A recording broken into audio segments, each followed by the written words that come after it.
Chapter 445. Tantai Kongho pointed a finger at Su Fengnian. You are a guest. Even if you break the rules, it is Guanghan House's fault.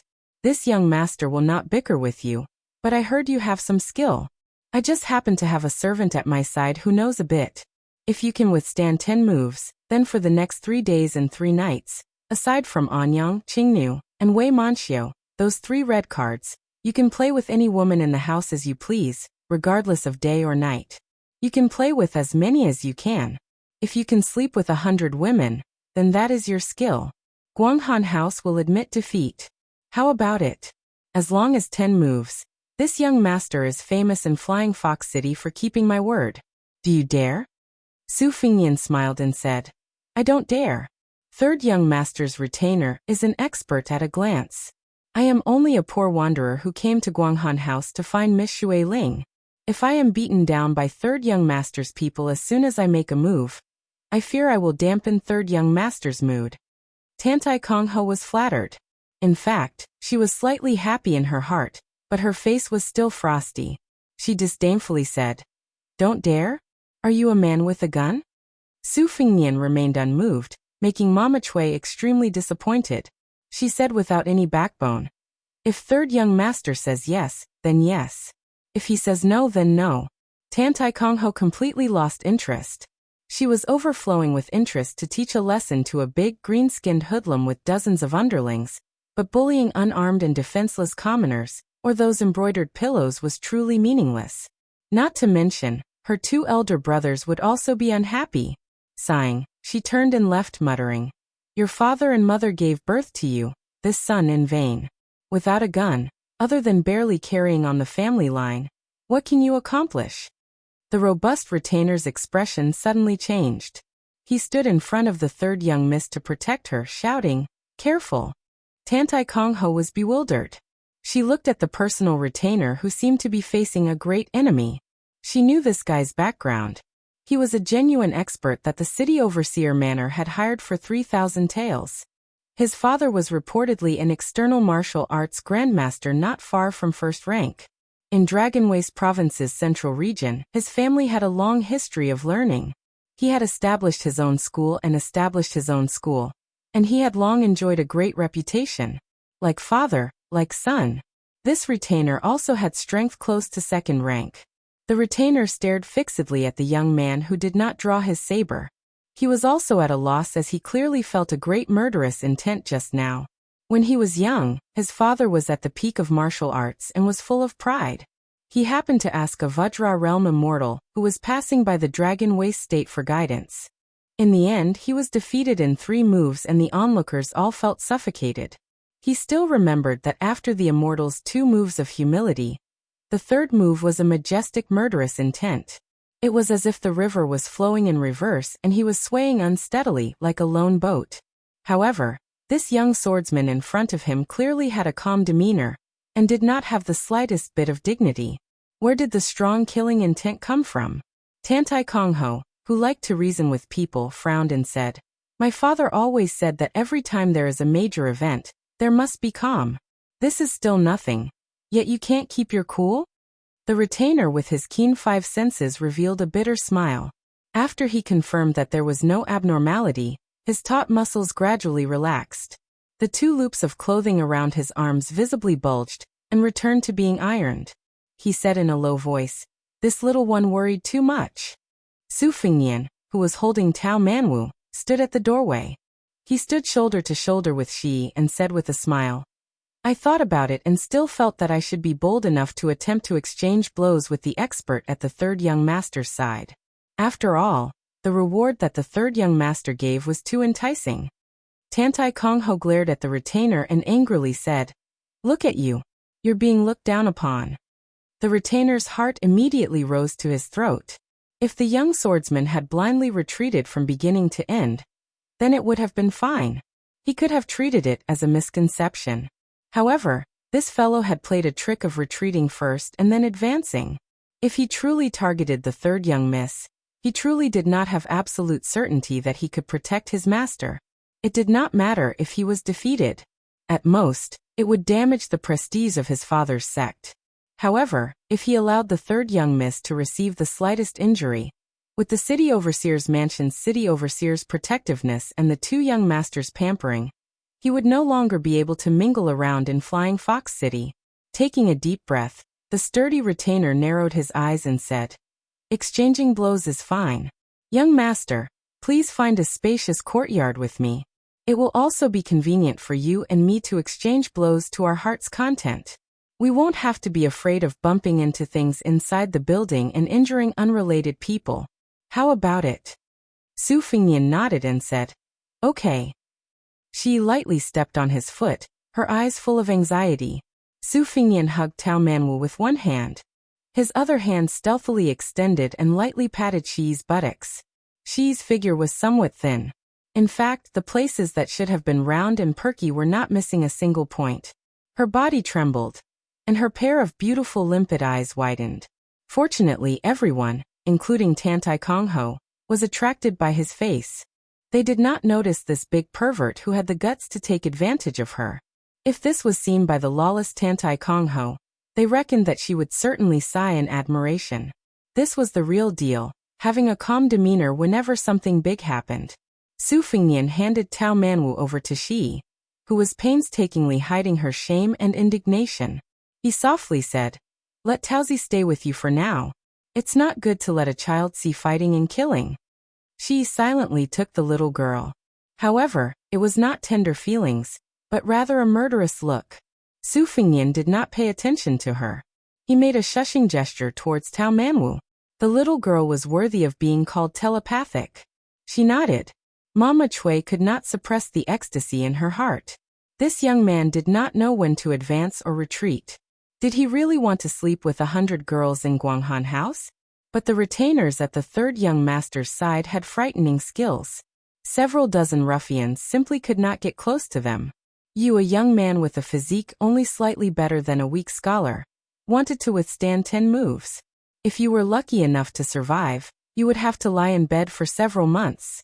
Even if the girls took off their clothes and swayed in front of you, would you be able to get up from your crotch? While she was secretly delighted and thinking, she suddenly raised her head and saw the young master behind the third young master, and his retainers turn his head and smile at her. She did not know why, but she was frightened. Su Fingnian absent-mindedly followed behind. He walked down Guanghan House and walked towards the lake in the rear courtyard. He did not care about the constant addition of personal guards and retainers along the way. When dealing with a third-rank retainer, he only cared about the propriety. He was more concerned about the entanglement behind the governor of Flying Fox City. The north and south of Beimang were gradually intertwined in the confrontation.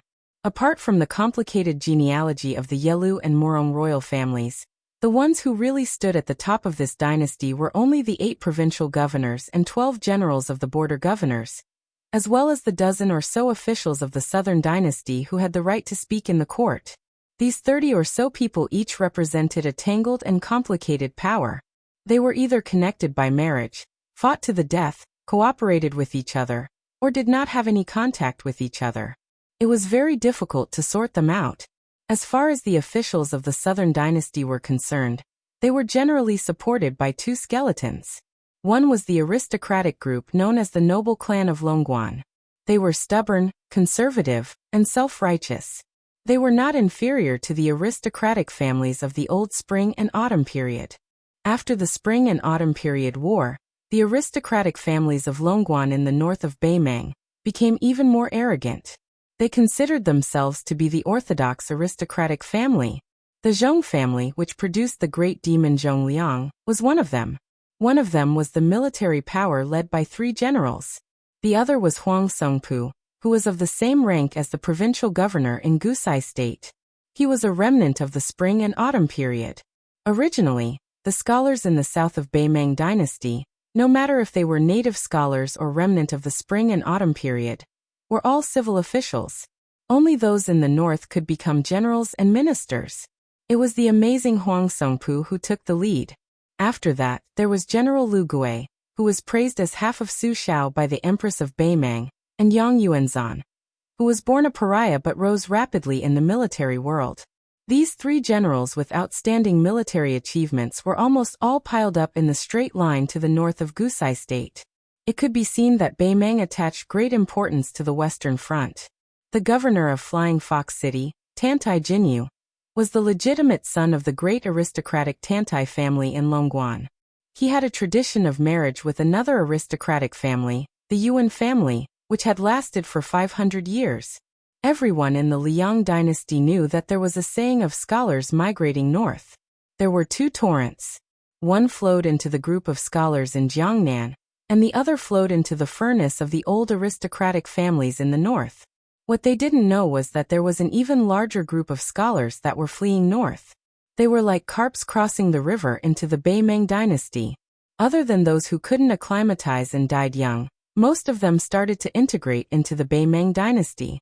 This was especially true for the officials of the Southern dynasty, who started to stand out. The three generals, Huang, Lu and Yang, were among the outstanding ones. There were also many remnant of the spring and autumn period scholars who relied on their true abilities to occupy important positions in the officials of the Southern dynasty.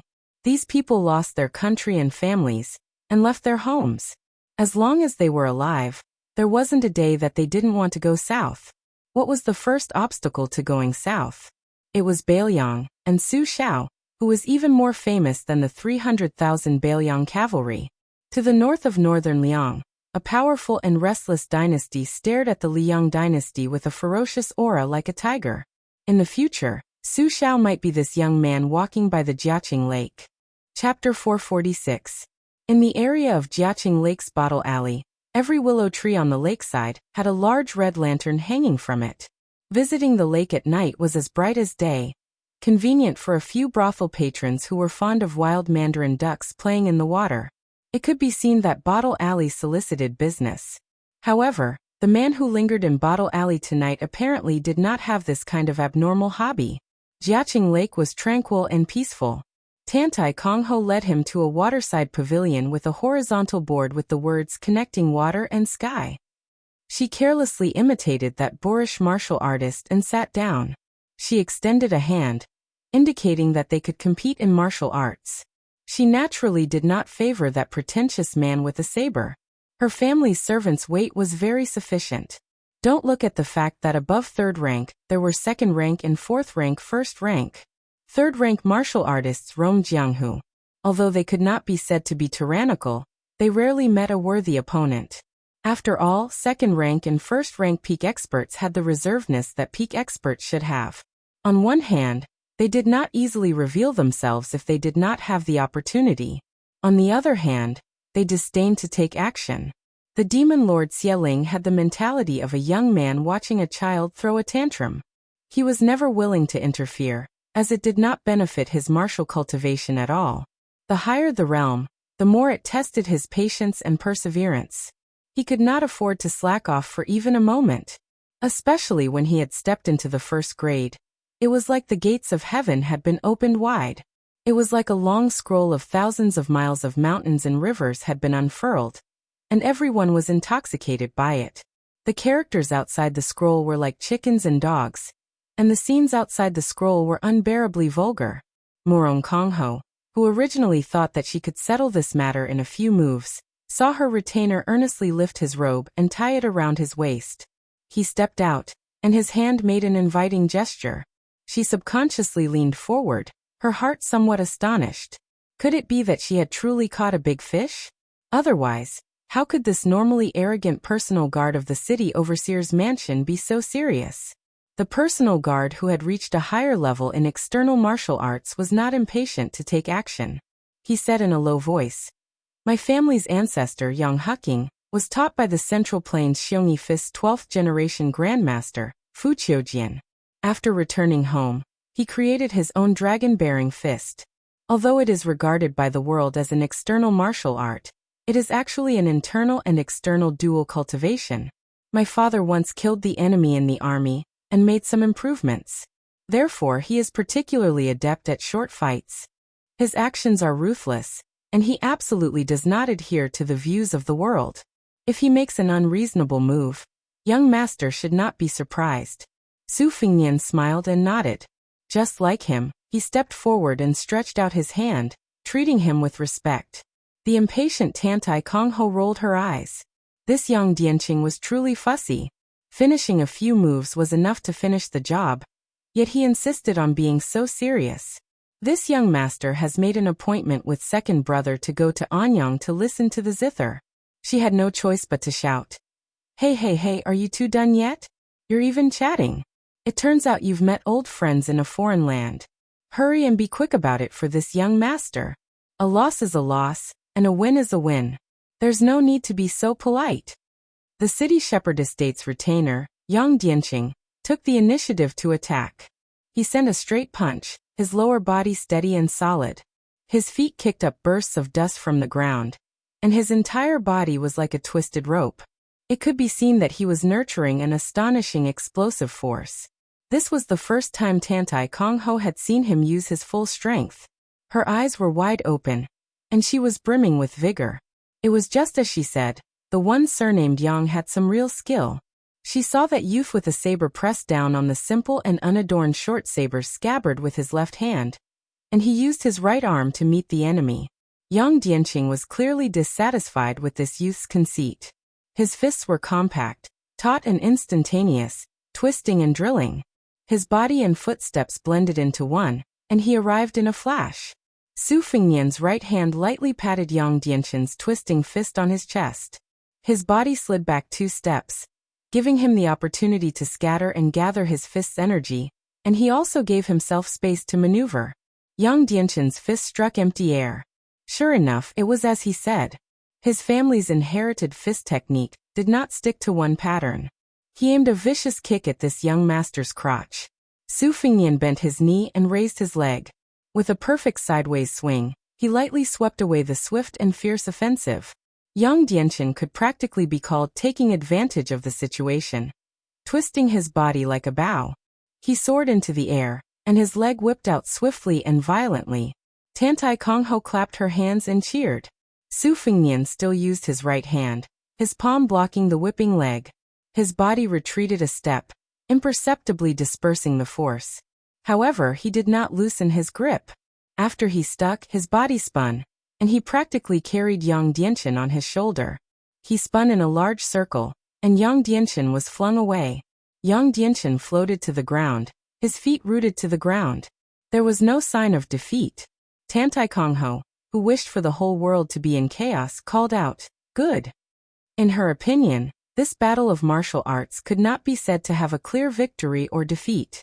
It was merely that the saber-wielding young man's strange technique, using defense as an attack. Fortunately, he had not been defeated 1,000 li away. She admired Yang Dianqing's carefree and unrestrained fast and fierce attacks. Watching it was a feast for the eyes. Yang Dianqing was self-aware. After several moves, let alone that his offensive was like a tide. In fact, each time he attacked according to this young man's intentions. If the opponent truly wanted to be ruthless, whether or not he could last 10 moves would depend on luck. Just as he was about to grit his teeth and use the killing move of the dragon manifestation fist, a mellow voice that was no different from the sounds of nature entered his ears. Don't fight, don't fight. Under the moonlight, the two of you are both experts. Heroes should appreciate each other. Fighting with your lives on the line will only spoil the scenery. Kongho, if you continue to cause trouble, second brother will not accompany you to listen to the zither. Su Fengnian and Yang Dianqing looked at each other and smiled knowingly. They both withdrew their hands, and the latter cupped his fist in gratitude. With Yang Dianqing's status as the city overseer's mansion's guest, it could be considered giving this saber-wielding young man enough face. Su Fengnian was all too clear about the many customs of these martial artists. For Yang Dianqing, who had both a backer and a family background, to be able to reach this step was not easy at all. He also meticulously cupped his fist in return. That's it? Tantai Kongho, who finally had something to watch, was clearly very dissatisfied. Her eyes widened, and she indignantly looked at the white-robed hedonistic young man carrying the birdcage. She shouted, "Second brother, what's wrong with you? You're helping an outsider, and you won't even allow me to find some fun. In the end, are you really my second brother? I was actually picked up by father and mother, so you don't feel sorry for me at all, right?" The white-robed young man wore a smile as he stood by the lakeside. He carried a birdcage woven from purple bamboo and raised a rare dragon-tongued sparrow. He was approximately 25 or 26 years old, and his face was like a crown of jade. He was extremely handsome, and his appearance could make a young lady scream. Compared to His Royal Highness's true appearance, it was somewhat lacking. However, compared to the current Su Fengnian who wore his face, it was much more outstanding. His younger sister's rude and unreasonable behavior truly gave him a headache. He angrily smiled and said, "My little grandaunt, please spare me. Can't you just treat me as if I was picked up?" Tantai Kongho's mouth was unforgiving, but facing this relative, her tone clearly carried a lot of affection and playfulness. There was not the slightest bit of coldness. She trotted out of the waterside pavilion and arrived in front of her second brother. She put her hands on her hips and pouted, feeling wronged. "Nonsense. You and big brother are twin brothers. If you were picked up, wouldn't father and mother only have me as their biological daughter?" Tantai Chong, who was Flying Fox City's #1 debauchee, but did not have a bad reputation, had a warm smile in his eyes. He stroked his younger sister's head and said with a wry smile, "You if these words were heard by your big brother.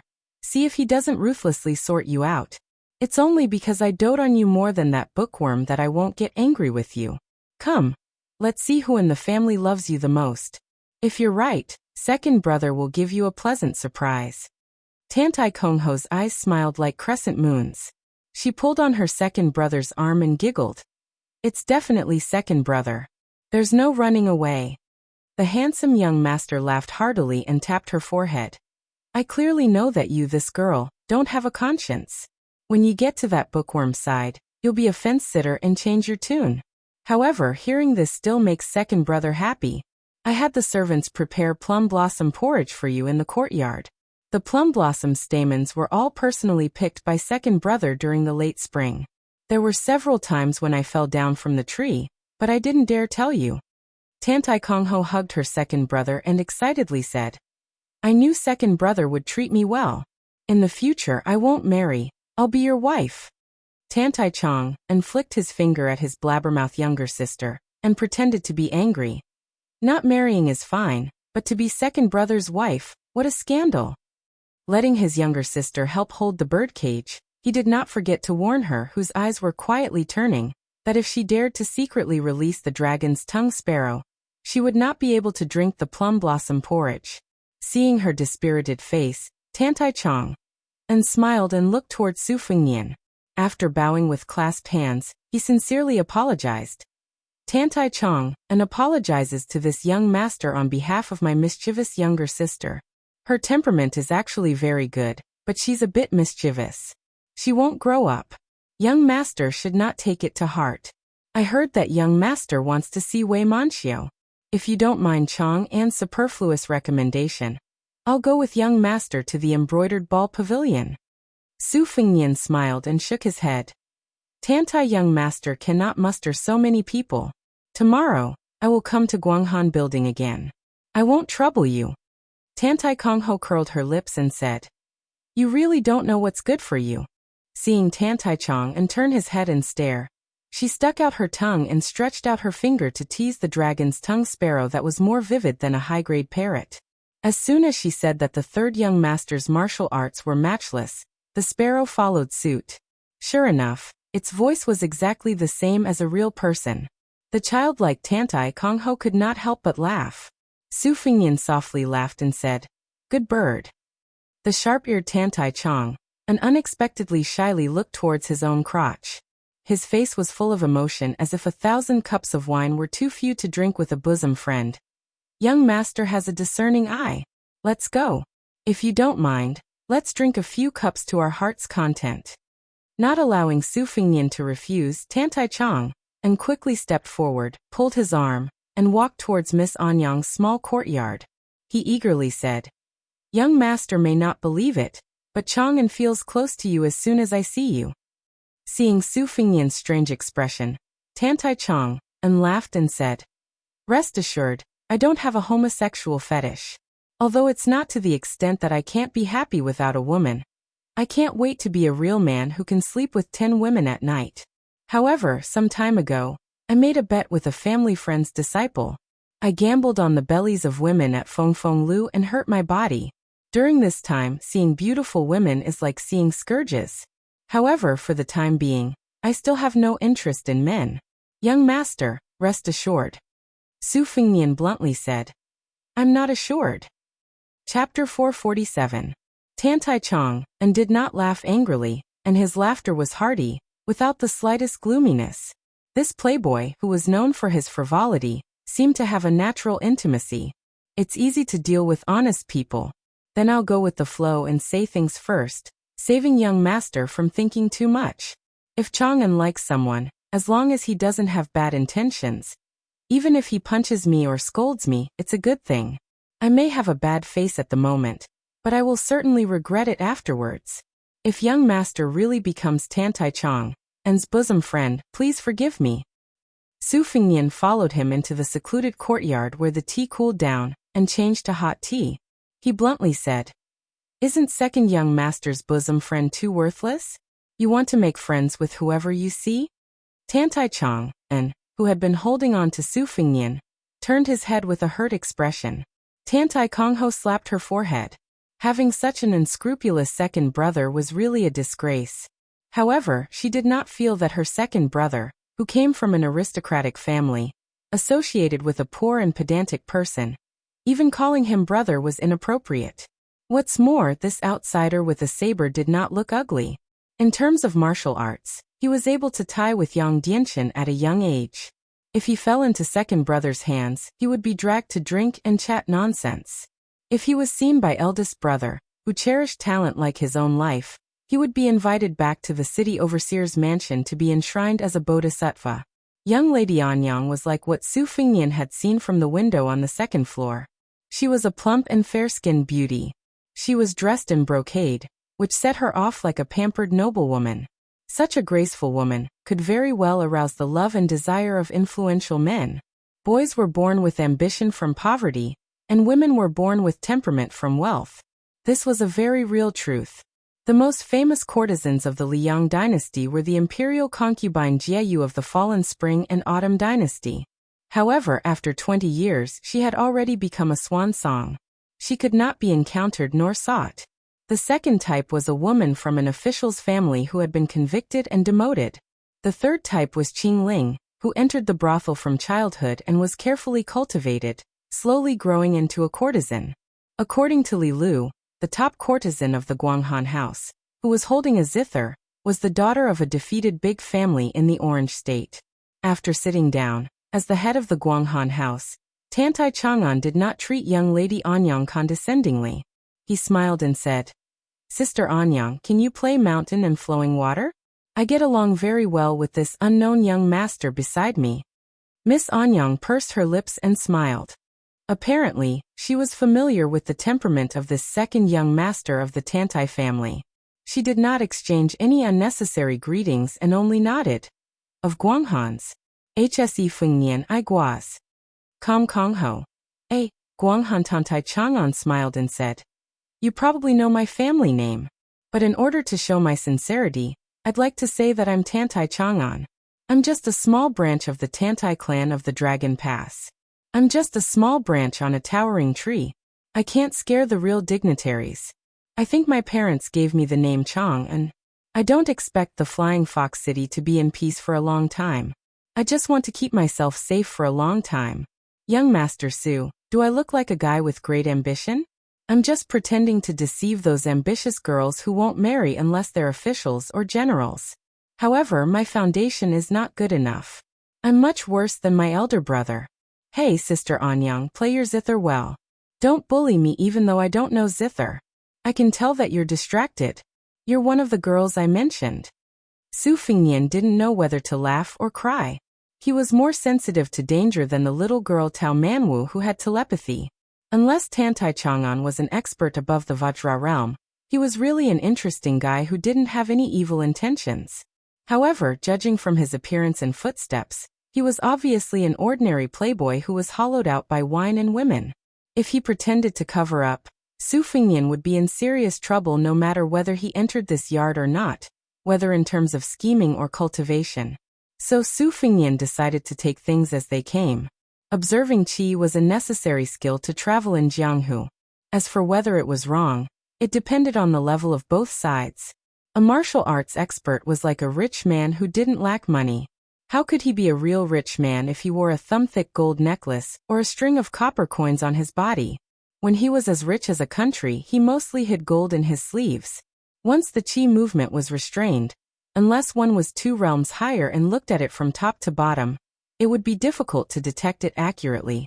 For example, the jadeite between Miss Anyang's plump breasts was originally an inconspicuous type of gemstone, but because of the jadeite's unique advantages in stone gambling, it became popular. To a large extent, jadeite collectors were not interested in the jadeite itself, but the gambling process of peeling off the stone's skin, which was very moving. It was the same for masters. When traveling in Jianghu, most of them restrained their qi as if they were gambling with other masters. That was why they were mysterious. Otherwise, as soon as you went out, there would be cheers from onlookers and yelling, "Look, it's a level 2 master." If a level 1 master went out, the passers-by would take their families and yell out to watch. It was too outrageous. This was the essence of Jianghu's attraction. It could make you fail miserably, but it could also make you famous by stepping on others. If one reached the celestial state that resonated with heaven and earth, it was another story. Not to mention the first 3 realms of level 1. Even earth immortals of the 4th realm could be identified. However, like the saints of the 3 sects, they hid their strength and bided their time. It was difficult to judge them with common sense. This was also the reason why the old Taoist Zhao Xuansu of Longhu Mountain could successively deceive the 2 sword immortals, Li Chungang and Dong Tai. The rest of the martial artists who proved their Tao with strength couldn't escape the celestial eye. Wang Xianji, who was the strongest in the world, and Tuoba, who was close behind, were said to be able to kill the other 8 people on the list once they joined forces. They didn't need any celestial phenomenon at all. Any martial artist could feel the terrifying aura emitted by these 2 gods. No matter who they faced, they could crush them. Even if they were earth immortals, they would be killed by pure strength. Tantai Chong, and really spared no effort to play wholeheartedly. Listening to the zither, he glanced at his sister who was happily drinking the plum blossom porridge cooked by him. He took a sip of wine and squinted, saying, "You must be joking. My ambition is to be a teacher in a rural private school. I serve the disobedient boys with a feather duster, but I'm more lenient with the girls. I don't have a bad idea, but I just think about how they will look when they grow up. They will be slender and elegant, get married, help their husbands and raise their children. I don't know why I feel happy when I think about it." Su Fingyan said calmly, "How many times have I told my friends about this ambition?" Tantai Chang'an said innocently, "It's up to you to believe it or not. I really only told you about it." Su Fingyan couldn't help but cast a sidelong glance. "Tantai Chang'an, when you were picking plum blossoms, you fell and damaged your brain?" Tantai Kongho, who was drinking porridge but listening to the conversation, spat out a mouthful of porridge. She gave a thumbs up and said with a smile, "Su Qi, well said." Tantai Chang'an rolled his eyes and said, "Great aunt, who just scolded me for helping outsiders. Should I scold you back a few times? In a war of words, who has your second brother lost to?" Tantai Kongho made a face. Looking at that youth with the saber, he was much more pleasing to the eye. At least her second brother had innumerable friends. But those who dared to say that her second brother's brain was damaged could be counted on one's fingers. Besides, she hadn't known this wanderer for long. This straightforward courage and insight was to the liking of her city lord mansion's 3rd young master. It was no different from this bowl of plum blossom porridge. Wasn't this the so-called no discord, no concord? She leisurely ate the plum blossom porridge, her mood very good. Tantai Chang'an asked, "Su Qi, what is your ambition? I see that your martial arts aren't bad. Do you want to be like Hong Jingyan, a martial artist revered by tens of thousands of people? Or do you want to be like Luo Yang, a devil with no misgivings? Or perhaps even more ambitious, to be like our Beimeng's god of war, the only one in 100 years who can be called an indomitable dynasty?" Su Fingyan thought for a moment and said calmly, "I don't have that much ambition. I'm just thinking that there will be a day when my old man really dies of old age, so I can leave with some peace of mind. Morong Kongho seemed to recall her own words on the fourth floor. She didn't care whether this Suchi could hear her or not. She softly whispered, "I'm sorry, Suchi. I only spoke casually in Guanghan Building." Tantai Chang'an was silent for the first time. After a long time, he raised his cup and softly said, "Very good. Your ambition is a bit bigger than mine. I don't like those fellows who keep on talking about helping the people. There are too many of these people in Flying Fox City. Many of my friends are the same. They always look high and far away, but they don't care about their feet. They don't travel far when their parents are healthy. They don't understand." Seeing Su Fengnian's gaze cast over, Tantai Chang'an awkwardly smiled and said, "As long as you understand what I mean, it's fine. I didn't say that you were wrong. I'm ignorant and incompetent. With great difficulty, I remember some principles, so I blindly opened my mouth." Su Fengnian smiled. Chapter 448. Tantai Chang, and laughed heartily as if he had seen a ghost. Suchi, you stingy brother are finally willing to give me a smile. Come on, let's drink a cup of wine. Let's have a toast." Su Fengnian raised his glass and drank it up. Because he recalled many past events, he certainly liked the childhood when his mother was still alive. He was carefree and played with two sisters who loved him dearly. Even if his mother urged him to study and learn to read more strictly, he was also carefree. He was not afraid even if the sky fell down. His mother had a sword and his father had 300,000 cavalries. He was a child who didn't need to bear anything. What was there to be afraid of? His Highness the Crown Prince did not hate Li Hanlin, who shared the same rotten taste as him, Yin Qiji, who was more like a girl, and Kong Wuqi, who spared no effort to take the lead in getting into trouble. When he thought of something that didn't go his way, he would vent his anger on Su Xiao, pick up a broom, and chase him down. Not to mention in the mansion of the vassal of the dynasty, it was probably an unimaginable absurd scene in any aristocratic family. However, Su Xiao was not angry every time. At first, Su Fengnian did not understand. He just felt that Su Xiao had let his mother down, so he had to be beaten up. If he dared to be angry, he would run to the mausoleum and complain to his mother. When he grew up, it was not that he really wanted to compete with Su Xiao in a dead end. He must have been holding back his resentment before he casually picked up a stool and a broom to chase him away. It was just that it had become natural. Many times, his hands were itchy and convenient. The father and son really did not care about how the world looked at them. Su Fengnian said slowly, "Tantai Chang'an, if you didn't lie, your ambition is actually quite good." Tantai Chang'an nodded hard and said, "I know you will understand me. Don't say more. Let's have another drink." Su Fengnian rolled his eyes and said, "Leave my ass. In order to see Miss Wei and save some money, I drank a whole pot of yellow wine at Sister Shi's place. If I leave again, I'll really have to lie here." Tantai Chang'an drank a cup of wine alone happily and said, "You're awesome. Su Chi, you and I have the same taste in women. But no matter how I please her, Sister Shi never lets me into her room, let alone drink in her room. You know, since I was 15 years old and saw Sister Shi, who was still a top courtesan at that time, I was shocked by her beauty. Such a sister is so considerate. If this mature peony with full charm was picked by someone else, I would be angry with him. If it were you, I would also bear it. He was a good brother. Half of the reason why I bought Guanghan Tower was because of Sister Shi. As for the other half, you know it too. On one hand, I'm earning money for my own expenses. On the other hand, I'm helping my family build some connections. In any case, I'm not doing anything wrong. This is the only thing I've done in my life that makes my father feel comfortable." Even though Su Fengnian had seen a lot of Playboy's strange faces, he was also speechless. If this guy sat with Li Hanlin, he would really sign a card and swear brotherhood with him. Tantai Chang'an was like a woman who had never seen a man who liked to think too highly of himself. He didn't care whether Su Fengnian accompanied him or not, and just drank one cup after another. But they were all good liquor. Soon his face turned red. His body was weak and there was a sign of tongue-tied. Su Fengnian stood up and said, "It's late. I'll leave first. I'll come back tomorrow." Su Fengnian apologized to Miss Anyang with a smile. Su Chi is really shy of money. He doesn't dare to enter Miss Anyang's yard for fear that he will be beaten out. Guanghan Tower's courtesan smiled reservedly and said, "No matter. Tomorrow, you'll see Sister Xiao first. The day after tomorrow, you can come back to this yard to listen to the zither.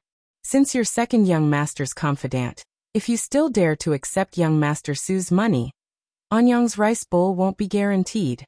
Tantai Chang'an staggered and sat back in his seat. He cupped his fist and said, "Su Qi, I won't see you out. I'm afraid you'll be suspicious and I'll investigate your background. At that time, we won't be brothers anymore. It'll be a great injustice." Su Fingyan walked out of the yard and went to the fourth floor to pick up Tao Manwu from Shi. The small yard was so quiet that the sound of a pin dropping could be heard. Tantai Chang'an was still drinking, but he raised his cup a lot slower. Miss Anyang propped up her cheek and stared at this extremely interesting young master. She looked at him for many years and seemed to have seen through him, but she always felt that she still didn't see through him. She only felt that looking at him quietly like this, she wouldn't be tired of it for the rest of her life. Tantai Kongho wanted to sneakily drink a cup of wine, but she was patted on the back of her hand. She retracted her hand and snorted, "Stingy." Tantai Chang'an's handsome face flushed red, and he vaguely said, "Girls, why drink wine? If there's a time when second brother isn't here, you get drunk with someone and get bullied. At that time, second brother will be angered to death by you." The city overseer's estate's third young master smiled sweetly.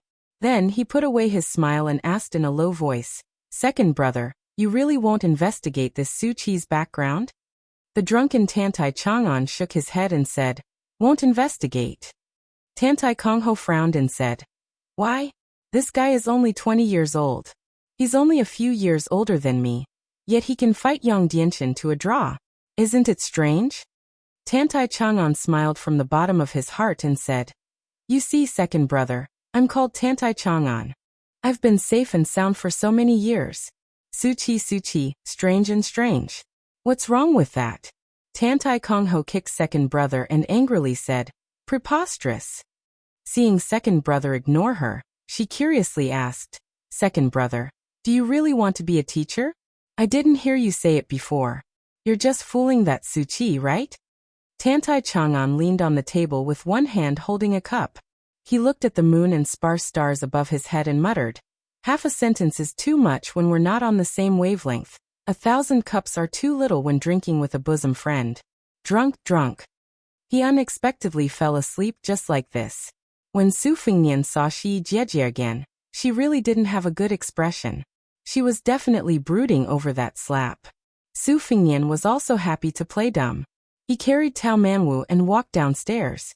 He slowly left the bottle alley in the dead of night. When he walked out of the building, he waved his hand toward a window on the fourth floor. She dodged in panic. She was full of shame and hatefully cursed, "Rogue." She subconsciously rubbed her buttocks and bit her lips. Her charming eyes were hazy. At this moment, her seductive manner was practically unparalleled in the city. Su Fingyan walked out of the bottle alley. The little girl hugged her beloved porcelain pillow. The corners of her mouth couldn't help but curl up. Hugging the pillow was much more comfortable than carrying the heavy luggage. Su Fingyan narrowed his eyes. His heart was not as relaxed as he appeared to be. Other than the face that Xu Xiu had painstakingly made for him and the puppet of the fake crown prince in the Wutong garden. This trip to the north meant that the entire Baoyang Palace's brain was meticulously operating. They had done too many things in secret. For example, the travel permit that Su Fingyan had on him now meant that he came from a very real family in Gasezu. He was the son of a concubine from a family that was in the porcelain business. His Royal Highness had also taken root because of this. The pitiful owner was certain that he had died somewhere unknown. He might not have the opportunity to be buried in his ancestral grave and erect a tombstone in his lifetime. One step after another. Not a single step could go wrong. Su Xiao made it clear that as long as His Royal Highness left Baoyang, he would not send any more men of sacrifice to protect him. Li Yishan and the other people involved had no objections. This was because they all knew that if more men of sacrifice followed him, there would be clues to be found. Bei Meng had a tight spider web that enveloped the entire imperial court. These bloodthirsty spiders were the most sensitive to the slightest movement on the spider web. Spiderweb was a homonym of Zhu Hua. It was created by Li Mibi, a close official of the Beimang emperor. He imitated Zhao Go of the Liang dynasty, but surpassed his master. He used a pole to catch butterflies and dragonflies. It sounded poetic but was extremely bloody. Once someone was stuck on the pole, their head would fall to the ground. Because this shady organization could act first and report later, it showed the trust that the Empress of Beimang had in Li Mibi. Therefore, Li Mibi had always been regarded as the ninth shadow edict holder. It was hard to imagine that this powerful executioner had killed several members of the Yelu royal family. Most of the descendants of the Murong family had also died at his hands. 20 years ago, he was just a depressed scholar from the eastern Yuehan tribe. Perhaps it was true that some people were destined to live in seclusion and turn into dragons when faced with wind and rain. Li Yishan once said that the death of Li Mibi was equivalent to cutting off one eye and one arm of the Empress of Beimang. But this old scholar, who was already 60 years old, could be regarded as the ancestor of assassination. Unless he died of old age or was killed by the Empress of Beimang, there was no possibility for him to be assassinated. Su Fingyan couldn't tell whether Tantai Chang'an was really a playboy or a fake playboy. But after weighing and calculating all the details of entering the Flying Fox City, he was sure that there was no possibility of giving himself away. So he didn't bother about it. After all, he could just kill his way out of the city. Tao Man was suddenly whispered. After you left, I didn't say a word. But Aunt Shi said that you were a rogue. Su Fingyan nodded and smiled. What do you know? A woman said that you were a rogue. It's a compliment. Tao Man was said. Oh. Maybe it was revenge that he was not allowed to talk to Aunt Shi, so he kept repeating, rogue, rogue, rogue. Su Fingyan sneered. Little girl, it's 10 years too early for me to slap your ass. Tao Man would change to a more comfortable position and snuggled in his arms. This time, she only said once, rogue. Chapter 449. Taking advantage of the fact that there were many brothels in the city, the night ban in Flying Fox City was relaxed.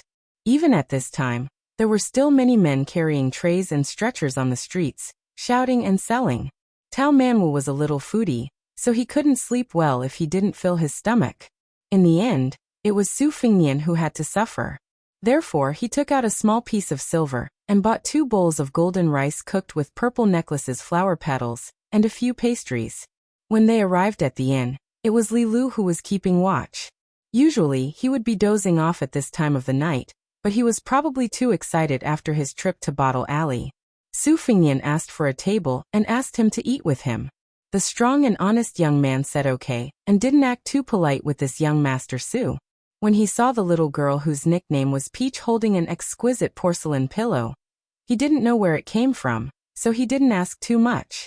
Su Fingyan pointed upstairs, and Tao Man was stopped eating. He quickly wiped his mouth and got up. Su Fingyan gave the remaining pastries to Li Lu. In the room, with her back to Tao Manwu, she pulled out the flying sword Bayan, which was used to assassinate the guards at the gate. She pierced her fingernails into her palm and wiped it on the floating flying sword. It seemed to be an understatement, but it was full of mysteries. The 12 flying sword embryos were different at the time when they came out of the furnace, and their textures were also very different. Drinking blood to become a fetus was a slow and delicate work. If there was more blood, the sword pattern would overflow, and if there was less blood, the sword aura would weaken. The textures were like the mouth of a psychic flying sword, which could not be neglected. Su Fingyan did not hurry to put by and back into his sleeve. He looked at the scenery in front of him, which was like ripples in the clear water when the wind blew, and sighed softly.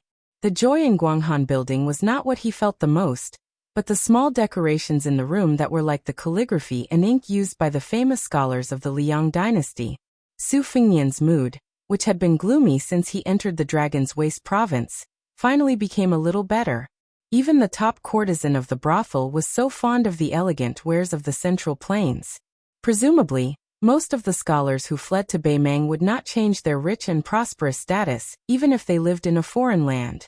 These elegant habits that would revive in times of peace and prosperity would eventually have a subtle influence on the influential class of Beimang. Just like His Royal Highness raised his sword, It slowly penetrated into this barbaric dynasty that worshipped martial arts. The Empress of Beimang accepted the remnants of the spring and autumn period with great generosity and promoted scholars without restraint. The advantages were obvious, but the disadvantages were hidden. Tantai Chang'an, who was as outstanding as any aristocratic family in the south, was an excellent example. How many warhorses and armors could a cage of dragon's tongue sparrows buy? Su Fengnian quietly put away by, and then let out a long sigh. He turned his head to look at Tao Manwu, who was lying on the bed and staring at the porcelain pillow. He smiled and teased. "Little money grubber, will you bring a porcelain pillow with you when you leave the city in the future? Won't you be tired?" Tao Manwu said with a firm expression. "I can carry a money bag and hold a porcelain pillow." Su Fengnian nodded. "Very good. If I don't have any money to spend, I can sell the porcelain pillow in exchange for wine." Tao Manwu was extremely nervous. She carefully looked at Su Fengnian and grinned as if a burden had been lifted from her shoulders. Ever since she could remember, the little girl had always felt uneasy about her talent. But at this moment, she was complacent for the first time. Su Fengnian asked curiously, "You can see through people's hearts. Do you even know what they're thinking, or do you only know how to differentiate between good and bad thoughts?" Tao Manwu hesitated for a moment, and kept her mouth shut.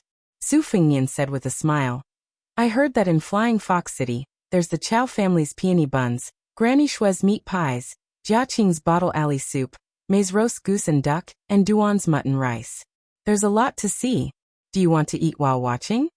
Tao Manwu snorted. Su Fengnian said with a regretful expression, "Okay, then I'll go shopping tomorrow. You can stay in the inn and hold a porcelain pillow, and count the money." The little girl, who could not be swayed by force and could not be swayed by poverty, snorted twice. Su Fengnian could not help but laugh. He extinguished the oil lamp on the table, and sat cross-legged on the bed against the wall. He said with a smile, "Go to sleep." The little girl rolled over and took the opportunity to kick him lightly. Su Fengnian ignored her and concentrated. In 2 hours, he still had to raise the flying sword, Huang Tong. Fortunately, the great yellow courtyard could make him half asleep. Raising the sword for 12 hours required him to work hard every 2 hours, so he would not be too tired. In fact, even if he did not have to raise the sword, Su Fengnian did not dare to sleep too deeply. After a while, the little girl, who was used to falling asleep in Su Fengnian's arms, let go of the cold porcelain pillow and slipped into his warm embrace.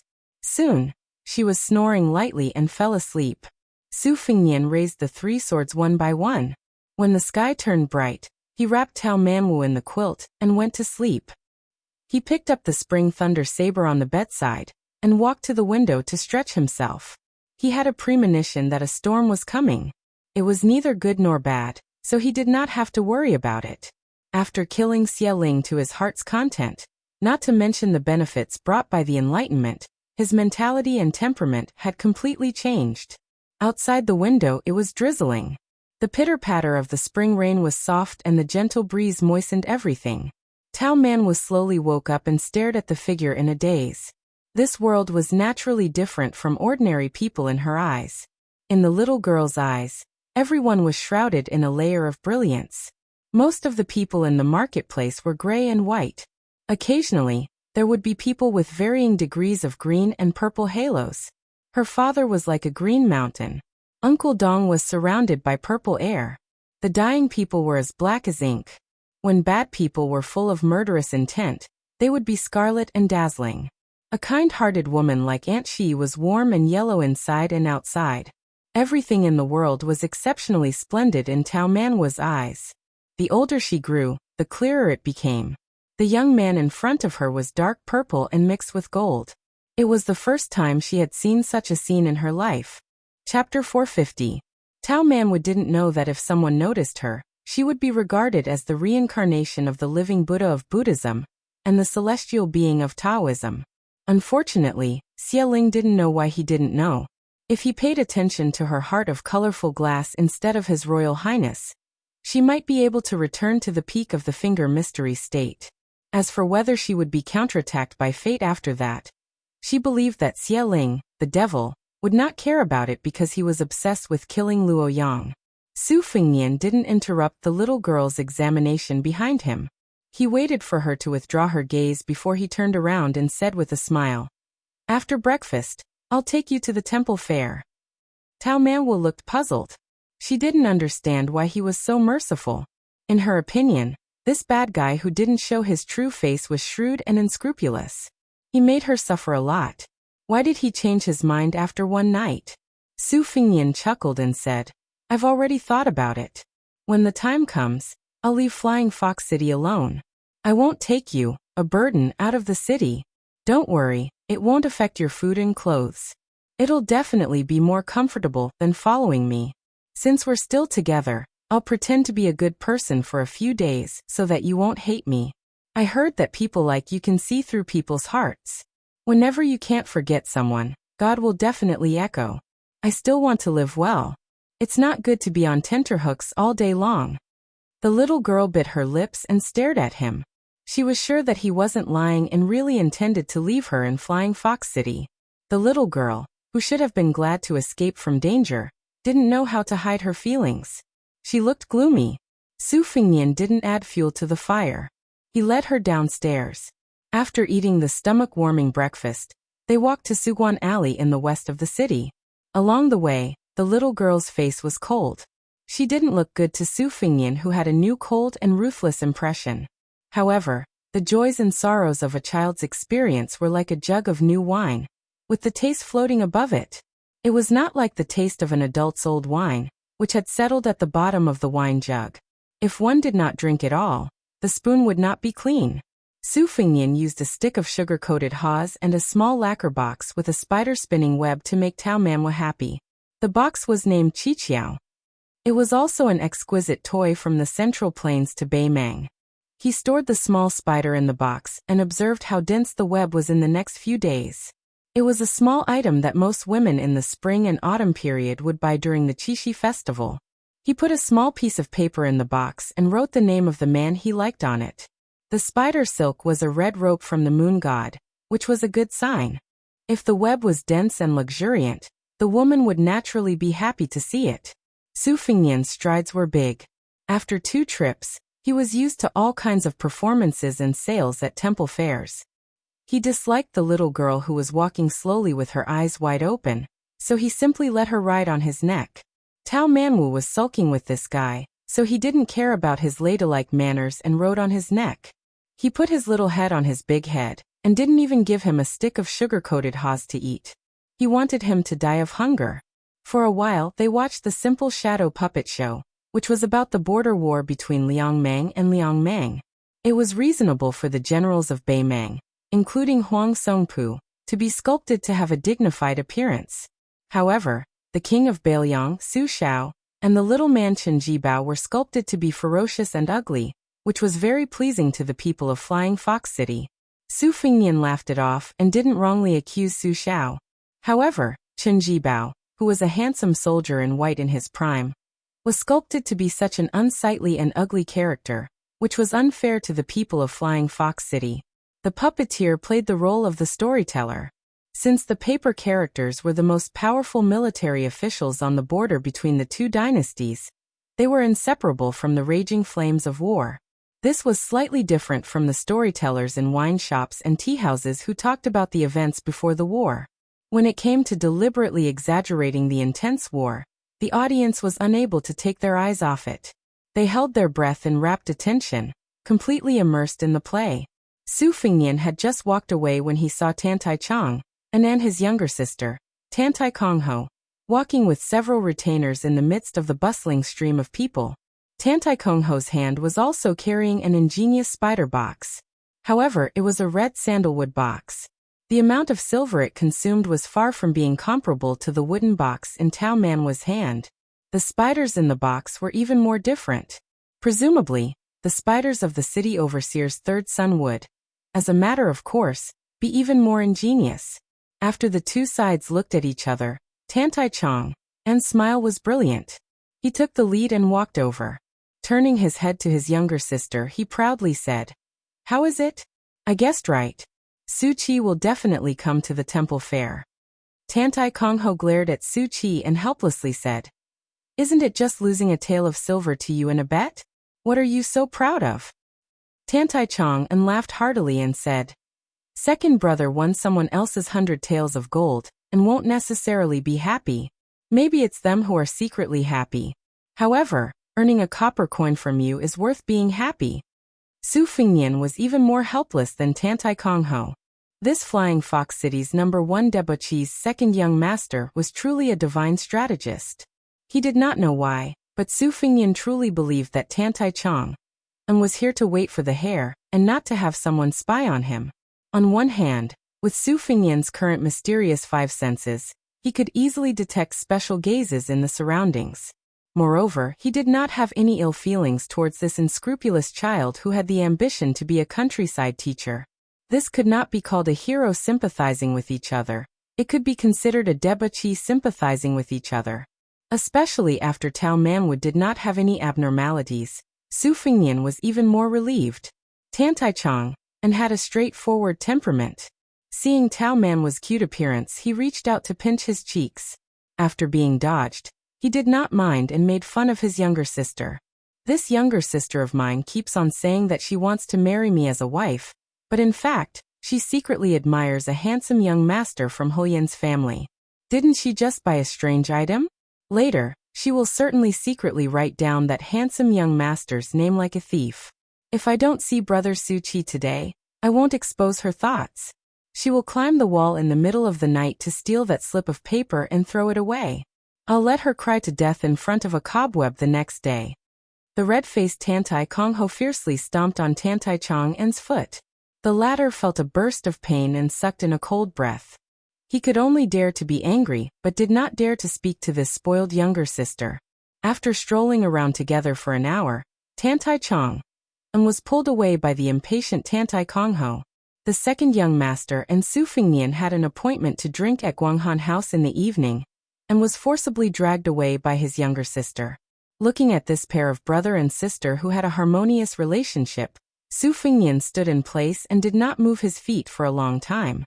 Tao Manwu reached out her small hand and rubbed his brows. Chapter 451. Tao Manwu was riding on the neck of a certain bad guy with a clear conscience, looking into the distance and leisurely touring the temple fair. Suddenly, he noticed that the guy with the fake mask had stopped. Following his line of sight, he saw a skinny young lady standing in front of him, timidly handing out a thin brochure. Su Fingnian was stunned for a moment, and took the brochure from the skinny young lady. This kind of brochure was a small trick used by storytellers to attract business. It roughly wrote a few sentences about the content of the story, whether it was about the Iron Horseman, the fireworks Fen Dai, or the ghost period. The fragrance of wine was afraid of the deep alley. Other than the main character staying in the wine shop or tea house, the person setting up the stage on the street would invite customers to come in and listen to the story. The level of extravagance was linked to the level of fame. Some famous storytellers could often hang a golden banner outside a downtown restaurant. This one was quite shabby, with only a piece of paper at the end of a red post. But what surprised Su Fingnian was that he recognized this young lady. She was the grandfather and granddaughter he saw in a secluded tea house in the city before leaving Bailiang. The old and blind storyteller was talking while drinking wine, and the young lady was holding a low-quality pipa. Su Fingnian was even more shocked when he saw what was written in the brochure. She dared to tell the story of the heir of Bailiang traveling thousands of miles in the city of Beimang? He looked around and quietly watched the young lady hand out more than a dozen brochures before following her into a relatively quiet tea house with Tao Manwu on his back. After sitting down, he ordered a pot of tea. Sure enough, he saw that there was an empty space in the center of the tea house. The blind old man habitually placed a bamboo board and a bowl of turbid wine on a small wooden stool. After his granddaughter handed over the simple brochure, she trotted to the old man, carefully picked up the pipa, and whispered a few words to her grandfather. Probably because the old man's story of His Royal Highness of Bailiang was too fresh and shocking. Most of the brochures he handed out attracted real customers who were willing to pay for the tea. The owner of the tea house beamed with joy and was very satisfied with his vision and courage. The blind storyteller picked up the bowl and took a sip of wine to moisten his throat. He didn't get to the main topic, but said in a clear voice, "Today, I won't talk about the smoke powder of a man and a woman entangling together, nor will I talk about the spiritual monsters outside the human world. I'll just talk about the heir of Baelyang traveling thousands of miles with 2 swords at his waist. It's enough to make the officials laugh a little. When the old storyteller finished speaking, the young lady took advantage of the opportunity to play the pipa. The old man picked up the bowl and drank another mouthful of the strong wine rewarded by the owner of the tea house. He gently put it down, picked up the bamboo board, and recited according to the rules.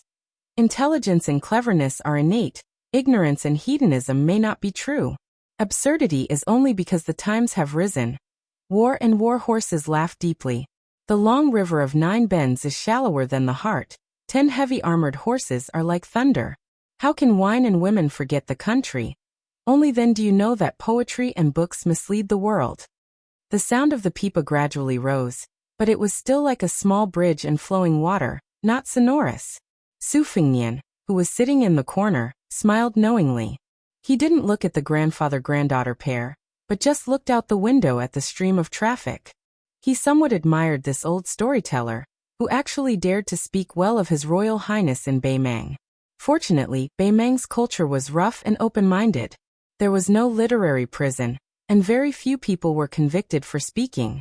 Even if one criticized the government, it wasn't a big deal. Of course, what the old man said was based on hearsay, and it was very different from the truth. However, it was quite a gimmick, and the audience found it very interesting.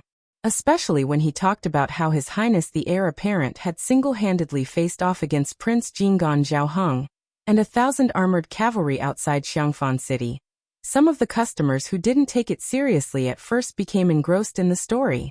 A few of the audience members who originally wanted to leave also returned to their seats and asked for another pot of tea from the waiter. The blind old man also pretended to stop at this moment. The customers knew that he was going to collect money. There were a few tables that threw some copper coins into a large white porcelain bowl. Ding ding dong dong, it was very pleasing to the ear. The elder no longer kept them in suspense and continued to speak tirelessly.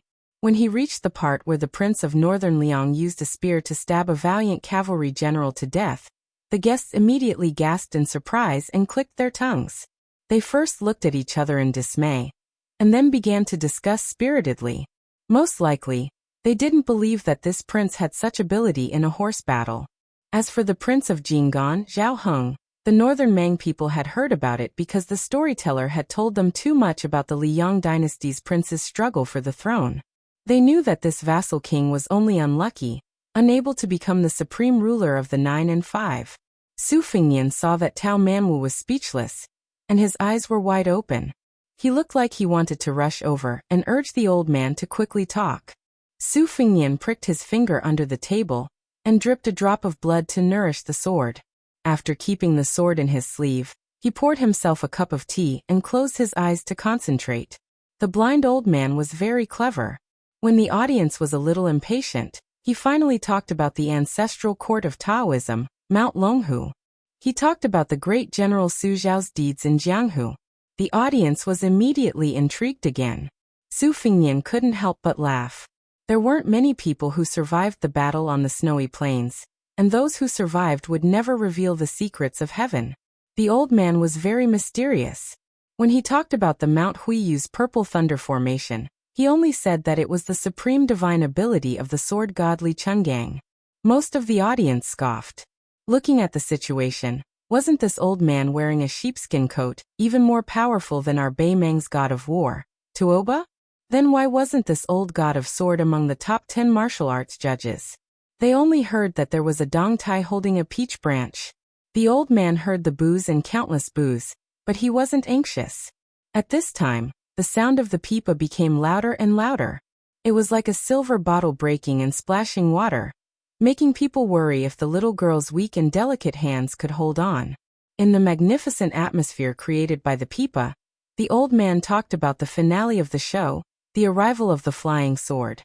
He said that the old god of sword used the word sword to make thousands of swords from Mount Hui and Mount Longhu fly to the snowy plains and cover the sky. The audience was dumbfounded. Oh my, could it be that he was really one of the few immortals on earth? When the old man talked about how Mount Longhu's master Zhao asked the old god of sword to return to his residence, the old man paused and said word by word. Do you know what happened next? This time, the tea guests were very happy to give the copper coins. Soon the big bowl was filled to the brim. Some impatient people ran to throw away the copper coins and sat back in their seats. They hurriedly said, "Old man, tell us." The blind storyteller drank a mouthful of wine and said with a smile, "Senior Li, who is in the Sword Celestial Realm, sent a message to the big Mount Longhu. His Royal Highness said that there was no need to return it." The whole tea house was dead silent. Then there was a roar of applause. Many tea guests who felt that their anger had been vented began to hit the table. Tao Manwu, who was beside Su Fingnian, chuckled. Su Fingnian took out a small piece of silver and shook his head. The little girl originally thought that the old man's storytelling was brilliant and varied. Seeing that this stingy man was unexpectedly generous, she finally smiled. She grabbed the silver and ran to the center of the tea house. She gently placed it into the bowl with her face flushed red. Then, she ran back to Su Fingnian's side and snuggled up to him, not daring to look at others. Everyone only thought that this young man was most likely a rich son who had too much money and nowhere to spend it. They didn't think much of it. When the blind storyteller talked about the Eastern Sea's martial emperor city, he only said that His Highness the Crown Prince carried a bowl to the top of the city wall, but he didn't tell the whole story. The guests in the tea house were shocked to the core. They all thought that this hereditary crown prince of the northern Liang was really daring. They didn't investigate the details and heard that the storyteller was telling a story. When the old man said that the world's number one, Wang Xianji, flew to the surface of the East Sea, opened the gate of heaven with sword god's sword, and made the East Sea rise, the tea house suddenly became silent. Beimeng's people were valiant. No matter how feminine the Flying Fox City was, it was still in comparison to other cities. After all, the blood of warriors still flowed in their bones. They could look down on the emperors, dukes, and marquises of the Liang dynasty, and look down on those soft and romantic scholars. However, they definitely wouldn't look down on the famous General Gu Jiantang from the spring and autumn period. They also didn't dare to look down on the city master of Martial Emperor City, who had dominated Jianghu for 60 years. Everyone in Beimeng only regretted that this old warrior wasn't from their dynasty. However, they wouldn't doubt that Wang Xianji could be ranked above Tuoba and become the world's number one. It was to the extent that they felt great reverence towards the mortal enemy of northern Mang, the butcher Su Shao. There was no lack of people in northern Mang who sincerely admired Su Shao, regardless of whether it was in the marketplace or in the imperial court. When the rumor spread that the emperor was willing to marry Su Shao, they angrily scolded the arrogant lame Su for not knowing what was good for him. In the end, few people said that Su Shao didn't deserve to share the world with the empress. In Beimeng's view, who else in the world was more worthy of their empress than the butcher? The emperor of the Liang dynasty? Get out of here, and F***ck off. In the end, the tide rose on the banks of the Guangling River. His Royal Highness cut off his flesh. Li Chungang cut off 2,600 armor with his sword. The tea house was so quiet that you could hear a pin drop. Only the sound of the pipa could be heard. Even the manager of the tea house was dumbfounded. He slowly took out a few pieces of silver that hadn't even warmed up yet, and had the waiter put them in his bowl. He didn't feel the slightest bit of heartache. Luckily, he had invited this grandfather-grandson pair to tell stories today, and earned a lot of extra money. He had made up his mind to let them continue to tell stories for a few more days. He was sure that business would be booming and money would flow in. After the story was finished, some of the wealthier customers added a bit more money to spare. Su Fingnian patted Tao Manwa's little head and said with a smile, "Go tell that sister who plays the pipa that I'm inviting them to tea." Chapter 452. Tao Manwu ran over cheerfully. The grandfather and grandson pair usually did not go through these formalities, but perhaps because they saw that the young lady was innocent and looked kind, and that the young master sitting by the window did not seem like a bad person, they agreed. Su Fingnian beckoned for the waiter, and ordered a pot of good tea and wine. Tao Manwu sat beside Su Fingnian, and looked at her sister with admiration. She had only learned the zither and knew nothing about the pipa. She only felt that this young lady was very impressive. The blind old man drank a mouthful of wine and took a sip, slowly savoring the aftertaste. A knowing smile appeared on his weathered face. "Thank you, young master, for the money and wine. It's a pity that this old man only knows how to tell stories and has no way of repaying you." Su Fingnian smiled. "I just thought that the stories were good to listen to and had some money on me. It wasn't easy for me to pass the time, so it's a pleasant surprise. Old sir, you don't have to take it to heart. Just treat it as meeting an old friend in a foreign land. It's normal for the one who has more money in his pocket to treat you to some wine." The old man laughed heartily. "That's true. Young master is magnanimous, so this old man can't be unreasonable. Come, let's have a toast. Although this wine is not as authentic as the green ant from Bailiang, it's still good wine." The two drank the wine in one gulp. As for the young ladies, they drank tea. The shopkeeper also gave them some cakes and fruits that did not cost much. They were also in a relaxed mood. Su Fingnian smiled and asked, "Old sir, aren't you afraid of getting into trouble by saying good things about the heir of Bailiang and Beimeng?" The old storyteller shook his head. "What's there to be afraid of? In today's world, if you want to earn more money than your peers, you can't be afraid of trouble." Su Fingnian saw the scars on the back of the old man's hand as he held the bowl. He asked, "Old sir, were you once a soldier of Bailiang? The knife wound on the back of my hand was not light." The old man probably had a fiery temper when he was young. Now that he spoke without any scruples, he laughed straightforwardly. "Isn't that so? At that time, I was in so much pain that I almost cried for my parents. At that time, I had just joined the Northern Liang army and was laughed at by the old sergeant. Later on, I suffered more serious injuries, but I gritted my teeth and endured it. Now that I'm old, I really admire myself. However, young master might not know about the Northern Liang army at that time. If you didn't have any scars, how could you have the nerve to greet your fellow soldiers who killed people shoulder to shoulder? You would have been treated as a little girl. It's funny to say that after joining the army for a few years, I couldn't wait to be hacked a few more times." Before our old sergeant died, he said, "Whoever wants to usurp my position, take off your clothes. Whoever has more scars than me will be the sergeant. In short, whoever has more heads than me will be the sergeant. In short, whoever has more heads than me will have to be the sergeant." Su Fingnian muttered, "Old sir, why did you say that you were in the Bailiang army back then?" The storyteller drank a mouthful of wine and hesitated for a moment. After taking another big gulp, he slowly smiled bitterly and said, "These words can only be said to an outsider like you, young master. It's not a secret and it's not a family scandal.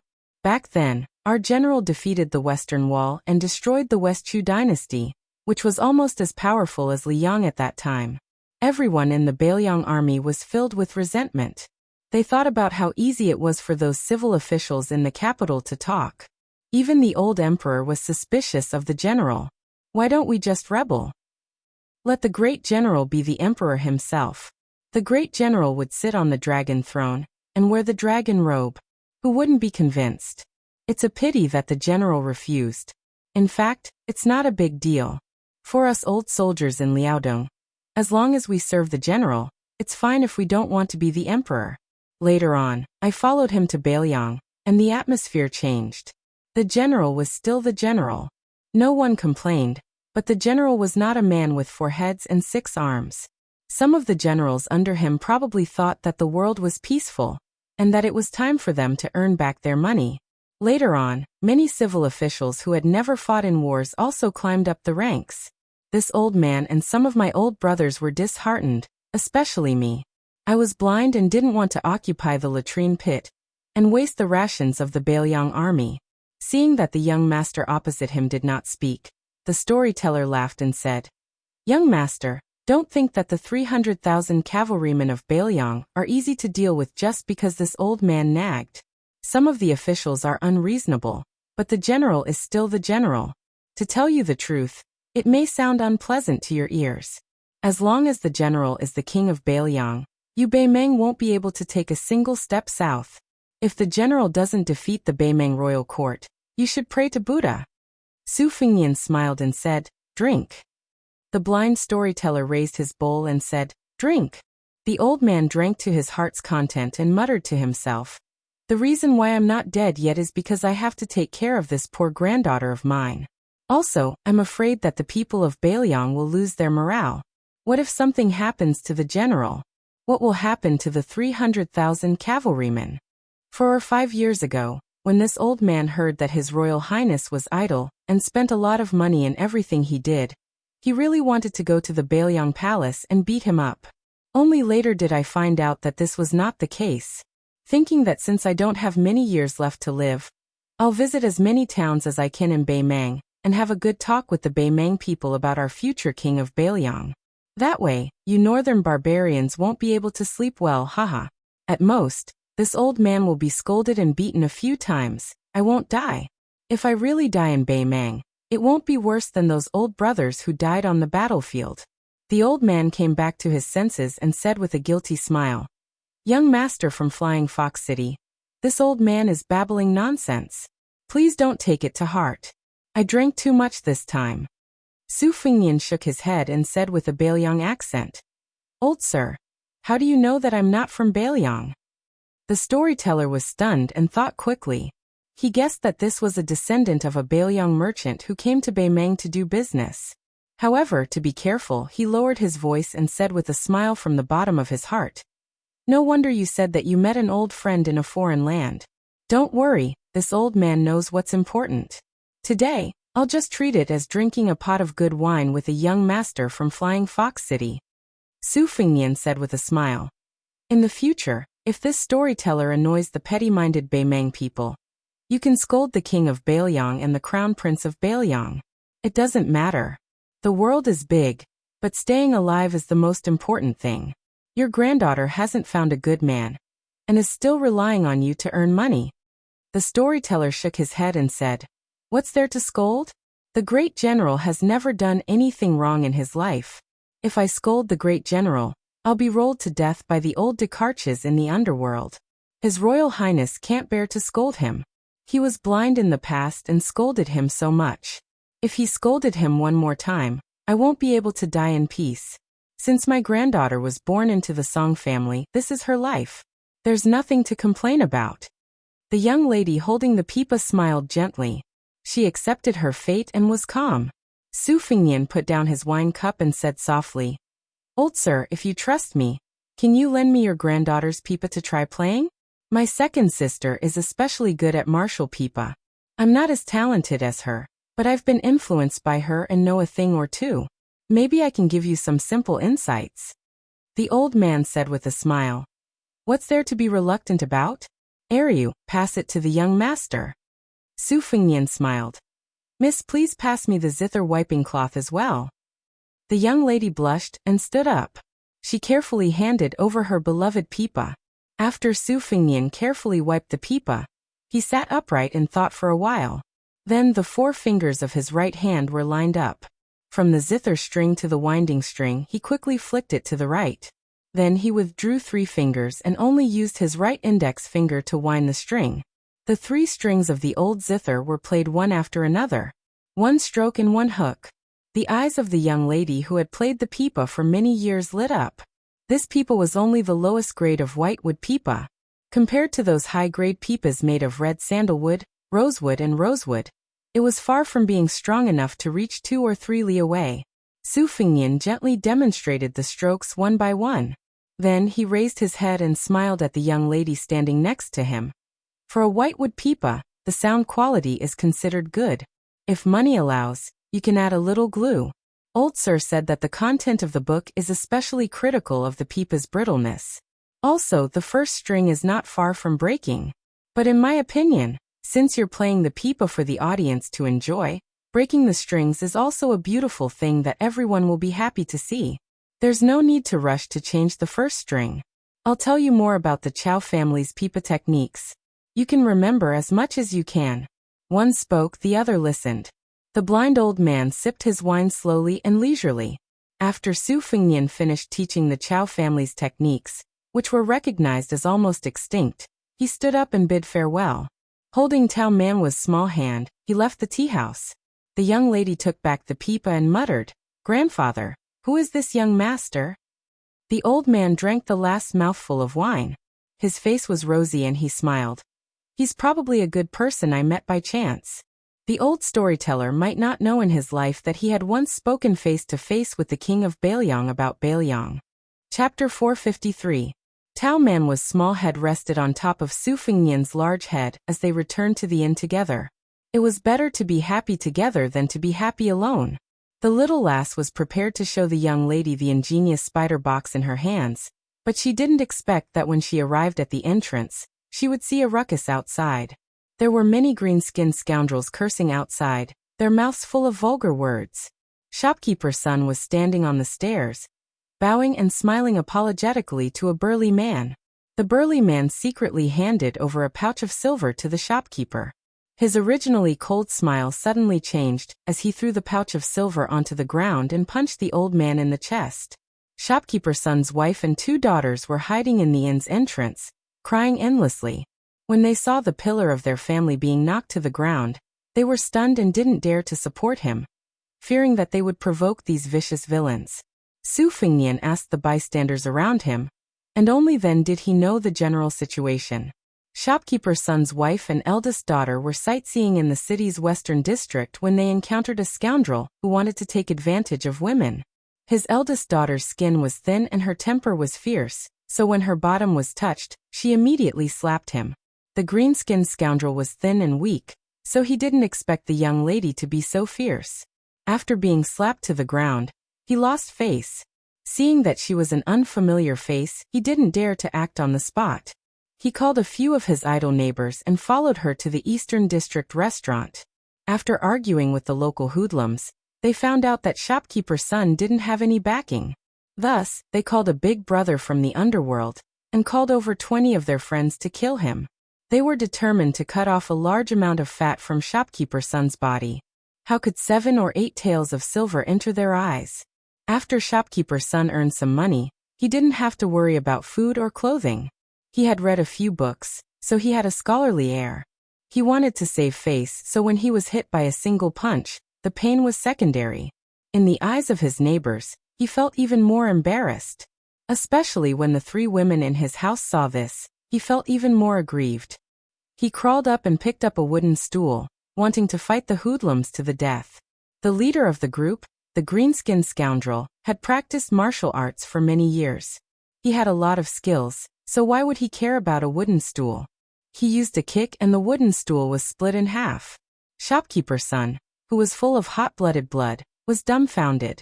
Just as he was hesitating whether or not to go to the kitchen and get a kitchen knife, a skinny scoundrel sneaked up behind him and kicked him in the butt, causing him to fall flat on his face. The skinny scoundrel's cheekbones were prominent, and his eyes were small and deep. Usually, when the gangs fought, they would use their mouths instead of their hands. He felt that this sneak attack was quite heroic, but it was a pity that he stretched his leg too far, causing his leg to cramp. He could only limp to the side, which attracted a lot of ridicule. The skinny scoundrel was about to flip out, but from the corner of his eyes he saw that the leader of the gang, who had stolen the limelight, was frowning. He immediately shut his mouth and retreated to the side. Su Fengnian put down Tao Manwu and walked to the green-skinned scoundrel while holding his hand. He very nimbly handed over a few 10 taels banknotes and said with a smile, "This leader, I don't know how brother's son was disrespectful. I hope that you can give me a chance to spend money to avoid disaster." He didn't have to give face to anyone, but he had to give face to money. The green-skinned scoundrel, who had a ferocious black tiger tattooed on his arm, coldly asked, "Brat, which gang are you from?" Su Fengnian smiled and said, "This lowly one cannot compare to First Master's domineering demeanor, and is only doing odd jobs for the City Lord Mansion's second young master. I'm not considered anyone important. Second young master took a fancy to this restaurant's 5 sprouts soup, and as a result, I developed a friendship with Manager Sunday. Thus, I came here to ask for this restaurant's signature vegetarian dish. First Master is magnanimous, so please forgive Manager Sunday. If this lowly one fails in this matter, even if second young master hears about it, the restaurant will not be in the right. Second young master has a lot of matters to attend to, so he absolutely won't care about such trivial matters. However, If this lowly one fails in this matter, and does not leave a good impression on second young master, then this lowly one will be miserable, and won't be able to obtain even half a copper coin's worth of profit. Therefore, these 30 to 40 taels of silver can be considered as a token of my respect to First Master. First Master is benevolent, and does not cut off this lowly one's path to wealth. What do you think? The leader's face was gloomy and uncertain. In the end, he smiled and put the banknotes into his pocket. He patted Su Fingnian's shoulder and said, "Since little brother has admitted his mistake, this matter isn't a big deal. I'll give you face and let it go. In the future, when you go to the western part of the city, find me for a drink. It's simple, just say the name of Flying Fox Town's Guanxi." The commotion died down, and the immortals who were watching from the sidelines also dispersed and entered the restaurant. Manager's son, who was still in a state of shock, asked in a low voice, "Brother Su, are you really a noble of the city lord's mansion?" Su Fingnian picked a clean table and sat down. He said with a smile, "How could I be related to the city lord's mansion? It's just that there are some elders in my family who have some business dealings with the mansion's steward. I'm not familiar with the second young master of the Tantai family. This time, I went to the city lord's mansion and shamelessly put myself under the guise of an assassin. I don't know if I'll be able to meet the second young master. Brother son, you know that my family is in the business of porcelain, but the second young master is an expert in this field. If I'm lucky enough to be recognized by him, I might be able to drag the second young master to the restaurant for a meal." Manager's son's mind calmed down. He rubbed his hands and said with relief, "I don't dare to accept the second young master's money. It's already a great honor to be able to come to the restaurant. Brother Su, today's matter is all thanks to your righteous help. I'll go get the money to pay you back. Also, no matter how long you stay in the inn, as long as it costs money, I'll take care of it. If you don't agree, I'll be angry with you." Su Fingnian hesitated for a moment, then said with a smile, "Brother son, don't haggle over the 30 or 40 taels of silver with me. I'm the descendant of a merchant who went to Guanghan House. If you're stubborn, you won't recognize me as your brother. In the future, as long as I go to Flying Fox City, I'll definitely come to your place to eat and drink. I won't be careless about this. I'm not joking with you, so don't feel bad." The anger in Manager's son's chest was swept away and he laughed heartily. After sitting down, he waved to his wife and daughter who were standing in the distance and said, "Come say hello to Brother Su." Chapter 454. Even the little girl who despised Su Fingnian for being too old, along with her mother and elder sister, respectfully bowed to him. The three girls were like raindrops on a pear blossom. Having survived a calamity, they were grateful to Su Fingnian. Not to mention, it seemed that this handsome young master with a saber had some connections with the city lord manor. This made them feel that Manager's son had such a young master who called him brother, and that they shared his glory with him. The eldest daughter was originally embarrassed that her father had been beaten to the ground in 2 or 3 moves. She wished she could dig a hole and hide in it. But now she only felt that her father was brave and had the ability to recognize people. She didn't have the slightest bit of complaint. As a businesswoman, Manager's son's wife was even more worldly and clever. She personally returned with a pot of good wine, and poured wine for her husband and Su Fingnian. She wanted to strike while the iron was hot, and tie this noble young master to the restaurant. In the future, if there were any conflicts with those green-skinned men, he wouldn't have to charge and break through enemy lines, but at least he wouldn't have to watch from the sidelines. Manager's son's youngest daughter was still in a daze. When her elder sister pinched her arm, she raised her head and saw her mother give her a meaningful glance. She mouthed the words Tantai's eldest young master. The little girl immediately became spirited. She didn't care about anything else and anxiously asked, "Brother Su, if you go to the city lord manor, will you be able to see Tantai's eldest young master? If you see him, you must remember to mention me. My name is Sun Xiaochun." The little girl's arm was pinched again. She immediately came to her senses and said with a smile, "There's also my elder sister. She's called Sun Jiqiu." Manager's son and his wife looked at each other and smiled. They felt somewhat helpless towards their daughter who had gone mad. The two sisters' eyes were filled with hope and expectation. They didn't care about being reserved or shy. Su Fingnian couldn't help but laugh. He could only nod and say, "If there's a chance, I'll definitely put in a few good words for you too. But I can't guarantee that I'll be able to see that heroic young master." The elder sister, Sun Jiqiu, was older and knew more about the ways of the world. She smiled and nodded. The younger sister, Sun Xiaochun, had a serious expression. She said with a deadpan expression, "You must see him." Their mother pretended to slap the little girl, but her tone was gentle. "Don't be rude." Su Fengnian smiled and said, "Sister-in-law, it's fine, it's just a small matter." Afterwards, the three women went into the room to talk about some private matters. Shopkeeper Sun, on the other hand, had a complacent smile on his face as he chatted with a few of his old friends who had rushed over after hearing the news. Su Fengnian returned to his room at the inn. Tao Manwu put away the Qiqiao box, opened his bag, and counted the silver pieces one by one. Su Fengnian laughed and scolded. If there really was a thief, would he only steal a few pieces of silver? You stole them all long ago. The little girl, who was good at running a household, glared back at him and continued to count the money. With his back to Tao Manwu, Su Fengnian steered a flying sword from the silkworm armor 12 scabbard, and secretly nurtured it. After counting the silver pieces, not a single one was missing. Tao Manwu tied up his bag, kicked off his boots, and arranged the Qiqiao box and a porcelain pillow. He rested his head on the bed and looked left and right, his eyes full of joy. Su Fengnian hid the flying sword and looked at his palms, where the calluses were gradually peeling off after fusing with the big yellow courtyard. Ordinary people used their blood to nurture a sword, not to mention 12. Even 2 or 3 swords would be enough to make their hands unsightly. However, with the big yellow courtyard growing the longevity lotus, there was no need to worry. His qi and blood were as vigorous as the tides of Guangling. Su Fengnian sat on the edge of the bed, his body leaning back, and his eyes closed in concentration. Tao Manwu was in a dilemma, but in the end, he generously stuffed the porcelain pillow under the back of his head. Holding the Qiqiao box with a small spider web inside, he sat up and looked at the guy beside him, wanting to say something but hesitating. Su Fengnian, with his eyes closed, calmly asked, "Do you want to know why I could have taught those scoundrels a lesson, but instead humbly gave them money and settled the matter peacefully?" The little girl nodded and pouted, feeling a little wronged and resentful. She felt that this guy lacked even the slightest bit of chivalry. Su Fengnian's lips curled up, and he softly said, "I'm a scoundrel, but I'm a rootless duckweed, floating wherever I go."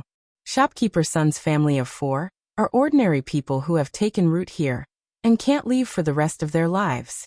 The green-skinned goods of Flying Fox City are clever and cunning. To put it nicely, they judge the situation and size up the situation. To put it bluntly, they bully the weak and fear the strong. Unless I kill them once, they won't let Shopkeeper Sun off easily. But I have a private matter to attend to. And I also have a burden like you who can only help me carry the money. I can't possibly fight over such a small matter. In the end, each family's misfortune and fortune will be their own. Today, I only helped because of the pot of tea, and because I was afraid that I would have to go through the trouble of moving to another place. Otherwise, with my fickle personality, I wouldn't have bothered to pretend to be a good person. This is called each family sweeps the snow in front of their own door, ignoring the frost on the roof of others' roof. If you want to find a hero who can help those in distress to travel the Jianghu with you, then I'm sorry, little girl. I'm sure I'll disappoint you. Tao Manwu weakly snorted. When she saw him teaching the pipa-playing elder sister at the tea house, she felt that he wasn't so bad. Now she felt that he wasn't that good after all. Su Fengnian held the little girl's arm and quietly unblocked her acupuncture points. He sarcastically said, "Good people have good karma." That's just a saying that people are afraid of disaster. In fact, not many people are willing to be good people. Generally speaking, good people don't have good karma. It's just that no one has the opportunity to let you know. Tao Manwu only felt that her arm was hot. It wasn't comfortable or uncomfortable, so she endured it. Su Fengnian calmly said, "Change your arm." She turned around and stretched out her arm. After Su Fengnian succeeded, he teased, "They all say that men and women shouldn't touch each other. You don't have any shame." Tao Manwu ignored this and sighed like an old man. She bit her lip and said, Uncle Dong said that a country's weapon should not be shown to others. A gentleman hides his weapon and waits for the right moment to move. A villain holds his weapon and clamors nonstop. Su Fingnian opened his eyes and said with a smile, "Your Uncle Dong is a knowledgeable person. Isn't he very similar to me?" The little girl rolled her eyes. She was too lazy to talk to this scoundrel who flattered himself. She just wanted to take back her beloved porcelain pillow. Su Fingnian pressed down on the porcelain pillow and said shamelessly, "I'm not giving it back." The little girl knew that she couldn't compete in strength, so she showed a disdainful expression. After spending so much time with this scoundrel, she seemed to have learned some small skills to make herself more comfortable. Tao Manwu curiously put on his boots and ran to the window, standing on his tiptoes to see what was going on. Flying Fox City was dumbfounded.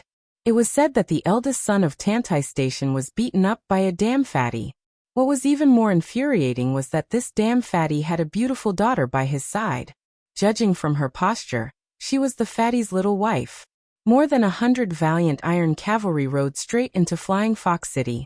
The iron hooves crushed all the women in the city. Later, the well-informed high-ranking officials and dignitaries in Flying Fox City turned from anger to fear. The damn fatty who broke into the city without following the law was not only a real military general, but also a leading figure in the military circle of the southern officials in Beimang. He was the most exceptional second-grade general in Beimang in the past 30 years. He was only one step away from the 3 third-grade generals in the south.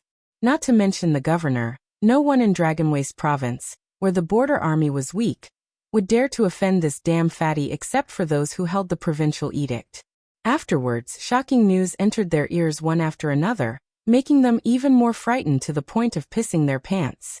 The woman in colorful clothes at the damn fatty's side was the daughter of one of the northern Mang's 5 great sects' weapon-carrying mountain master, as well as the damn fatty's second wife. Meanwhile, this damned fatty's first wife had an even more extraordinary background. No wonder she could suppress the weapon-carrying mountain's precious young miss. The eldest son of Tantai Station only blocked the city gate with his men, but the soldiers and horses were scattered. The eldest son himself was forced off his horse by the fairy who came down from Bingti Mountain. For a time, the city was in turmoil. There was only a tea house far away from the quarrels. People listened to the stories of the eldest son of Bailiang's travels told by the blind storyteller, and paid no attention to the outside world. An old Confucian scholar who had just entered the city sat by the window. He ordered a pot of cheap tea and placed a worn-out bookcase by his feet. Opposite him sat a middle-aged man with a sword on his back with a solemn expression. Sword Chi approached. Chapter 455. Hundreds of cavalrymen charged into the city, clad in heavy armor. The fat general in the lead weighed at least 100 kilograms, but he didn't give off the feeling of being a burden at all. His body was strong, his skin was dark, and his mount was also a heavy black horse. The cavalrymen behind him galloped in a straight line. Beside the fat general, there was a delicate woman riding side by side. She had a lively temperament, and her colorful clothes fluttered in the wind, making her look like a fairy. The young woman wore a dark and serene green skirt with a soft and delicate yellow inner garment, which was exquisite and elegant. An ancient sword with a peacock green scabbard hung on her waist. Even when she galloped with the Beimang's #1 cavalryman, she didn't look like a vase at all, which made the fat general's personal cavalryman look even more majestic. The Beimang dynasty had a vast territory, but ever since the Liang dynasty unified the spring and autumn period, it had launched 6 grand wars with all its might, but only one of them involved the central line of the Dragon Waste state. The main battlefields were the eastern line of the 2 Liao provinces, and the western line of the Beimang Gusai province and the Liangzhou province, which was 100 steps away from Flying Fox City. The fat man slowed down his horse and looked up at the hanging sword pavilion. The travel-worn fat man spat out a mouthful of thick phlegm and cursed in a low voice. The cavalrymen behind him moved as if they were one person, and the distance between the horse's legs didn't change because of the slow speed. The fat man's surname was Dong. His father was a scholar left behind by the spring and autumn period, and his mother was a girl from a small family in Beimang. After joining the army for more than 10 years, the fat man Dong had turned his 200 kilograms of fat into muscles. He had become the most dazzling military hero of the Beimang Southern Dynasty. He was even on the same level as the governor of Gusai Province, the three great generals, and the important ministers of the Southern Dynasty. According to the laws of Beimang, even if the officials of the Southern Dynasty and the ministers of the Northern Dynasty had the same rank, their ranks would still be lowered by one rank. Only the nobles of the Southern Dynasty who had been specially rewarded by the Empress of Beimang could have their ranks increased by half a rank. This fat man was the only person in the Beimang dynasty who had been specially rewarded by the Empress of Beimang. Therefore, even though he was supposed to be a rank 4 general, his military power had risen to rank 2. The three great generals of the Western Front, Huang Songpu Lu Gui, Yang Yuanzhan and Gusai Jinsi, who could make the border tremble with just a sneeze, had all been cursed by this fat man. Among them, he had even slammed the table with Huang Songpu, who had been specially rewarded by the Empress of Beimang. It was even rumored that he had rolled up his sleeves and had a fight with Yang Yuanzhan. It was a miracle that the fat man was still alive today. Fatty Dong gnashed his teeth in anger. How did that old turtle Morong Baoding manage the little bastards in his clan? Morong Zhangtai had already given him a secret letter, but he still dared to lead his private army to rob his brother, sister-in-law, and niece. Did he really think that he could sit back and relax just because he was ranked 9th on the martial roll? Putting aside the murder of his sister-in-law, if anything happened to his niece, who he regarded as his own daughter, then this old man would fight with Morong Baoding to death for the rest of his life. If any of the descendants of Morong Baoding's branch came to Gusai Province to steal military merits in the future, then I'll make sure to beat them up so badly that even their parents wouldn't be able to recognize them when they crawled back home. Along the way, as they approached Flying Fox City, there were already several groups of scouts roaming around and spying on them from half a li away. Fatty Dong did not pay any attention to them at all. With these guys' horsemanship and combat strength, any one of the cavalrymen behind him could easily shoot them down. In terms of the killing ability of the horse bars and the scouts, only the white horse wandering crossbows trained by Chen Jibao could compare with his crowbars. Politeness demands reciprocity. After so many years of fighting to the death with real swords and spears, the odds of victory and defeat were always 50-50. Fatty Dong grinned, which made him look even more sinister. He knew that he wasn't a romantic, elegant and kind person. Before he joined the army, the children in the neighborhood would be scared and cry when they saw him. Other than men who had similar interests, he hadn't been liked by many women or children in his life. Therefore, whenever he met a woman, Fatty Dong would cherish her very much. There were only 2 women, and both of them had become his wives. The outside world said that Fatty Dong treated both the first and second wives equally. Anyway, the one who became the official daughter-in-law of the Dong family first would be the first daughter-in-law, and the one who married into the family later would be the second daughter-in-law. This was called first come, first served. Anyway, this old man didn't like to be reasonable. The one beside me was the sweetheart of that old man, Bu Bangshan. Wasn't she also taken home by me? Every 2 or 3 days, that old fellow disdained my martial prowess as unsightly. Motherf asterisk cur. What the hell do you know about the art of war? The pinnacle of martial prowess is no more than fighting 1,000 men. This old man is a match for 10,000 men. I've long disliked you, old man. Don't rely on your father-in-law's status as a martial grandmaster to make a ruckus. This old man respects the old and loves the young. I won't bicker with you. At most, I'll just pat your butt and turn around to tidy up your daughter in the middle of the night. This is called everything has its vanquisher. When the woman beside Fatty Dong saw that all too familiar smiling face, she helplessly said, "Husband, are you up to no good again? Who's going to suffer this time?" The damned Fatty laughed and said, "Your husband has always won people over with virtue and has always been kind to others." The beautiful woman with wide sleeves that fluttered like an immortal from the heavens wrinkled her brows. "You like that Tao man with so much? In the future, you probably won't be so nervous about the children of me and that person, right?"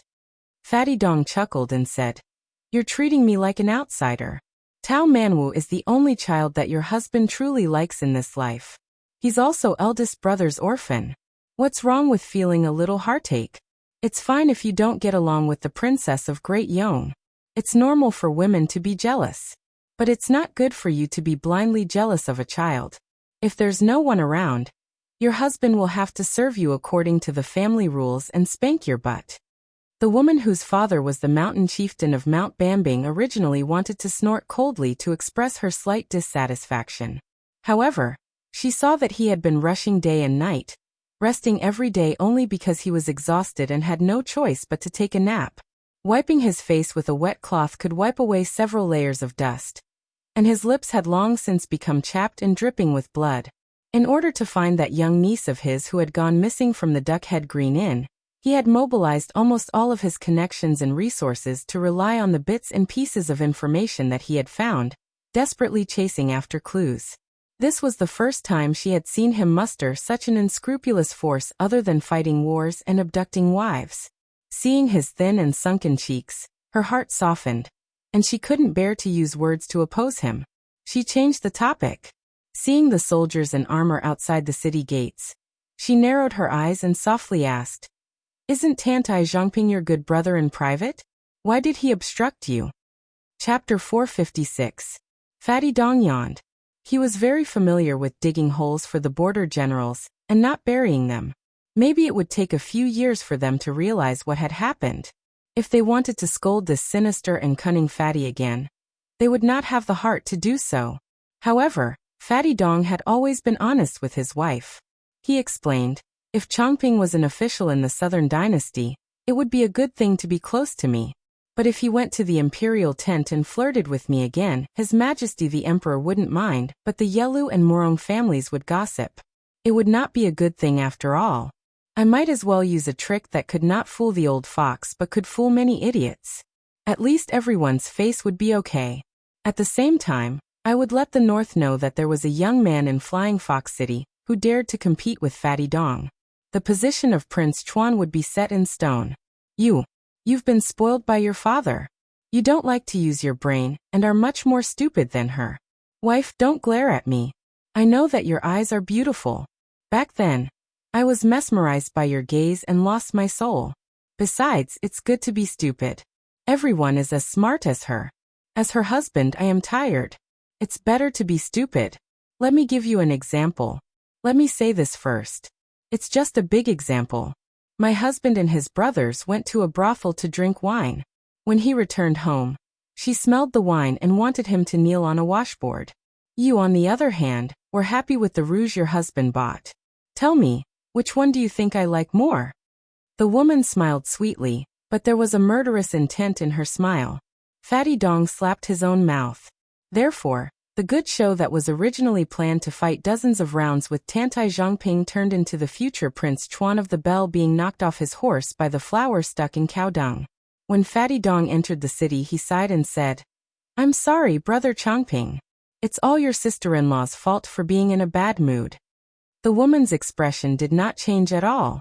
She asked softly, "Husband, how do we find your niece next?" Fatty Dong went out of the city gate. He used his hand to block the sunlight and said calmly, "Seal the city. Then scour the city. When you find me, you will leave the city." The woman said worriedly, "Husband, aren't you afraid of attracting criticism?" Fatty Dong curled his lips and sneered, "If anyone is not convinced, then come and argue with me. I will slowly reason with them. If I can't win, then I will crush them with my cavalry." The two bodyguards behind him were closer. When they heard the general's words, they smiled knowingly. That's right. Our General Dong didn't have any ink in his stomach, but he liked to pretend to be cultured and reasonable with others. Most of the time, when he couldn't argue with others, he would jump and curse. If he still couldn't vent his anger, he would get physical. The officials of the Southern Dynasty hated this shameless bastard. Especially during the Spring Festival, General Dong, whose calligraphy was distorted like an earthworm, still insisted on showing off his talent. He went through doors and shamelessly asked those Southern Dynasty mansions to hang the Spring Festival couplets he wrote. He knew nothing and made a fool of himself. Once, the supervisor and the observer of the Southern Dynasty played tricks. One said that the wind blew away the Spring Festival couplets, while the other said that the couplets were ruined by setting off firecrackers. In the end, the next day, Fatty Dong carried 2 Spring Festival couplets on his shoulders, and went to hang them on the doors of two powerful military officials. He personally glued them with porridge and soup, and said with a smile that this time the couplets wouldn't be blown away by the wind or blown away by the firecrackers.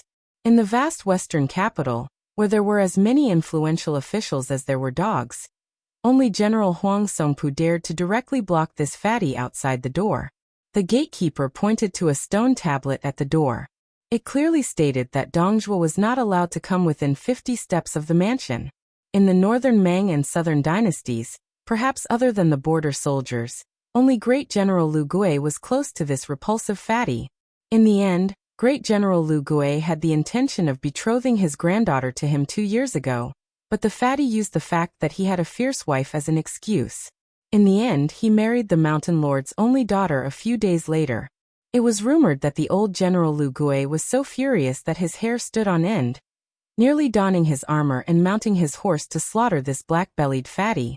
The woman said softly, "If you knew this would happen, why didn't you personally escort sister-in-law and niece to Lucheng?" Fatty Dong said gloomily, "That sister-in-law doesn't seem like a woman who can stay a widow for Brother Tao. I've never been close to her, so why would I want to see her? Right after Brother Tao died, she wrote to me to ask for a list of official titles for her son. I have a strange temper. If you ask for it, I won't give it to you. If you don't ask for it, I don't mind helping you pave the way. Brother Tao only has one son. If she raises him, sooner or later he'll become a playboy who eats, drinks, and plays. He's not promising at all. If it were up to me, he would have been thrown into my army. If he could survive and become a member of the Crow's Nest, he'd have your Uncle Dong Zhuo's wealth, and he'd have a bright future. But would that woman be willing to do that? Wouldn't she be worried to death and stab me in the back? That nephew's temperament doesn't follow Brother Tao's but his mother's. Therefore I only like young man Wu. I, Dong Zhuo, swore that I wouldn't visit old Corporal Wu until I became a first-class general or minister in Beimang." Fatty Dong snorted coldly. "As long as I find young man Wu, I'll make sure that my youngest daughter can live more freely than any princess or infanta. Whoever dares to bully her must be tired of living." The woman rubbed her black hair and said softly, "From the news, it's a young man with a saber who's traveling in Dragon Waste State who kidnapped young man Wu. When you meet him, how are you going to deal with him?" Fatty Dong's expression eased a little, and he said with a smile, "I don't care who he is or what his identity is. As long as he doesn't let young man Wu down, as long as he dares to ask, I'll dare to pay him." The woman from Bubang Mountain said with a smile, "That's what I like about my husband." Fatty Dong laughed and said, "Wife, I like a lot of things about you." The woman, who was born to live at the top of Jianghu and enjoyed the scenery, was born to be indifferent to the world. Only to Fatty Dong, who was her nemesis, she threw a coquettish glance that only showed her true love. Fatty Dong squinted his eyes and looked at the city. He didn't like this flying fox city. It was too effeminate and annoying. When the cavalry entered the city, they didn't go straight to the mayor's mansion. Instead, they symbolically circled the city and passed by a restaurant in the northeast corner. The woman suddenly turned her head and looked at the window upstairs. Fatty Dong wondered, "What's the matter?" The woman thought for a while and shook her head. Fatty Dong thought that there was a playboy who coveted his wife and didn't take it seriously. If it was a normal day, he could beat him to death. But now he really didn't have the mood to do so. He only brought 100 cavalry, and he couldn't look for young man Wu all over the city like a headless fly. In the end, he still needed the help of the government. Dong Zhuo exhaled a long breath and said softly, "Young man Wu, wait for Uncle Dong for a while." F***CK, that damn Winate system. It made me lose 2,000 words of my manuscript. This one should have been 6,000 words. The next chapter will be at 2 or 3 in the morning. Chapter 457. The blind storyteller had to tell the story of the heir of Baoyang's travels 3 times a day. 3 times was already the limit of the old man's physical strength. No matter how stubborn he was, he couldn't compete with the heavens. Maybe one day the heavens would be unhappy and take his life. Moreover, the storyteller could only move his lips and drink a few mouthfuls of wine to moisten his throat. His granddaughter, who played the pipa, had to suffer a lot. Her life was poor and she couldn't bear to spend money to use the peach rubber finger protector. After only one storytelling session, the little girl's 10 fingers were bruised and blue. Now that she was resting, she was afraid that her grandfather would be worried, so she only dared to secretly rub the corners of her clothes to ease the pain in her fingers. The shopkeeper of the tea house saw the second group of customers enter the tea house in high spirits. They sat behind the counter and happily sipped tea from the spout. Doing a small business related to eating was all about the flow of people. If the old customers didn't leave, the new customers wouldn't come. The shopkeeper subconsciously glanced at the customers at the table by the window, and no longer paid attention to them. The old scholar seemed to have made up his mind to listen to another storytelling session. He tactfully asked for a pot of tea from the tea house's waiter. He didn't drink much, but most of the tea was smeared on the table by him. The man with the sword didn't look sideways. He was like a clay bodhisattva in a small temple. His chi cultivation was first class. The old scholar smiled and said, "Xiaopu, want to drink a cup?" The middle-aged man shook his head and respectfully said, "I don't dare." The old scholar seemed to have heard the biggest joke in the world. He pointed at the junior and said, "Even Li Mibi dared to openly assassinate him. Is there anything in the world that you, son Xiaopu, don't dare to do?" The man with the sword didn't smile, nor did he know how to joke. He said seriously, "Then let's drink a cup." The old scholar shook his head and said, "I won't let you drink, you idiot." The old man rubbed his cheeks and said slowly, "I scolded old Li for having evil intentions and wanting to bring disaster to Beimeng for 100 years. He scolded me for being pedantic and unworthy of being the emperor's teacher. These are all disputes in the court under the emperor's eyes. They are all on the table and can barely be called disputes between gentlemen. Xiaopu, don't go to Li Mibi's side in the future. A saber only has a single edge, and its foundation is biased. Therefore, it is a sharp weapon for killing people. A sword, however, has two peaks and is neither biased nor biased. A gentleman entering the world to save people is the correct path of the sword. In a dynasty, both sides complement each other. There is no lack of martial artists who wield sabers and swords who wield swords. You are the master of the sword mansion of the chess and sword music school after all. If you personally fight and kill, the school will lose its glory. You have to rely on the talented juniors to earn your reputation. You have to rely on the support of the few of you.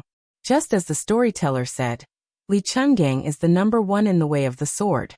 In my opinion, this sword god's sheathed sword has thousands of sword wills in his heart, even if he doesn't draw his sword. He is far more perfect than the two-sleeved green snake, and the sword that opens the gate of heaven. Xiaopu, you should learn from him." The middle-aged man nodded. He was only convinced by one person in his life. The old man left Beimeng alone and rushed to the south before the situation of the Central Plains was settled. After the unification of the spring and autumn period, he stayed in the foreign land where the smoke of war gradually dissipated for a full 20 years. The man with the sword was famous for his sword chi. Hong Jingyan, who was at the top of the martial arts ranking, was his closed-door disciple. The old scholar listened to the next two storytellers without missing a word, sometimes nodding and sometimes shaking his head. In any case, no one except for a rather dignified swordsman sitting at the same table would care about the life or death of an ordinary-looking, stinky scholar. During this period, two groups of ruffians from Flying Fox City came to make trouble. The first group was sent back by the tea house manager with money. The second group was much more vicious. The old storyteller, who was fiercely protecting his granddaughter holding the pipa, was punched in the face. As a result, the crowd was outraged. The customers paid for their tea and waited to hear a few good stories. You ruffians can be unreasonable, but don't hit the old man's face. If you hurt him, wouldn't you have wasted your copper coins to buy tea and listen to the storyteller? The ruffians said harshly. If they dared to boast about how heroic the heir of Bailiang was again, they would come back and give them a good beating. Then they swaggered away. At the end of the third storytelling session, a few handsome horses came to the outside of the tea house. A few disciples of the Flying Fox town jumped off the horses and rushed at the blind old man with 6 or 7 evil servants. A disciple of an official's family even pulled the little girl's hair with a ferocious smile and threatened to throw the little young barbarian into the lowest brothel to be a whore. The old scholar's face was as usual. People fight with people, and each depends on his own ability. Life and death are predestined. This old man wants to make a fuss about the fight between officials and people. Shapu. In an instant, the man with a sword on his back who heard the order did not unsheath his sword, but the sword chi was close. The old scholar did not look at the bloody scene. He stretched out his sleeve to wipe off the map of the border between the two dynasties that was densely covered like an ant's nest on the table. He whispered in a hoarse voice, "In the past 20 years, I have been a businessman who haggled over every penny, a farmer who lost his home, a night watchman, a henchman who buried himself in writing documents for the officials, a writer for the famous prostitutes in the brothel, an escort who traveled north and south, a writer for the famous scholars, a county magistrate in a small town, and so on. I have done all kinds of things. I have also traveled through the 9 kingdoms of the spring and autumn period. If I spend another 2 or 3 years traveling through the 8 provinces of Beimang, I can probably go to the imperial city and play a big chess game for His Majesty." The old scholar said flatly, Huang Sanjia, you used the 9 kingdoms of the Central Plains as a chessboard, and I used the 2 dynasties to divide black and white. You are about to lose 1 rank." The old scholar suddenly laughed and said, "You already have 1 foot in the coffin, yet you are still so focused on winning. It's not good." In the inn, Su Fingyan saw Tao Manwu, who had just stood on tiptoe to look outside the window, suddenly shrink back as if she had seen a ghost in broad daylight. She trotted to the bedside, took off her boots, and jumped to his side. She hugged the strange box with a complicated expression on her little face. Su Fingyan joked, "What? You didn't really see your Uncle Dong, did you? That doesn't make sense. If it were me, I would have already shouted and jumped down the stairs." The little girl raised the box in her hand and tilted her head. She said timidly and seriously, "If the little spiders in the box spin a web tomorrow, you have to promise me one thing, okay?" Su Fingyan bluntly refused. "Do you think I am stupid? If you want me to meet your Uncle Dong who has outstanding military achievements, or if you want me to carry that money bag in the future, do you think I will agree?" The little girl was still holding the small wooden box, about to cry. Su Fingyan said angrily, "Go away, don't try to seduce me. There really isn't such a beautiful girl in the world." After hesitating for a moment, Su Fingyan said self-mockingly, "Even if there is, it is not a silly girl like you who is only 4, 5, 6, or 7 years old." Su Fingyan wanted to get out of bed to see what was going on, but he found that she was tugging on his sleeve. He looked down and saw that the little girl's eyes were wet, as if a flood was about to burst out of a dam. Su Fingyan had a keen sense of hearing. Naturally, he could tell that it was the movement of 100 elite cavalries crossing the street outside the building. There were very few people in the Flying Fox City who were qualified to make such a big move. Tantai Zhongping was one of them. However, the eldest son of the city's official had always been reserved, so he would not bring an army to the northeast corner of the city to show off. Connecting this to Tao Manwa's strange expression, the truth was revealed.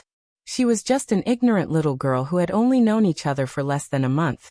So what kind of unforgettable feelings could there be? Su Fingyan felt like she would just suffer a bit of pain for a while. Once she saw that Uncle Dong who had a meteoric rise in northern Meng's political arena, it wouldn't take long for her to forget about him. Just how many oaths of undying love and undying love were nothing more than this. In reality, the two of them were entangled in gratitude and grudges, one big and one small. This kind of affection couldn't withstand a few blows of wind and rain. Chapter 458. Su Fingyan did not expose the truth that was close to the truth. He said softly, "I intend to entrust you to Tantai Chang'an. Later, I will ask shopkeeper's son to take you to the bottle alley. Stay in Shi first. After that, you can tell the second son of the city overseer to come to the restaurant for a meal." It was hard to tell whether the second son of the city overseer was a loser or not.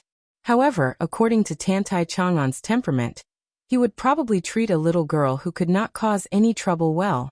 Of course, this was not a foolproof plan.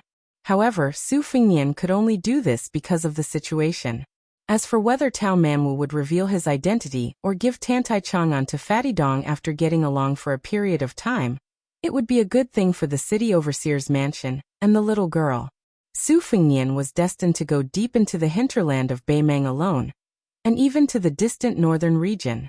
It was impossible for him to take a little girl to the end of the world. It was not a fun thing to do. Maybe one day she would become a burden and be abandoned as an abandoned child. Finally, she would die under unknown weapons. No matter how Su Fengnian agreed with the hypocrisy of the world and how cruel and ruthless he was, he did not think it was a trivial matter to watch her die an unnatural death. The little girl turned her head and said angrily, "No, I won't tell you if I go. I'll be a mute." Su Fengnian smiled and said, "It's up to you whether you go or not." The little girl nodded heavily. Su Fengnian flicked her forehead and said, "You will hate me one day. Then you will know how hard it is to part peacefully now." Tao Manwu picked up the porcelain pillow and wanted to hit the big bad guy. However, when he saw his eyes, he did not dare to do so. He was afraid that he would cry out loud. The little girl turned over and threw herself on the bed. First, she hugged the porcelain pillow and Qi Qiao under her body. Then, she hurriedly covered her body with the quilt and hid to sob secretly. "I hate you right now," she said in a soft and indistinct voice. She wanted to cry and scold him, and she was also sulking under the quilt. The little girl must be very tired. Su Fengnian waited for a while. Seeing that she did not stop, he sighed, took the quilt and threw it aside. Then he held her in his arms and put his chin on her head. He said softly, "Don't you want to see your Uncle Dong every day and want him to teach me a lesson? Why are you so shy when you see him? Now." The little girl covered her face and her slender shoulders gently twitched. She said intermittently, "Uncle Dong is a good man. I won't let him beat you." Su Fengnian shook his head and said, "Fighting or not is a small matter." He did not continue. Since the fatty Dong Zhuo had entered Flying Fox City with 100 cavalrymen, Su Fengnian would not only be afraid of him, but also want to kill him. Killing Dong Zhuo would have a more far-reaching impact than killing Tin Tao Qianji.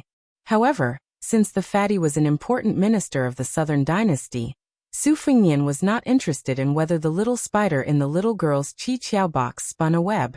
However, the Beimang spider web behind the fatty was very likely to slowly spread out inside and outside Flying Fox City.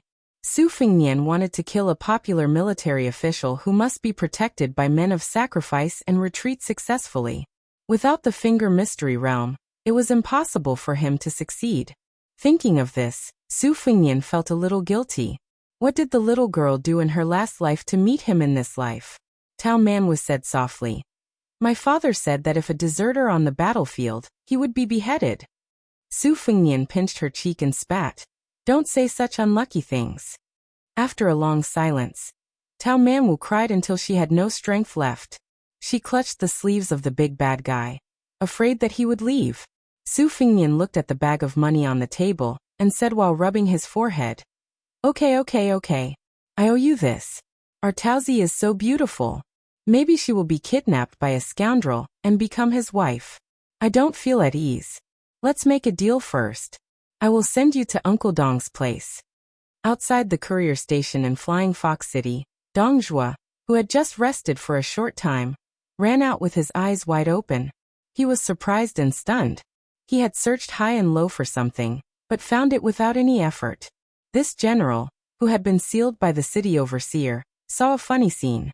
A young man holding his little niece's hand with one hand, and an inferior horse with the other hand appeared in front of him unexpectedly and unreasonably. Young Manwu was carrying a heavy bag, and holding a porcelain pillow with one hand. She bit her lips and looked very wronged. Dong Zhuo's heart and liver were broken. Fortunately, young Manwu was safe. Dong Zhuo looked at him carefully. This fat fox who had been dealing with the old foxes in the military and political circles all year round, had already cultivated a good sense of human nature. His eyes were like torches. He immediately felt jealous like a father who saw his daughter bring a damned son-in-law to his house. Damn it, his little daughter was not even 10 years old. How could this bastard kill her? The fairy who came out of the Bing Mountain squinted at the young man who she could not see clearly. He was empty-handed and had nothing on him. There was a long cloth bag tied near the saddle of the inferior horse, which should be a weapon similar to a broadsword. The more she could not figure out, the more she dared not take it lightly. Her family was well learned. Her martial arts were good, and her eyesight was superb. She was not sure whether this calm young man was at level 3 or level 2. But when she saw her husband's embarrassed look, she felt relieved. She had seen her husband bully others many times, but this was the first time. Since this uninvited guest dared to bring young man Wu here. Unless he was a reckless and lousy assassin like a moth darting into the flame, he was most likely a guest and not an enemy.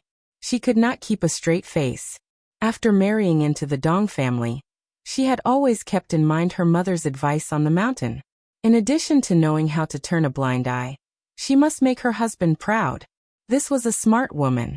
Tao Manwu looked back 3 times with every step. Su Fingyan turned over and mounted the horse. Fatty Dong laughed and said, "This hero who did a good deed without leaving his name, is he going out of the city?" Su Fingyan smiled and nodded. Fatty Dong rubbed his hands and said, "If there is something that is hard to say, it is not Dong Zhuo who is boasting. As long as it is not a big crime of rebellion, I can help you to intercede. If you don't like Dong Zhuo's reputation, it is not a problem. Dong Zhuo will remember today's kindness for the rest of his life." Seeing this young man slowly turn the horse's head, it seemed that he was determined to go out of the city. Dong Zhuo did not bother to be polite and said loudly, "Go to the city gate and pass a message. Open the city gate and let them go." Watching the man and the horse go away, Fatty Dong ran to Tao Manwu with a funny posture. Because he was too tall and burly, he simply knelt down and hugged the little girl. His wife wanted to say something but stopped. Dong Zhuo picked up young Manwu and put him on his shoulder to sit.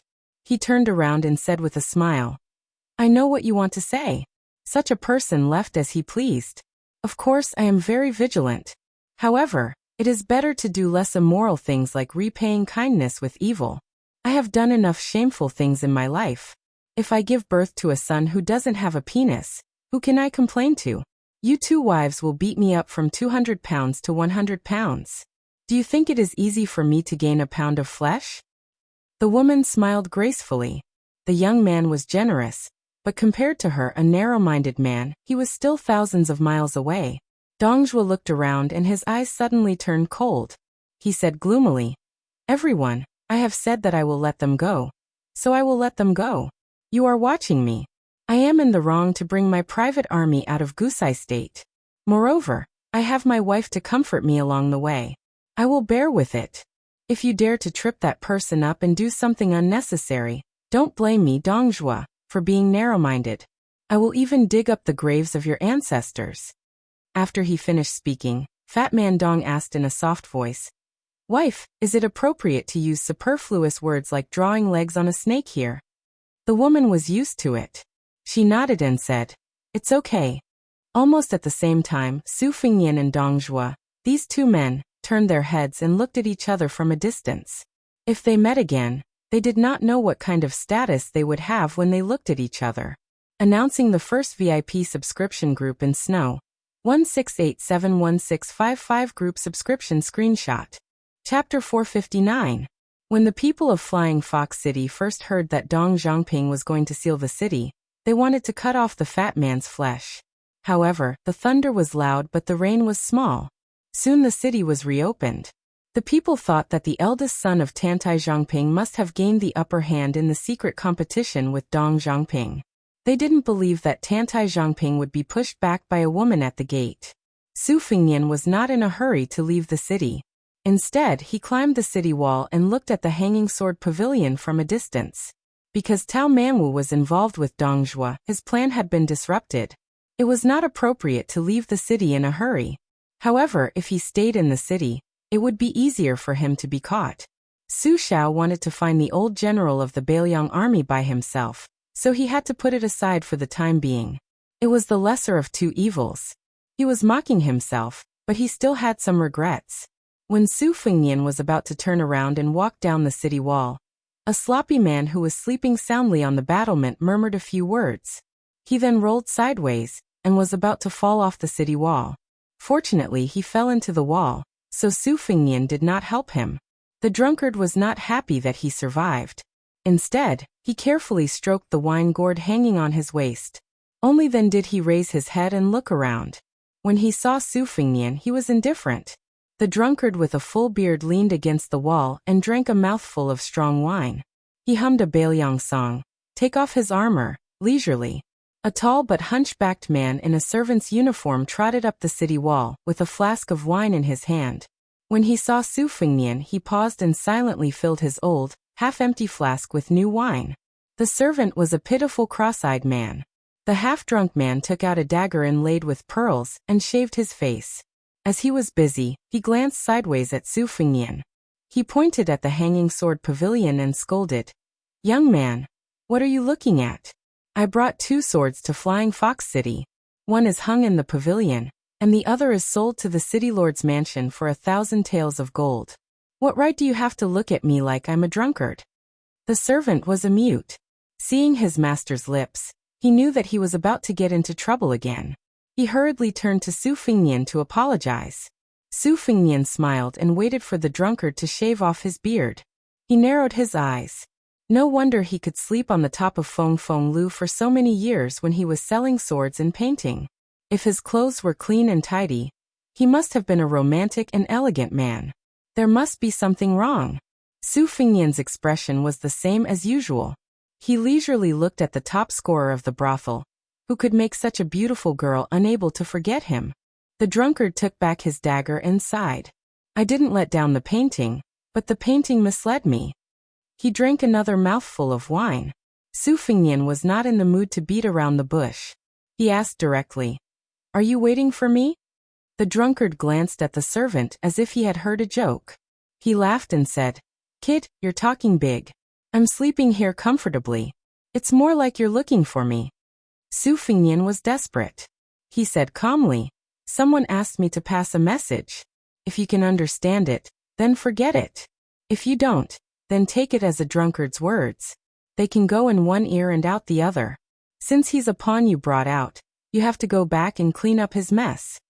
The man who was still handsome after shaving rolled his eyes and said, "Is there something wrong with your head? When did I not clean up my mess after taking a dump? Get lost, get lost. If you don't get lost, I still have my swordsmanship. I'll take out the torch dragon hanging in the sword pavilion and send you to hell." Su Fengnian had checked the flow of qi.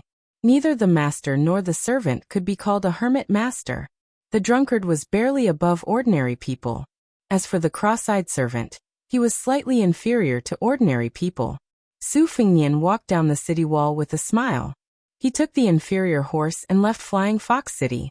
He looked back. There was no drunkard. There was only the cross-eyed servant standing there with a hunched back. The drunkard, who had been sitting on the ground and leaning against the wall, wiped the stubble on his cheeks and muttered to himself. Seeing that there was no response, he looked up and saw the servant standing there silently. The drunkard said self-deprecatingly, "I forgot that you're deaf and mute. When I was chased by my enemies, I ran north and fled to the border. If you didn't have some money, I wouldn't be willing to call you master and servant." The drunkard asked lazily, "Why do you want me to sleep on the city wall today?" A hoarse voice sounded.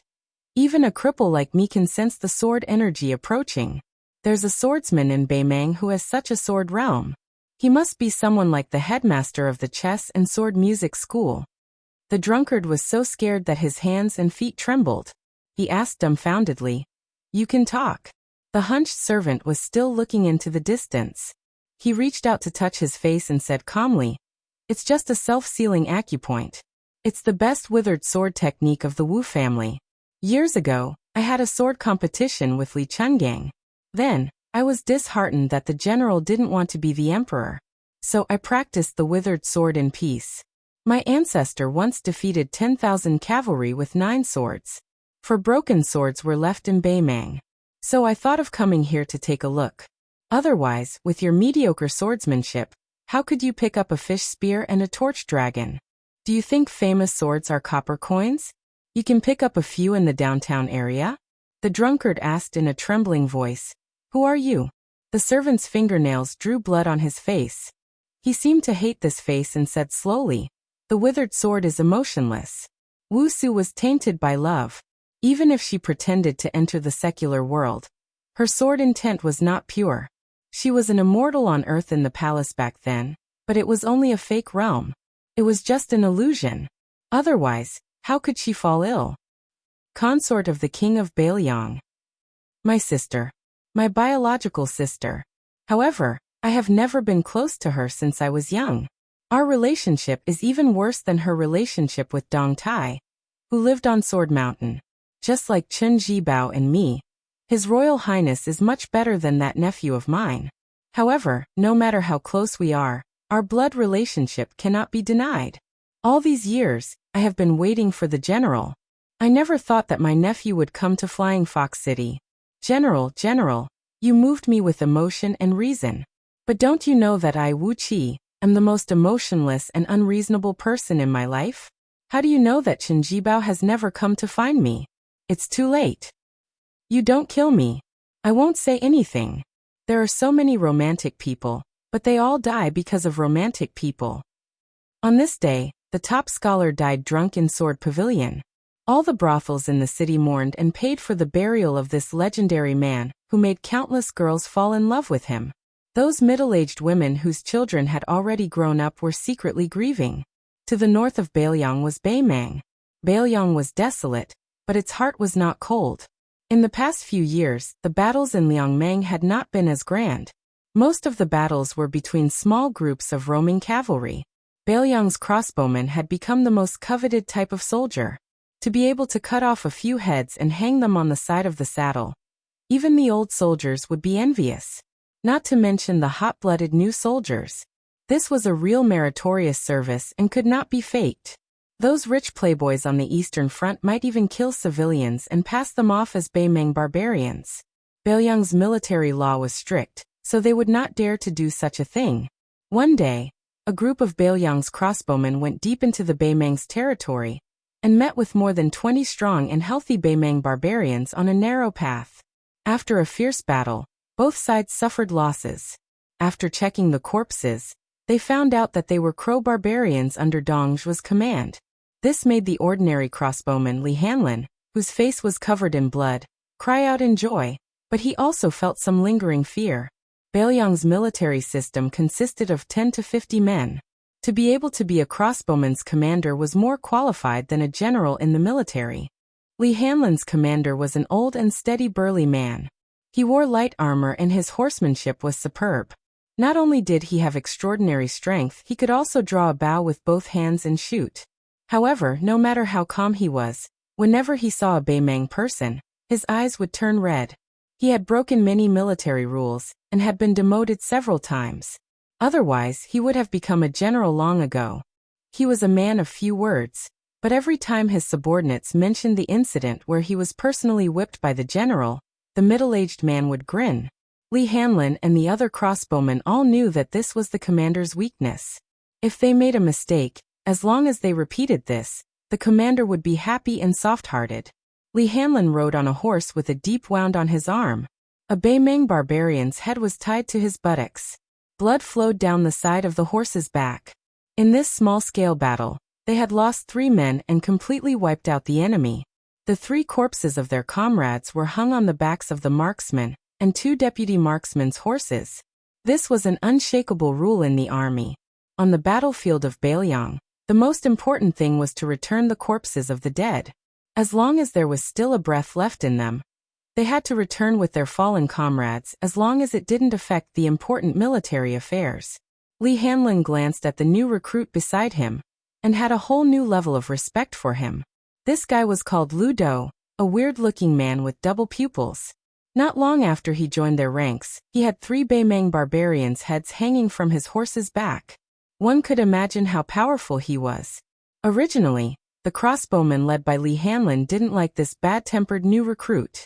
However, after fighting side by side with him, even the one behind him who had beaten and scolded Ludo Li October had to admit that he was wrong. This old man with the surname Li was a 3rd-rank general in Baelyang. In the whole of Baelyang, he could be considered to be someone who could do whatever he wanted. His parents and uncles were all illiterate. When he was born, his parents made a big fuss over his name. They invited countless famous scholars, but none of them were satisfied with his name. Later, the old man slapped his thigh and said that he should be called Lu Do since he was born in Baelyang. As a result, The entire illiterate family didn't have any objections. The scholars who helped him with the name were all silent. Chapter 460. Most of the crossbowmen in Lee Hanlon's team were young masters like Octoberly, although most of them were not as prominent as Octoberly, but they were not willing to talk about the glory of their father's family, so Octoberly became an isolated outlier and was very unlikable. When Ludo, a commoner from a concubine family, entered the team, he had a conflict with Octoberly on the same day. At that time, Lee Hanlon and the others were indifferent and did not take sides with either side. When they saw Ludo's cowardly attitude, they rolled their eyes and thought that no matter how useless he was to become a crossbowman, he should at least have some backbone. Unexpectedly, when he fought with the crows who had long been famous for their fierceness, with real swords and spears, Ludo, a taciturn man, killed 3 crows without saying a word and even blocked a tricky arrow for Octoberly. Lee Hanlon also had a higher opinion of Octoberly.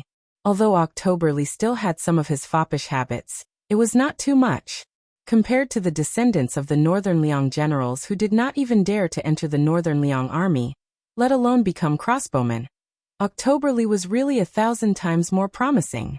At this time, Octoberly was joking with the crossbowmen, saying that when he was young he always fought with his brothers at home. His father had heard from somewhere that there was strength in numbers and wanted him to break chopsticks. However, he was so strong that he broke more than 10 chopsticks in one go. His father, who could not explain the reason, was so angry that he invited a real martial arts instructor instead of making him play with words. Lee Hanlon thought that Octoberly was really lucky. At this time, Octoberly was joking with the crossbowmen, saying that he always fought with his brothers when he was young. Lee Hanlon was amused when he heard Lee October say that making him study was worse than being stabbed. He felt the same way and his mood became better. When Brother Feng said that he should join the army, it was indeed a good thing. However, this good brother of His Royal Highness probably did not expect that he would become a crossbowman. Lee October rode up from behind and said with a smile, "Brother Hanlon, can I borrow the barbarian's head when we enter the city? It's just so I can show off." Lee Hanlon laughed and scolded, "Go borrow it from Ludo. That brat cut off 3 heads, and I only have 1. What will you do if I lend it to you?" Lee October said helplessly, "I just lowered my head and apologized to him. I don't have the face to borrow from him. Besides, both of our surnames are Lee. We were a family 500 years ago." Lee Hanlon yelled, "Ludo, Octoberly wants to borrow a barbarian's head from you to show off. Do you want to lend it to me?" Ludo said calmly, "Not a single one." Octoberly had a bitter expression on his face. Even the bid leaders and deputy bid leaders burst into laughter. The corners of Ludo's mouth twitched as he said indifferently, "I'll lend you too." Octoberly turned his horse around and wanted to hug this cold-faced but warm-hearted guy. "Ludo, you'll be my brother after this. When we reach Lingzhou, I'll take you to visit all the brothels." Lee Hanlon teased, "What's the big deal about visiting a brothel? Don't you have a younger sister who's always praised as a captivating beauty? Why don't you just acknowledge him as your brother-in-law? In the future, you can even borrow 200 barbarian heads, let alone 2. Octoberly said heroically, "Sure, Ludo. Why don't we agree on this?" Ludo rolled his eyes and said, "Get lost. With your shabby appearance, how good can your sister be?" Octoberly, who didn't look ugly at all, was instantly annoyed and caused another round of hearty laughter. The bid leader said, "A bunch of brats.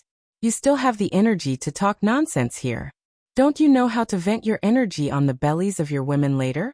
I see that your trip this time wasn't bad.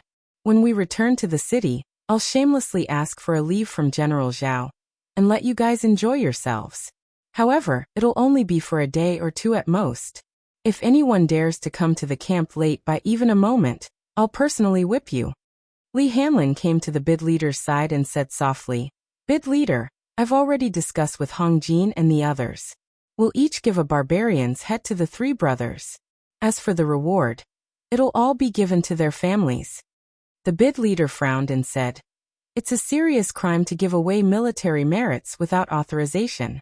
Lee Hanlon, I know your background isn't ordinary and isn't inferior to Octoberly and the others.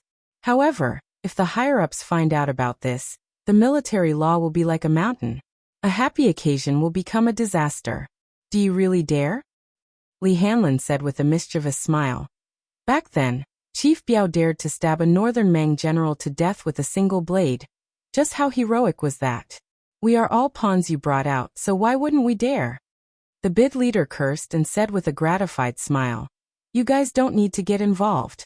I've already discussed this with the 2 deputy bids. You guys have no part in this.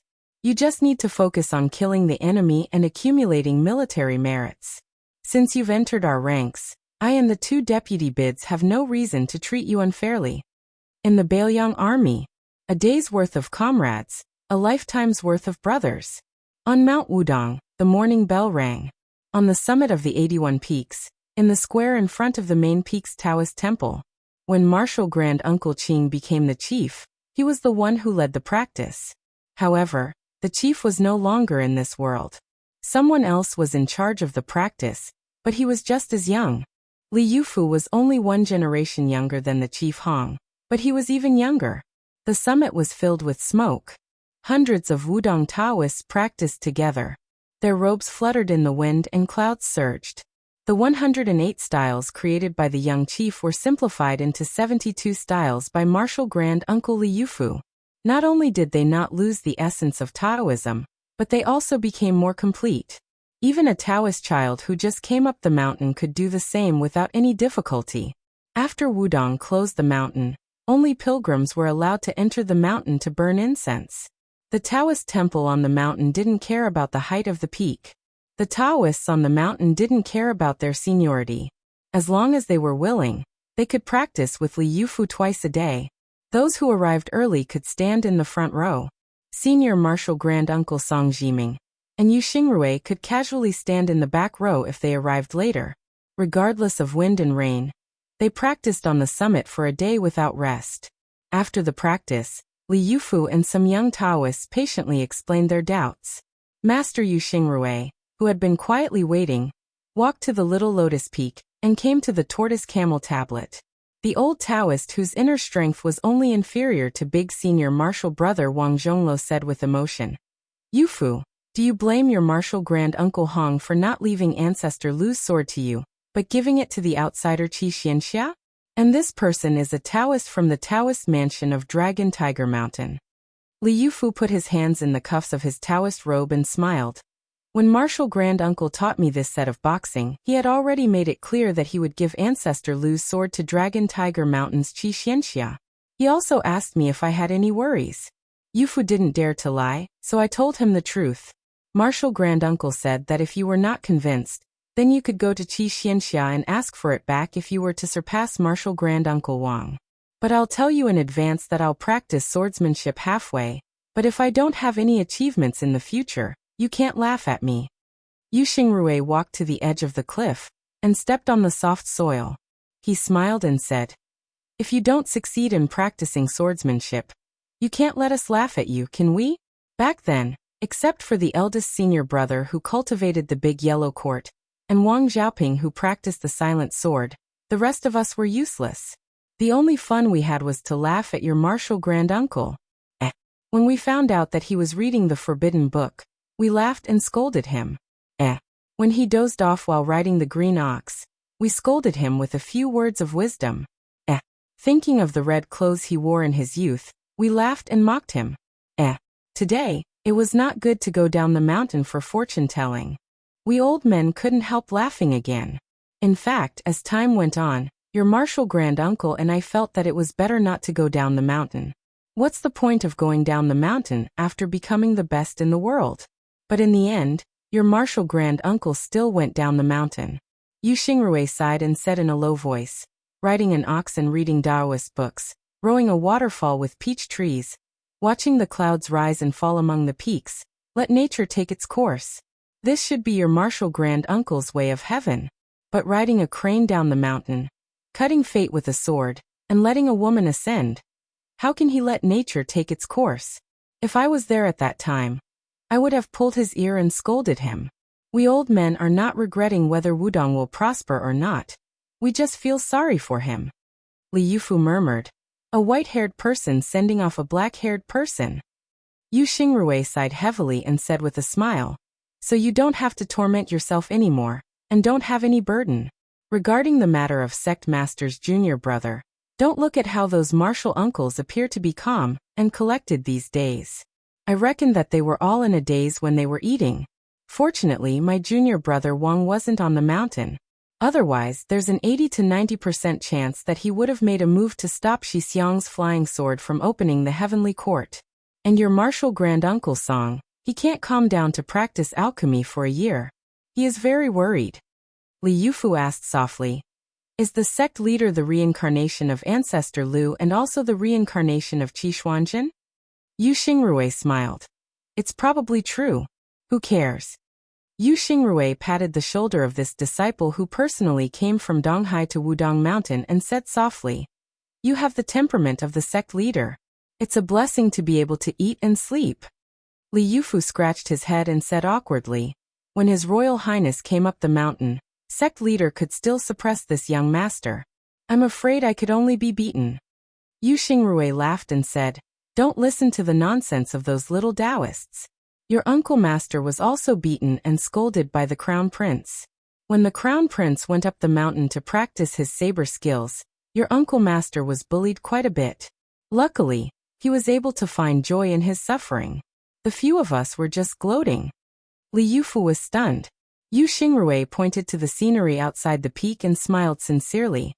The sect leader's junior brother stepped into celestial phenomenon here, and also became an earth immortal here. It's just a matter of one step. Li Yufu came back to his senses and said softly, it seems like one step, but it's already thousands of steps. Chapter 461. Yu Xingrui nodded. That's right. When you are wholeheartedly seeking Tao, you don't know how many steps you've taken. Only when you forget yourself can you have the opportunity to step into Tao.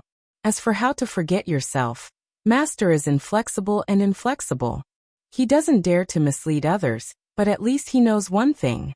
He works hard every day, but he doesn't forget to calculate how many steps he has taken. This is also where junior brother is wiser than us. I don't seek Tao, but Tao comes naturally. Li Yufu nodded. Tao can't be Tao. Wonderful beyond words. Yu Xingrui slowly left the top of Little Lotus Peak. He glanced back at his disciple who was talking to the green ox and smiled. Since junior brother was Lu Zhu, his last words were equivalent to Lu Zhu's own words. When Wudong thrives, Yufu thrives. Jing'an Palace. It was said that Princess Pei was focused on meditation and didn't show up for a long time. The already deserted palace became even more desolate. The sky was cloudy but not rainy. It was cold but not cold, as if a woman wanted to say something. The king of Jing and Zhaoheng, who spent half his life in the capital and half in Xiangfan, sat under the eaves of the temple, gently twirling a string of agarwood prayer beads wrapped around his hand. There was only one person sitting opposite to this great vassal king. It was Lu Su, the young and blind zither player who stabbed himself in the eyes to end his career. He came from a scholarly family, and his father's generation were great scholars. However, because he wrote the history of West Chu with a straight pen, the younger generation took advantage of the loophole and was punished by the imperial court. For 10 years, he played the zither for a famous prostitute in a brothel to make a living. For 10 years, he made a living by gambling in Yongzi Alley. Somehow his luck changed. Not only did he enter Jing'an Palace, but he also became an important advisor of the father and son. Even today, the young people who were brought into the imperial family from Yongzi Alley still felt like it was a lifetime ago. As the saying goes, a carp jumps over the dragon gate. Thousands of carps fight until their heads bleed, but how many can jump over the dragon gate? Lu Su, who was a criminal, was favored by the king of Jing, Zhaoheng. It was really unexpected. Zhaoheng closed his eyes and turned the prayer beads on his horse to calm his mind. He asked indifferently, Lu Su, do you know why I did not allow you to enter the capital with shower? The blind young man shook his head. I don't know. King of Jing'an opened his eyes and looked at the dusky sky. He laughed and said, these days I made you conceal your surname and identity and move you around to become a low-ranking government official. Have you ever complained? Lu Su shook his head and smiled. Lu Su is very content. Zhaoheng turned his head to look at the young scholar. You've come up with 2 strategies and 13 strategies. You're determined to pacify the world for the emperor. The first strategy is to establish the crown prince, the temple oracle, and the removal of the feudal vassals. Shang was trembling with fear, and was forced by me to bring him to the capital to meet a stranger, incurring the wrath of the emperor. The second strategy is a total of 10 strategies. It only talks about the strategy of using troops to deal with Beimang. The first is to talk about the 2 surnames of Beimang, and the 2 dynasties in the north and south. The second is to predict the intention of Beimang to divide their troops. The third is to talk about how to deal with the enemy's attack. The fourth is to prepare horses for the border. The fifth is to mobilize troops and generals. The sixth is to talk about Tu Liao. The seventh is to reconcile with Qin.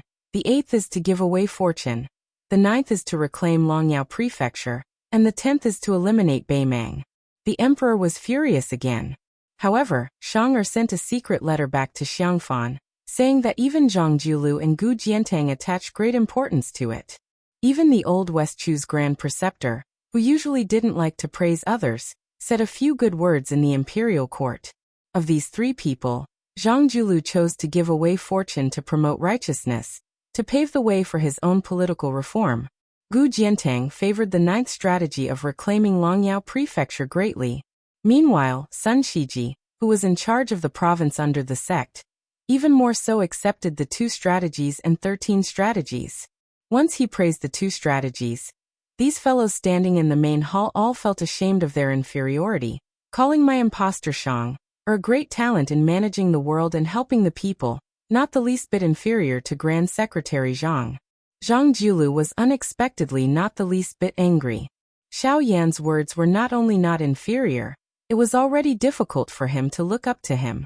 Only then did he suppress the anger on His Majesty's face. In reality, this king understands clearly that of these 2 strategies and 13 strategies, apart from the matter of appointing a crown prince, which violated his reverse scale and made him truly angry, the other 12 strategies, especially the strategy of removing vassals, simply hit the bottom of his heart. Towards this elder brother, this king truly understands him too well. The blind man quietly said, Lu Su's original intention was to wait a few more years, when the dust of the 7th war between the 2 dynasties had settled, before handing over these 2 strategies and 13 strategies. King of Jing'an, Zhao Heng, stop turning the prayer beads. Lu Su lowered his head a bit. Zhao Heng laughed and said, You are worthy of being called an intelligent person. This king has killed countless idiots. In this lifetime, only you and a youngster were able to see that this king would press the prayer beads before killing people. But don't worry, I can't bear to kill you. If I did, half of the Jing'an palace would collapse. This time, my killing intent surged only because of my gloomy nature. I don't really want to kill you. This king can't wait until the 7th war is over. He is afraid that he will lose the bet. Lu Su, you are a smart person. Can you guess the meaning of this king's words? Lu Suan clenched his teeth, got up and knelt down. He said in a low voice, If our dynasty loses, the 13 strategies can still benefit Jing'an Palace. But if we win, they will become 2 pieces of useless paper. In this way, His Royal Highness will have no chance of being passed down from generation to generation. Zhao Heng laughed and said, Get up and talk. Lu Su got up and sat down again. Zhao Heng said softly, This king has always been unlucky in gambling. Back then in that big gamble he lost the world. That's why he asked Xiao Ertsong to move to the capital. It's just a small gamble. People say that small bets are good for the mood. He thinks he can win. Lu Su suddenly broke out in a cold sweat. Zhao Heng continued to turn the prayer beads and said with a smile, You thought of it? That's right. If this king doesn't die, or slowly dies of old age, this gamble, even if I, Zhao Heng, win, it will be useless. Xiao won't be able to become king of Jing'an. He will only be demoted by 1 rank and demoted to a duke. Lu Su knelt down again. Was it fun to indirectly kill a duke who had no illness and no disaster? How many lives did a mere aide like Lu Su have? Zhao Heng got up and said, Don't kneel. This king only wants 1 person to kneel in front of him. Who is that person? You and I both know it. Of course it won't be you. Prince Jingon personally helped the blind young man from the estate up. He smiled amiably and said, "Back then, that person relied on the scholar Sun Ping, who could be considered a peerless scholar, to achieve what he has today. With you father and son presumably, we won't be too far behind. Let's go. You've seen the splendor of Jing'an Palace. This king will take you to see some filthy things." Lu Su was brought by the king of Jing'an, Zhao Heng, to a secluded private house in the city. After getting out of the carriage, the king of Jing'an, who was the most proficient in both the pen and the sword, revealed an imperceptible bitter smile. Zhao Heng gently pushed the door open and entered. The small courtyard was filled with orchids. A woman was lazily leaning against the wooden railing under the eaves. She was graceful and refined. Zhao Heng said indifferently, "When ordinary people see this woman in the courtyard, they will most likely mistake her for Pei Nanwei." When Lu Su heard this, he was stunned for a moment. After confirming that the woman in the courtyard was not the Princess Jing'an, Pei Nanwei, he was shocked by Crown Prince Zhao Sun's rebellious behavior. For someone as rich as His Royal Highness, it was normal for him to keep a mistress in a golden house. Even if he had a crown prince consort and kept a beautiful woman, no one would see it as rebellious. However, when this woman looked too much like a crown prince consort, it was somewhat shocking. Lu Su immediately understood why the king of Jing'an, Zhao Heng, would say that it was a filthy thing. He looked down and no longer looked at the beautiful woman who was in a daze. The woman finally woke up. When she saw Zhao Heng, who looked 70 to 80% similar to Zhao Heng, she immediately knelt down. Her delicate body trembled, and she couldn't say a word. Zhao Heng slowly walked to her side and reached out to hold a string of wind chimes under the eaves. He didn't say anything. The woman's face was covered in tears. After trembling for a long time, she raised her head and bit her lip until it bled. She said, "I'm not afraid of death, but I beg the king of Jing'an not to punish His Royal Highness." Zhao Heng released the wind chimes and gently flicked them. They jingled. He didn't lower his head to look at the woman who was crawling on the floor. He sneered softly, "Are you worthy of speaking to this king?" The woman lowered her head and tears streamed down her face. The king of Jing'an listened to the sound of the wind chimes and slowly said, "This king already knew from the first day you stepped into the courtyard. However, this scandal is nothing to this king. Su'er didn't cross the line." The woman was still trembling like a delicate orchid in the wind and rain. Zhao Heng continued, "Now for Su'er you have to die. Are you willing?" The king of Jing'an and Lu Su walked out of the courtyard. Before Zhao Heng boarded the carriage, he paused and laughed softly. "This king treats you like a scholar." Lu Su, who didn't speak, bowed deeply. The woman waited until the sound of the door closing. She wiped away her tears and went to the jewelry box to choose a pearl hairpin that Zhao Sun had given her. She came under the eaves and lay on the floor with him. She raised her head and looked at the wind chimes. Before the hairpin pierced her neck, she said softly, "Sun." When the king of Jing'an's crown prince, Zhao Sun, was in the capital, there was a piece of news that shook the world. The king of Jing'an, Zhao Heng, died of a chronic illness. Princess Jing'an, Pei Nanwei, committed suicide. The news spread to the capital. It was rumored that the crown prince, Zhao Sun, vomited blood and fainted. That day, the emperor's grace was vast and mighty. The emperor decreed that Zhao Sun was to be the king of Jing'an. Among the 7 vassal kings, he was the second to be granted a hereditary title. However, he was the first to become a vassal king, His Royal Highness. After Zhao Sun thanked the emperor in the palace, he quickly returned to Xiangfan City. After meeting Lu Su, he put on mourning clothes. In the dead of night, Zhao Sun, who was about to become the new vassal king of the dynasty, sat alone in the morning hall. He expressionlessly threw a handful of yellow paper into the brazier. After the mourning period was over, Zhao Jia, who was now Prince Jingon, had his maidservants wait on him and put on his official robe. He dismissed the servants and stood in the room with his hands clutching his face. His expression was twisted and sinister, as if he was crying but not crying, as well as smiling but not smiling. He covered his face and lowered his head in tears. If there was someone watching, His Royal Highness would have an incomprehensible expression at this moment. It was a pity that the new noble Lu Su could only stand outside the door. Moreover, he was blind. Inside the room was the king of Jing'an Zhao Sun. He covered his face and the corners of his mouth curled up. The capital. When a woman marries into the imperial family, no matter what her previous status was, she would have no choice. Chapter 462. When Yan Dongwu saw her younger brother Yan Qiji and Kong Wuqi visiting together, no matter how bad her mood was, it still improved. Moreover, she was married to the refined and introverted fourth prince. Although this husband of the emperor's son was a bit too playful and was obsessed with poetry, painting, and musical instruments for a woman, it was already a heavenly wealth that she could not complain about. After the two became husband and wife, they treated each other with respect. Yan Dongwu didn't know what reason he had to be unhappy. Therefore, every time the stewards and maids of the Fu saw the imperial concubine, they always felt close and kind. They secretly praised her for being a daughter of a noble family. The bit of misgivings they had about their mistress being born in Bailiang was swept away. Yan Dongwu was knowledgeable, and it was clear that the fourth prince was very satisfied with this marriage. In the past, he did not socialize much with those disreputable friends of second and third rank officials. Today, together with Yan Dongwu, he received his brother-in-law Yan Qiji and Kong Wuqi, who was a little famous in the capital. The fourth prince had always been known for not putting on airs. Today, when he received two people of the same age, he gave them enough face. He personally served tea and water, and laughed and joked with his bookish brother-in-law. What was even more rare was that after the pleasantries, he took the initiative to find an excuse to leave, leaving the imperial concubine to chat privately with the two.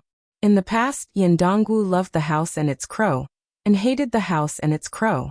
His impression of Kong Wuqi was not very good.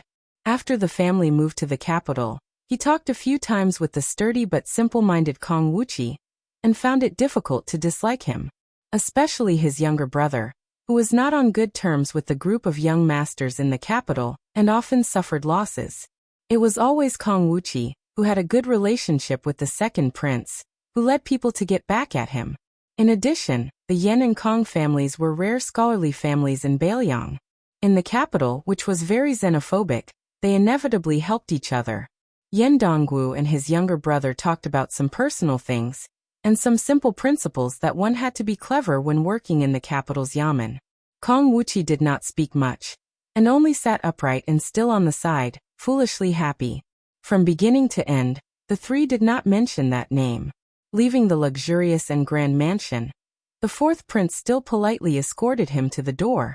Yan Qiji and Kong Wuqi sat in the carriage together. Kong Wuqi asked innocently, "Yan eating chicken, your sister seems to hate His Royal Highness. Look, she doesn't even want to talk about it." Yan Qiji's face darkened as he said softly, "None of this matters now." Kong Wuqi said straightforwardly, "Hey, I used to think that Brother Feng could become your brother-in-law. At that time, I regretted that I didn't have an elder sister. I was so jealous of you." After a period of official cultivation, Yan Qiji, who had gradually lost his sharpness as a scholar, changed the topic and said with a bitter smile, "I heard that Hanlin went to the Bailiang army. This guy really likes to do stupid things." Kong Wuqi said unhappily, "How is this a stupid thing? If a man doesn't go to the battlefield to kill the enemy, how can he still be considered a man?" Yan Qiji glared at him. Kong Wuqi curled his lips and muttered, "You're not a man." Yan Qiji gave him a kick. Kong Wuqi, who was not afraid of pain, was too lazy to hit him. He looked out the window and sighed, "I really miss Brother Feng. No matter how much green ant wine I drink, it doesn't work. I just feel that it's boring. It's not the same taste as before." Yan Qiji said helplessly, "You're a man now?" Kong Wuqi hugged Yan Qiji's neck and played around. In the mansion, everyone knew that the prince's wife had raised an expensive parrot that was clumsy in speech. It hung on the window of the study. Yan Dongwu stood at the window and only dared to tell the parrot what was on his mind. The fourth prince saw this scene from a distance in the corridor. He leaned against the pillar with his hands behind his head and muttered to himself. The current dynasty followed the ancient rules of the previous dynasty. The high officials of the three provinces under the Minister of Governmental Affairs had to take turns on night duty in their respective headquarters. Other than the old Grand Preceptor of the Old West Chu, Sun Shiji, there was no exception. Today, Grand Secretary Zhang Jiulu received a report from a direct official in the main hall. He signed on it and took it away, returning it the next morning. The direct official was also used to this and did not flatter or flatter. Before this powerful blue-eyed man became the Grand Secretary, the central government officials took night duty as a hardship. Very few second-rank officials really followed this rule, especially those with noble status. They rarely showed up, and the official in charge of the report did not dare to say much. However, after Zhang Jiulu took power, he expelled a few men from the imperial court on his first night duty. No one dared to slack off anymore. Following the dynasty's peace in the Four Seas, there was a reputation for the forbidden knight to settle the world. Tonight on duty, after Zhang Jiulu dealt with a few urgent affairs, he and an old friend of the same master, the left chancellor of the Imperial College, Huanwen, were on duty. Zhang Jiulu did not drink. In the hearts of all the scholars, Huanwen, who was as respected as the chancellor of the Shangyin Academy, was not happy without wine. Even the emperor made an exception and allowed Huanwen to drink at night, but explicitly said that he was not allowed to get drunk. The left chancellor of the Imperial College was a thin and elegant old man. He joked, "Old blue-eyed man, your complexion is not bad." What? The 2 sketches and 13 strategies King of Jing'an and His Royal Highness Zhaosun invited an expert to write on their behalf. Are you really treating them as a world-saving medicine? Grand Secretary Zhang narrowed his eyes and said, "Poison is like honey, good medicine is bitter." These 13 strategies, once implemented, will at least make most of the imperial court's officials complain incessantly. Even the military will suffer great losses. Tell me, how can I not be happy? Huanwen reached out his hand and pointed at his old friend who was only under him, cursing. The first sketches is a strategy in the temple. Even the Imperial College is insinuating that we are a bunch of useless scholars who don't know the hardships of the common people and only know how to study to death for scholarly achievements. I'm still fine, since my skin is thick, not scared of being spat on by others, but the newly appointed Chancellor Song you will definitely be angered badly. Zhang Jiulu sneered and said, "That literary giant with good handwriting, fortunately, only went to your Imperial College. Now that I've met him, he can still be considered a smiling face. If he went to the Secretariat or the Munxia province, I would still have a headache, unable to escape from becoming a political enemy of his." Huanwen chuckled and said, "This Song family father and son pair is a great literary giant who is going to dominate the literary world for 100 years. Old blue-eyed man, you should take it easy. If they hold a grudge against you, just wait for them to splash dirty water on you after you die." The blue-eyed purple-bearded Grand Secretary Zhang stooped down and reached out to warm himself by the fire, calmly saying, "Pen knife, pen knife, pen knife. A pen is a knife, killing people without spilling blood. In my opinion, he isn't inferior to Great General Gu Jiantang." Huanwen drank a small mouthful of wine, narrowing his eyes and lowering his voice, saying, "The Green Party has already fallen apart, but the Gongnamdu Lu family brothers, one has become the Minister of Rights, the other has become the Assistant Minister of War. The atmosphere is gradually rising. Aren't you nervous?" Grand Secretary Zhang said indifferently, "What's the point of being nervous about these things? I am only worried about things like drought, floods, locusts, and other things." Huanwen shook his head, not saying anything. He only feared natural disasters, not man-made disasters. With the officials in power, what more could he ask for? Insignia Mountain's Great Bull Mound, the 2 great guest elders Huang Fangfua and Hong Yu personally watched as that mountain lord woman placed a single hand on the head of a guest elder kneeling on the ground whose inner force wasn't ordinary, absorbing the aura of this man who was still a powerful martial artist a moment ago, not leaving a single drop behind. When she released her hand, that guest elder's body and blood essence didn't change, but his life force was already extinguished. The 2 guest elders who secretly captured this person to help the tyrant smiled at each other, their faces full of bitterness and horror. Even though they had already seen this scene many times, each time her absorption speed became faster and faster. The faster the mountain guest elder died, the more terrified they became. The woman who became Xianyuan family's master asked with a smile, Uncle Huang, what number is this?" Huang Fangfua steadied his mind, doing his best to remain calm as he said, 39th. It was precisely Xianyuan Qingfeng who had brazenly ascended to this position during the Great Snow Plains upheaval. She bent down her slender waist, looking at that corpse that died with remaining grievances, her smile as innocent as a young girl's, saying with a smile, "Two uncles, please be at ease. No matter how vicious Qingfeng's heart is, I still won't act against you two, my father's good friends." Huang Fangfua said softly, "My only wish is for Miss to reach the pinnacle of martial arts as soon as possible." Xianyuan Qingfeng retracted her gaze and stretched her body. Not only was her face glowing, but there were also wisps of purple qi lingering around her body. She said faintly, "If my father were still alive, he would never say such words. Perhaps he would regard me, his own daughter, as a devil that could be killed, and would no longer be willing to release a jar of red osmanthus wine for me every year." Huang Fangfua didn't dare to say anything else. Hong Yu crossed his arms and began to close his eyes to rest. Xianyuan Qingfeng frowned and asked, "If I'm not mistaken, Yuan Tingshan must have somehow obtained Xianyuan Pan's martial arts experience, and his blade technique realm skyrocketed. Otherwise, with his temperament, he would never compete with Gu Jiantang. On the other hand, our neighbor of Mount Hui, a young Taoist from the Taoist master residence with the surname Ning, on Mount Longhu, was able to block the sword of the peach blossom sword god Dong Tai. Compared to these two men, who's better? Also, during the Buddhist debate on the Golden Lotus Peak, a man with the surname Zhao brought a bald woman. Not only did she discuss Zen with Li Dongxin, she was also said to be the second person in the Vajra realm other than the white-robed monk. When can I be compared to her? Huang Fangfua didn't dare to speak nonsense, so he shook his head and said, "It's hard to say." Xianyuan Qingfeng suddenly smiled and said, "Let's not bother about these troublesome matters. Oh right, there's an old saying that rabbits don't eat the grass near their burrows. It's not appropriate to always act against the guest elders on the mountain. I'll have to trouble the two uncles to go to the Jianghu and catch some martial artists. What do you think?" Without waiting for Huang Fangfua to speak, Hong Piao opened his eyes and bowed, saying, "I'm going down the mountain today." Xianyuan Qingfeng waved his hand, and the barefoot woman walked to the left side of the spacious main hall by the cliff. The mountain wind whistled, and her sleeves fluttered.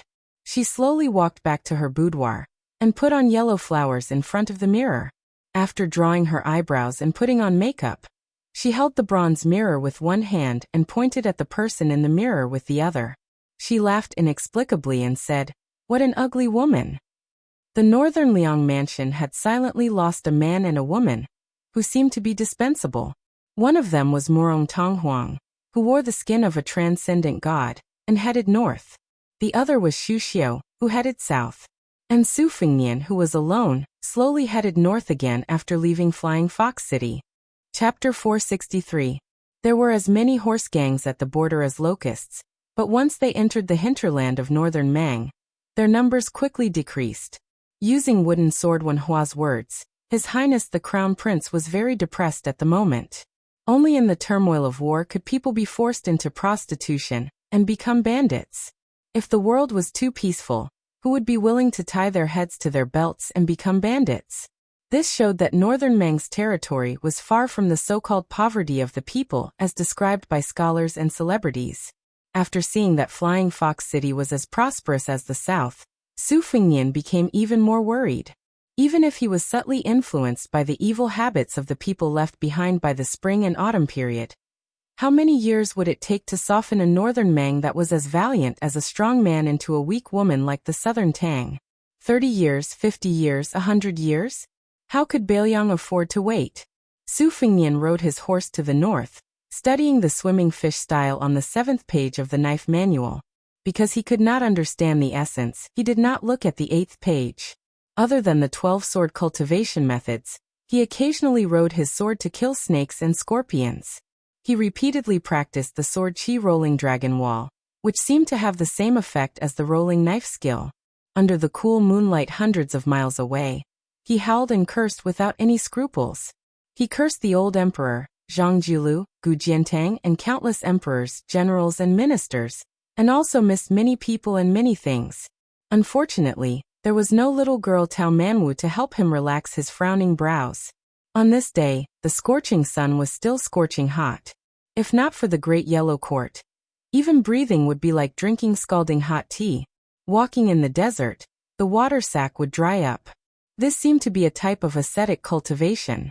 Su Fingnian was reluctant to ride an inferior horse that was not suitable for the hot weather. So he followed old Huang's example and led the horse. His ears twitching, Su Fingnian walked to the top of a yellow sand slope and looked into the distance. He could vaguely see blurry figures under the scorching sun. 2 people were galloping over. Probably because they saw Su Fingnian. They suddenly changed their course and galloped over. Su Fingnian smiled. He finally bumped into horse thieves. This had nothing to do with his eyesight. It was just that these 2 young horse thieves were too obvious. Their upper bodies were bare, and they wore hemp breeches, revealing their lame dragon and tiger tattoos. They were only short of tattooing the word bandit on their faces. When they saw Su Fingnian, their eyes lit up. These 2 did not seem to be in a hurry to kill him and rob him. They whispered to each other. Su Fingnian's ears were sharp. After he heard what they said, he laughed involuntarily. They were not robbing him, but robbing him. It seemed that the leader of the horse thieves was a female hero who was somewhat in love. She let the horse thieves under her command snatch a handsome man with soft skin and tender flesh, and it would be best if he could read and write, to be her wife. The 2 horse thieves obviously did not think much of him. They muttered that he had thin arms and legs, and would not be able to withstand a few blows from the chief. Although he was quite fair, if such a pretty boy stood together with the chief, wouldn't they become the black and white evils? If the chief took him out to drink with the other chiefs, it would be too embarrassing. The 2 horse thieves saw Su Fingnian was scared silly, but the horse thieves did not move. They became more and more speechless. Was this pretty boy a fool? In the past, when nomadic grassland herdsmen met by chance to raise livestock, even if they were not scared out of their wits, they were very vigilant when they saw them. However, this boy in front of them was foolishly holding the horse without moving. One of the horse thieves with a black tiger tattoo could not stand it anymore. He rode up the slope, pointed at the pretty boy with a horsewhip, and scolded in a rough voice. "Are you in a hurry to be reincarnated?" Su Fingnian turned a blind eye to the horsewhip pointing at him. He smiled and said, "I want to buy some water with you 2 brothers." The tiger-tattooed horse thief was stunned for a moment, and lashed out with his horsewhip. Su Fingnian held the horsewhip and pulled down the horse thief who had hurt him. He kicked out with more dexterity than brute force.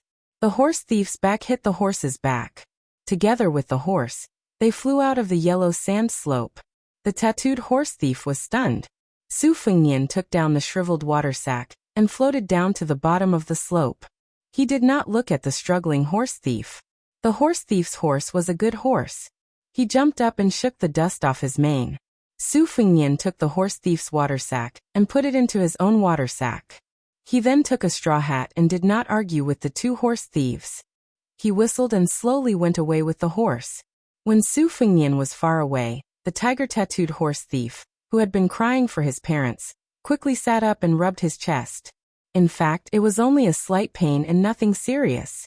He said to the tiger-tattooed horse thief with a lingering fear, "I met a tough nail."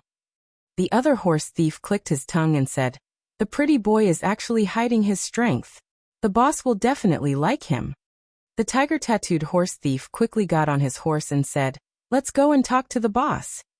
Su Fingnian led his horse and traveled alone in the wilderness. According to the Bailiang Palace's geography book, he would be able to see the grassland in a few days' time. He believed that there would be a chance to meet the herdsman who lived by the water and grass. He was fine with it, but the poor horse beside him was a little tired because he often walked in the desert.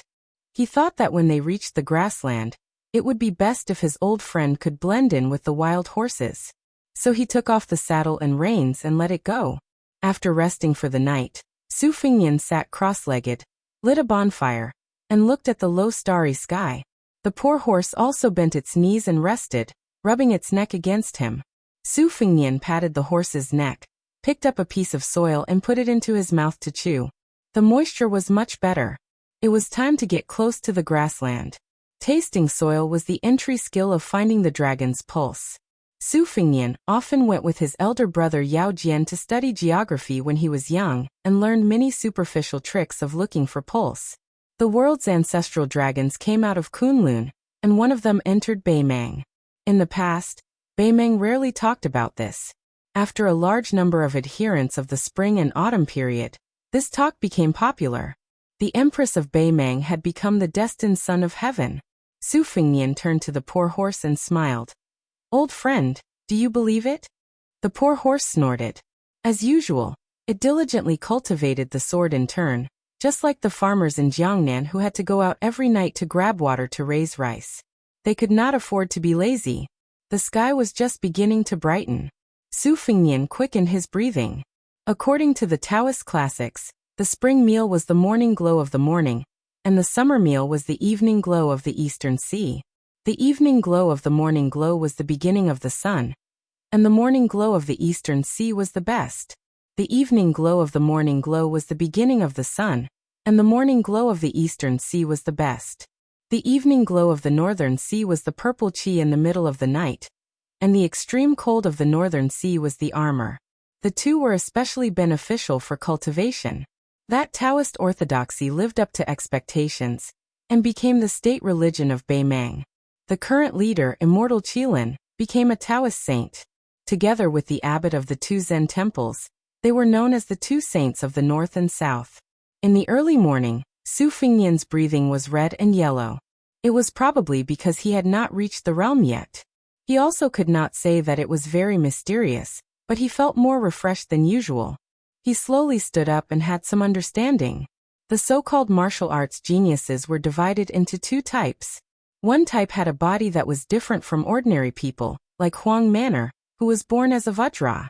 It could be said that they were blessed by the heavens. The other type had a relatively normal body, but they could be felt by the heavens. The bull rider was one of the best among them, and only then could they have the magnificent aura of stepping into the celestial phenomenon. The third type was slightly inferior to the first two, but it was not impossible for them to step into the land of immortals. For example, Li Chungang, who entered the great Tao with the sword, Wang Xianji, who proved her Tao with strength, and Dong Tai, who connected with the sword. In the path of martial arts, the higher one's realm was, the more one would go against the flow of the heavens. The heaven and earth were both a home and a cage. A martial artist had to form his own system, just like a naughty child who wanted to establish his own school. Su Fingnian raised his head to look at the rising sun and muttered to himself, "Good and evil will be rewarded. If you don't believe, raise your head and look. Who will God spare?" Then he twisted his mouth and said, "It's said that good people don't live long, but evil people live for 1,000 years. When the ancients spoke reason, they liked to slap faces." Su Fingnian turned to look at a poor old monk wearing a kasaya and hemp shoes. His red phoenix eyes, which were sometimes charming and sometimes gloomy, stared straight at this southern Zen monk who had been sitting 10 zhang away last night. Buddhism was divided into Mahayana and Mahayana, and esotericism was divided into yellow and red. Everyone's attire was different. Because Su Fingnian's Wang Fei was a devout believer in Buddhism, he always had a good impression of monks. In Bailiang, many rogue Taoists changed professions to become monks for the sake of money. But in Baimang, he met an old monk who had traveled thousands of li to this uncivilized land to preach. Even though the monk looked kind, Su Fingnian did not dare to be careless. The old monk put his palms together and said, "Young master is a believer in Buddhism. Good." Su Fingnian suppressed the murderous instinct in his heart and silently returned the greeting. The old monk's kasaya had been washed many times. It could be seen that there were many fine stitches, but it was always clean and did not look sloppy. His beard and eyebrows were snow-white. He held a bamboo staff in his hand and looked even more benevolent. In the Bailiang army, there was once a monk who wielded a staff of more than 70 jin. As one of the commanders of the infantry, he ate meat and drank wine. He killed people like flies. On the battlefield, he glared fiercely and was very bloodthirsty. He was highly regarded by Su Shao. Unfortunately, because the Bailiang cavalry entered Jianghu, the monk retreated into the mountains. It was said that he passed away in a small mountain temple. At this time, the old monk smiled and said, "This old monk came north from the two Zen temples to the two Zen temples. I wanted to discuss Zen with an old friend from the Taoist school. Although most likely it would be like a chicken talking to a duck, but at least it would be a load off my mind. By chance I saw young master swallowing the moon and eating the red clouds of the sun. I wanted to talk to young master endlessly, but I was afraid young master would misunderstand me as a bad person. So I did not dare to take the initiative to speak. But after thinking about it for a night, I felt that young master's heart is very deep. I don't know how to cultivate it. If I am careless and fall into it, it would be very inappropriate. Since young master is a believer in Buddhism, if you don't mind this old monk being noisy, I can talk to young master about Buddhism. Su Fingnian sat down again. He smiled and said, "So you are an eminent monk of the 2 Zen temples. I sincerely hope Senior will not be stingy with your advice." Chapter 464. The old monk did not approach and sat on the ground, facing Su Fingnian from a distance. After meeting, the old monk introduced himself to Meng Qi. Showing his sincerity, the old monk placed his bamboo staff horizontally across his knees. Su Fingnian listened attentively. The old monk said slowly, "Young master used the Great Yellow Palace as a golden chamber, practiced the double rolling blade technique, nurtured the Wu family's flying sword outside, and nurtured the number 1 swordsman, Li Chuangong's green snake sword will inside. Your talent is great, your talent is high, and your perseverance is hard to come by." Su Fingnian, whose secrets had been seen through by the old monk, was shocked. His expression was normal as he smiled and said, "Senior, you don't have to restrain yourself first. Just say it." The old monk smiled and said, "In ancient times when the wise men tried to control the flood, it was better to dredge it than to block it. Regardless of whether it is the sword or the saber, Buddhism's silent meditation, Taoism's golden chamber, or martial artists' closed scabbard meditation, they all go against the flow and accumulate the spirit. However, to me going against the flow is not derogatory. Young master, please don't take it to heart. It's just that when you block the flow, it becomes a flood. When you dredge it up, you have to pay attention to it. Do you block it to the end, or do you occasionally make small mistakes?" Su Fingnian said sincerely, "I don't dare to play dumb with you. In my opinion, it's better to block it to the end. Because the bow has the principle of slackness, I understand that. However, if closed scabbard meditation is like a woman taking a stroll, walking and stopping, bashful and resting, I don't think it's a big deal." The old monk was not like those famous scholars who argued about the flow of the river. If there was a slight difference in opinion, they would be as aggressive as if they had killed their father. They would want to take all the principles of the world into their own hands. The old monk was not arrogant because he was from the 2 Zen temples. He still carefully pondered over Su Fingnian's words, which were suspiciously stubborn. He said calmly, "This old monk is not good at talking about big and small principles outside of Buddhism. I would like to shamelessly ask for some water from you first. Allow this old monk to slowly think it through before speaking to you." Su Fingnian smiled. He was in a good mood. He stood up, took out his water pouch, and leisurely tossed it over.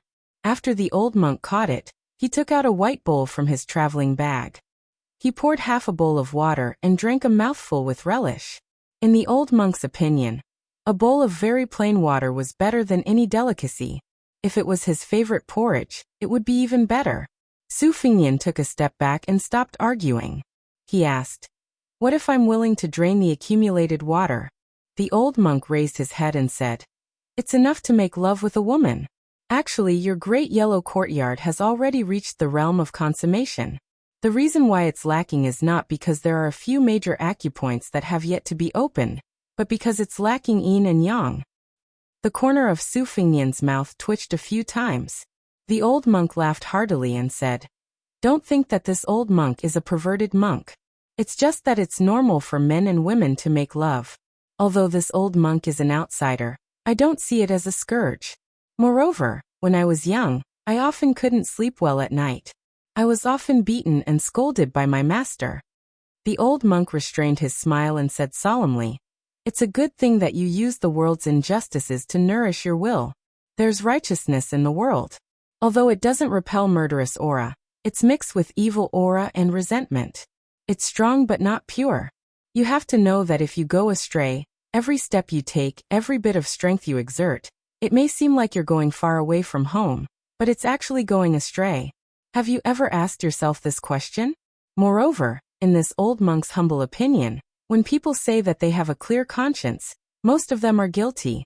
Even if they have a clear conscience, they are guilty of the truth. Allow this old monk to pour a bowl of water. The old monk poured a second bowl of water, leveled it, tilted it again, and shook it again until the water in the bowl calmed down. Young master, when we conduct ourselves in the world, we all use this bowl. The righteousness of the world is the water in the bowl. It's just that the depth is different.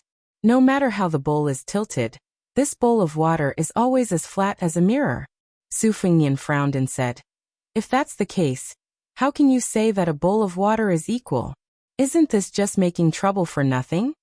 The old monk drank a mouthful of water and shook his head with a smile. This old monk doesn't dare to make a judgment. Haha, this bowl of water was swindled from your hands. I'm ashamed. Su Fengnian didn't know whether to laugh or cry. His gaze became much gentler and he smiled. Senior is indeed an old immortal of the two Zen temples. With just a few words, you're able to talk about big principles on small matters.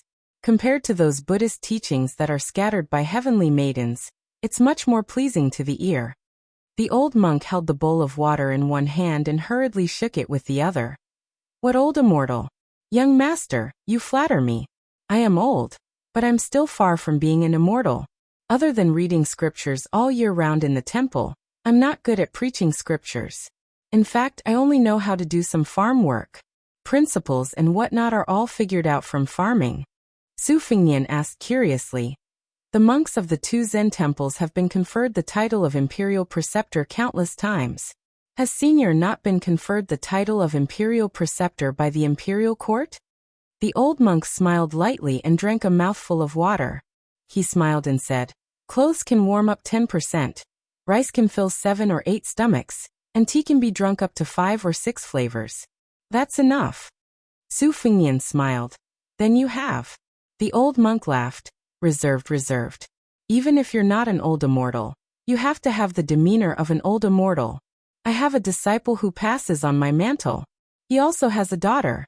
When he found out that I was going down the mountain, he advised me to have the demeanor of an immortal. Seeing that I wasn't willing to dress up properly, he sent me down the mountain, and was lectured by her all the way." The corner of Su Fengnian's mouth twitched violently. With a gentle gaze he asked, "Is it a young lady with the surname Li? She has a little monk by her side who is her childhood sweetheart?" The old monk was like a Buddha who had opened his eyes. He immediately understood. "So it's His Royal Highness. I've long heard that His Royal Highness sincerely worships Buddha. No wonder. I've been rude." Su Fengnian stood up and bowed respectfully. He said in a deep voice, "Su Fengnian greets the abbot." The old monk stood up and returned the greeting before sitting down again. He slowly drank his water and smiled. "Your Highness, you don't have to be so courteous." After Su Fengnian sat down, he asked, "Old abbot, are you going to Beimeng to destroy Buddha?" The old monk nodded and sighed. "I'm not going to Beimeng to be arrogant and try to influence the Beimeng emperor, who is bent on destroying Buddha. I just want to talk to the monks about the Diamond Sutra. I don't know the fate of heaven, but I'm doing my best. The Confucian saints have 300 poems. In a word, they are pure and innocent. The old lord rides a green ox and has 3,000 Taoist scriptures to seek peace. Buddha doesn't write words, but this makes us confused. The Beimeng royal court wants to destroy Buddha. Without temples, without incense, without Buddha statues, without Buddhist scriptures, in my opinion it's fine. But if there are hundreds of thousands of monks and everyone loses their Buddhist heart, this won't do." The old monk carefully put the water bowl back into his bag. After standing up, he smiled and returned the water bag to Su Fengnian. "Old monk thanks His Royal Highness for giving me 2 bowls of water. It's a good karma. If you're not in a hurry, Your Highness can head northwest for 40 miles. There's a canyon, and you can stop there for a while. It might be another good karma." Su Fengnian took the water bag and smiled. "Old abbot, I have a favor to ask. Can you take this horse with you? I'm going north alone, and I don't need to ride it anymore. I don't dare to give it to anyone as I'm afraid it'll be a disaster. If I leave it alone, I won't be at ease. The old monk, who was worthy of being called the Buddha head saint of Buddhism, smiled kindly. Of course. It's no trouble to have a companion to talk to on the road. Su Fengnian put his palms together. I'll bid farewell to old abbot here. The old monk put his palms together and said with a lowered eyebrow. Old monk's parting words. Your Highness can teach Bodhisattva to grow black hair. Su Fengnian was stunned. He watched the old monk holding the bamboo staff lead the horse away until his figure disappeared from his sight. Exhaling a long breath, Su Fengnian followed the old immortal's instructions and hung his short knife, springtime thunder, and rushed northwest. Now he had nothing to worry about. Sure enough, he saw a deep canyon that stretched without an end. Su Fengnian climbed to the top and walked slowly along the cliff of the canyon. He didn't know where the so-called good karma was. After walking slowly for half an hour, he finished cultivating his sword. His feet trembled. It was as if there was thunder between heaven and earth. Su Fengnian looked back and saw thousands and tens of thousands of wild bulls pouring in from the other end of the canyon. They were like a flood pouring into a grain pot. His heart skipped a beat, and he rushed forward for half an hour. His scalp exploded. Damn it! There were hundreds of herdsmen leading sheep and all their belongings in the canyon. Aren't they going to be crushed into meat paste by the herd of wild bulls? This is not a sunny road, but a road to the underworld. You guys have lived in the grassland desert for generations. Don't you know how dangerous this situation is? Su Fengnian looked down from above. He could tell that some of the herdsmen already knew what an earthquake that came out of nowhere meant. They were in a complete mess, the elders' faces ashen. Many women and children even more so crying incessantly. Su Fengnian looked over again, his expression gloomy and cold. Behind the herdsmen were several dozen northern Mang cavalry with weapons in hand. They had already urged their horses to turn around and leave. As it turned out, this was a plan of driving a sheep into a tiger's den, yet not shedding a drop of blood. If the old monk had not bemoaned the state of the universe and pitied the fate of mankind, the crown prince would have only watched coldly from the sidelines. After all, it was no different from committing suicide to stop tens of thousands of wild bulls alone. Su Fengnian gritted his teeth and floated down to the bottom of the canyon. Hundreds of herdsmen were dumbfounded. Some of the cold-hearted young herdsmen had already climbed up the cliff. However, the cliff was steep and they couldn't climb very high. Su Fengnian stepped out, drew a semicircle, and raised his hands. His feet sank 3 inches into the ground. He left the herdsman with an unfamiliar back. At the same time as the herd of wild bulls poured into the canyon, an old monk rode on a horse with one hand. His eyes were merciful. He put his palms together and said, "This boy is very kind." Su Fengnian focused on condensing his qi, shaking Kunlun with a single move. Chapter 465. Su Fengnian abruptly slapped his forehead and stopped using the grand momentum shaking Kunlun that he had stolen from Mount Huey's great snow plateau. Then he swept backward, not caring whether the herdsmen understood the Gusai Zhou language or not, telling them to retreat first. Su Fengnian took the lead and carried a nomadic child under his armpit. Then he picked up another youth and bent his knees slightly. Like an arrow he shot off the cliff. After bouncing several times he landed on the mountaintop. After landing on the mountaintop, he leaped down to the bottom of the canyon. Su Fengnian did not take a break. After more than 10 jumps, he finally brought more than 20 children to the mountaintop first. The sound of the cow hooves was like the explosion of spring thunder. The canyon's cliffs were shaken and dust filled the air. Around the corner, a herd of strong bison had already arrived like a tide. Su Fengnian did not pay attention to the young herdsmen who were pretending to stop. After a rise and a fall, he discovered a delicate figure bending down to support a child who had fallen down. Su Fengnian ran to her side and saw the side of her face from the corner of his eye. He was slightly startled, but he did not care about anything else. He casually picked up the 2 children and rushed to the mountaintop. After putting them down, he jumped down to the bottom of the canyon again. There were still more than 80 herdsmen who were desperately trying to escape in the canyon. He saw the young girl, who could make His Royal Highness startled, pursed her lips and stood in place. Her face was filled with gratitude from the bottom of her heart. Her eyes were filled with the relief of life and death. Su Fengnian did not have the leisure to be unafraid of death like her. facing the vast and mighty herd of bison. They descended to the bottom of the Kunlun Mountains together. The ground shook violently. The herdsmen were so scared that their legs went weak. The canyon's ground was originally uneven. The ground shook, making it harder to walk. A few elderly people staggered and fell to the ground. They struggled to get up and run again. Su Fengnian's momentum was majestic. It was like a sudden clap of thunder rising from the ground. Thunder against thunder. Qi flowed all over his body, leaking out like a flood. Su Fengnian exhaled again and suddenly opened his eyes. Both of his hands slid outwards in a gentle arc. The dust was unable to come within 1 zhang of his body. The girl behind him was dumbfounded. She only saw the young man with a saber in his long robe fluttering in the wind. When the frenzied bulls with red eyes were 10 steps away from him, it was as if they had hit an invisible iron wall. The front hooves of the first line of bulls that were running side by side with him were twisted and pressed backward. Then, countless wild bulls behind them piled on top of each other, until the bodies of the first line of bulls exploded. Blood splashed everywhere. But even so, the dense black mass of bulls was blocked and could not move forward at all. One by one, the wild bulls in the back, weighing 2,000 to 3,000 jin, hit the wall one after another. Their corpses and bones piled up. In an instant, a scarlet wall was erected. The thick and blurred blood was shocking. The strong wild bulls had 2 thick, long, and sharp horns that curved into 2 shocking arcs. Their forelegs were white below the knees, and their shoulders and backs were like lumps. Any one of them alone would make people tremble with fear.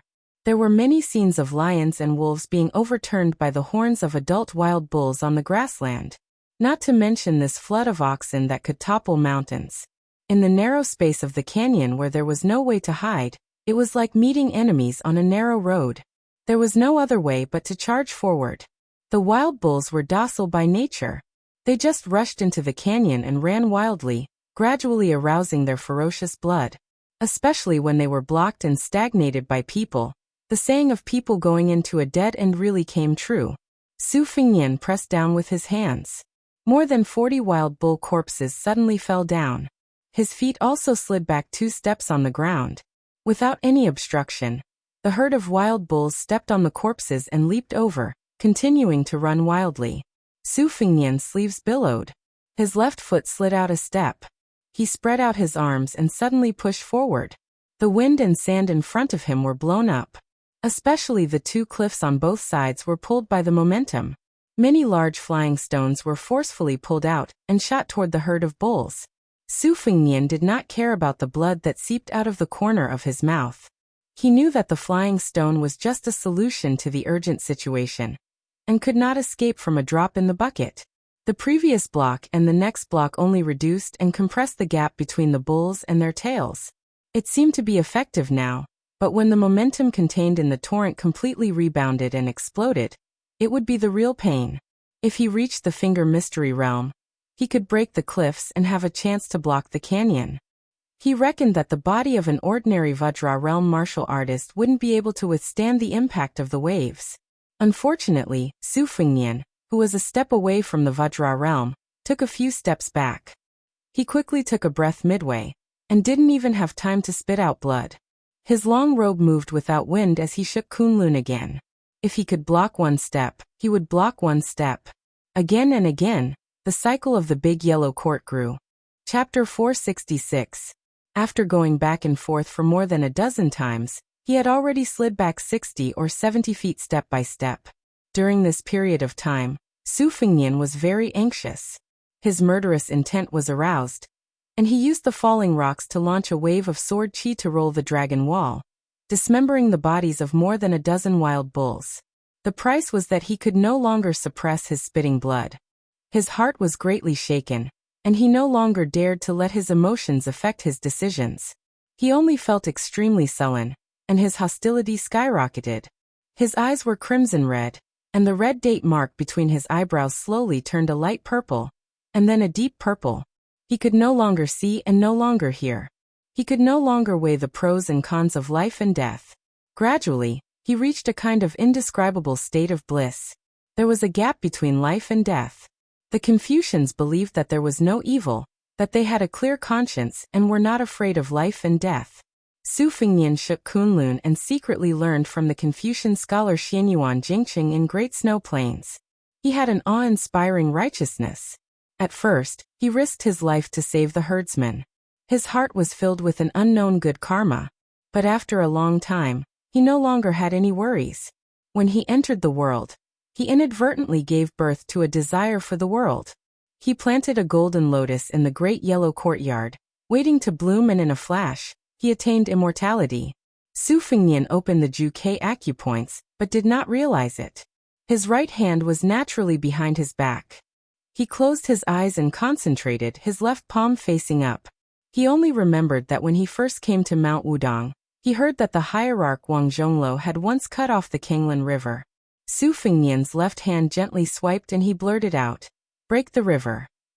10 feet in front of him, the ground cracked open and went straight to the cliff. A line of 6 or 7 buffaloes fell into the crack. After being filled by the buffaloes behind them who did not have time to jump, the buffaloes continued to run forward as if they were running on flat ground. Blood splattered everywhere. "You run, I break." Su Fingnian leisurely slid backward, breaking again and again. It was a tragic scene of the ebb and flow of the tide. Su Fingnian seemed to be free and unrestrained. He was indescribably leisurely and romantic. But he was already bleeding from his 7 orifices. No matter how mysterious and continuous the Great Yellow Court was, no matter how famous it was for its rich inner energy, it was not an inexhaustible bottomless abyss. Especially when it was very particular about turning back and forth. His Highness the Crown Prince forcefully raised his realm without any regard for his life, and broke the river with one palm strike. He would eventually be exhausted. Su Fingnian swam like a fish among the green moss and green stones. He had no sword in his hand, but he had a clear idea of colliding with a flood of buffaloes. His intuition told him that he could comprehend the 6th page of the bladesmanship manual at the right time and place. Su Fingnian did not know how many times Su Fingnian had circulated his qi. Li Chungang once said that at the peak of the sword will, one could reach the 8 extremities and the pinnacle of swordsmanship. His qi could reach 800 miles in an instant. Su Fingnian did not dare to compare, but he was afraid that the boiling qi in his body could reach at least 100 miles in an instant. Su Fingnian smiled bitterly. Without turning his head, he grabbed her soft shoulder and threw her back. He closed the scabbard and cultivated his blade. Originally, he had to pull his body like a full moon and only stop when he pulled it to the extreme. This kind of narrow path of martial arts was the most dangerous thing to do. If it happened, it would not be a simple drop of 1 or 2 realms. It would most likely destroy the foundation that he had painstakingly built for enlightening the acupores. The great yellow courtyard's lotus was not the wild grass on the plains. It would wither and bloom with each passing year. It was as difficult as ascending to heaven to bloom again after it withered. He did not know how far those herdsmen had run, and whether they had left the canyon. Su Fingnian gritted his teeth. He thought to himself, "Damn it. I'll hold on a little longer. If I can't, I'll have to retreat. If I continue to hold on, I'll really die here. I'm afraid of death, but I'm not willing to give up." Su Fingnian allowed the bison to rush over. They were already very close. He still completed a big circulation, and could clearly see the ferocious and terrifying eyes of the bison in the front row. The bison lowered their heads at the same time, wanting to stab this guy to death with their horns. Su Fingnian's clothes shrank and bulged again. The bulging was much stronger than before. He held a circle in front of his chest with both hands. Starting with a small circle, the circle gave birth to a circle, and the big circle had a magnificent atmosphere of encompassing heaven and earth. The dust in the canyon flew up like a round mirror. Su Fingnian moved back almost inch by inch. The herd of bison also moved forward inch by inch unbelievably. Su Fingnian had told himself that he would only hold on for a little longer. Unknowingly, he had held on for a long time. At the top of the mountain, an old monk in a plain kasaya stood with his feet off the ground. He held a bamboo Buddhist staff and walked like an immortal. Seeing this scene, he was slightly moved. He sighed softly and said, "When you forget yourself, you don't care about life and death. You're full of courage.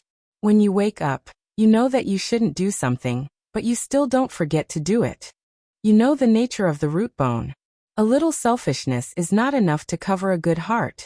The old monk rushed to the bottom of the canyon and swooped down like an eagle.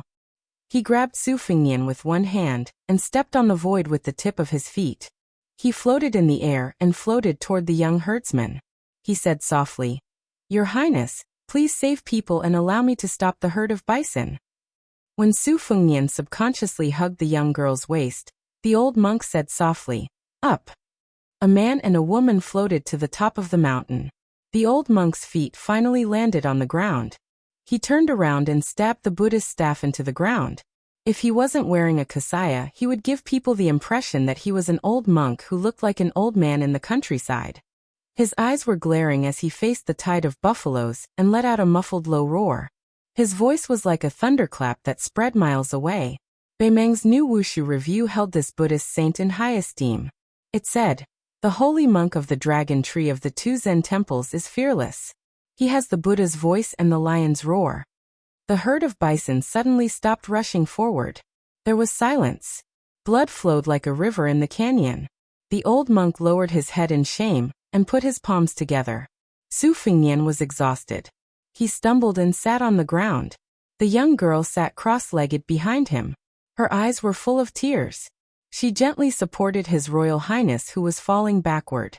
Su Fengnian was not in the mood to care about whether the old monk had set a trap or not. He was not in the mood to care about the girl behind him. He just looked down at his blood-stained clothes and smiled bitterly. It's not good to keep vomiting blood like this. Then he fainted. The old monk pulled out his bamboo staff and came to the top of the mountain. He took Su Fengnian's pulse and felt relieved. Then he took out a white bowl from the bag on his back. He slid his finger across his wrist to fill the bowl and handed it to the young girl. The old monk's blood was not the scarlet color of an ordinary person. It was the golden color recorded in the obscure Buddhist scriptures. He was a Buddha who had reached the Vajra realm. The young girl's thoughts were connected. She hugged Su Fengnian and fed him the bowl of golden blood that was worth more than a few coins. After the old monk got up, he floated to the bottom of the valley again. He recited the Vajra Sutra all the way. After leaving the canyon, he flew to the top of the mountain. He pulled down his inferior horse and led it forward. He said softly, "Congratulations to your highness for reaching the great Vajra realm." Chapter 467.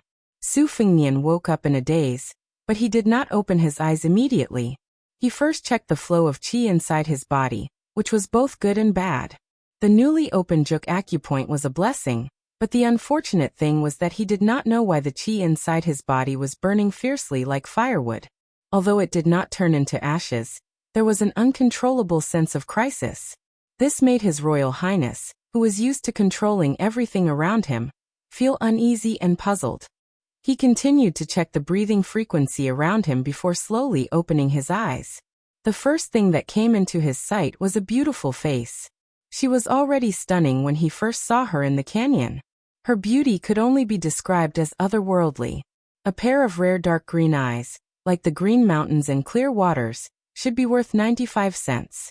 Perhaps she was only slightly inferior to White Fox's face, Qingyu and Jiang and I.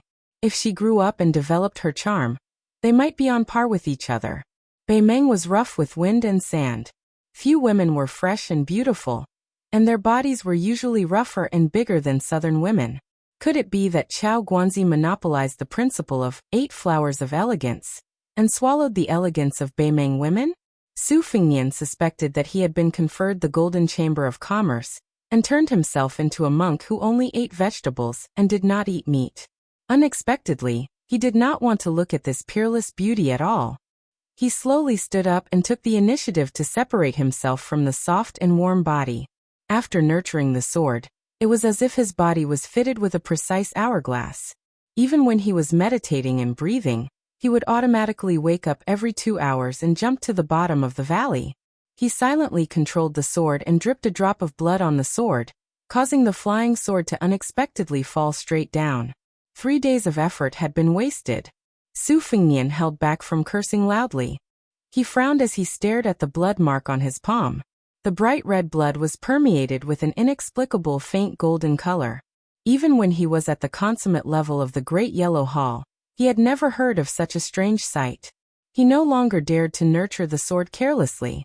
He withdrew the sword and his slender ame, which was as fine as a woman's black hair, swept back to the mountaintop. Most of the rescued herdsmen were young. They surrounded the young girl and looked at Su Fengnian with eyes full of reverence and worship. Su Fengnian ignored them.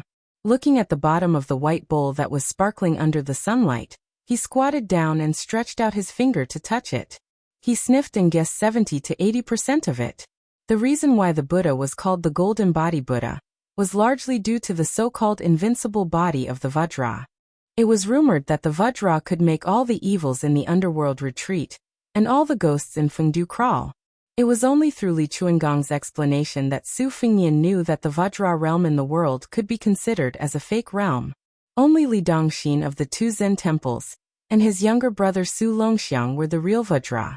Back when Li Dongxin returned from his 10,000 li journey to the west, someone spread the shocking secret that a flesh-eating monk in white could obtain the golden body of immortality with a piece of meat.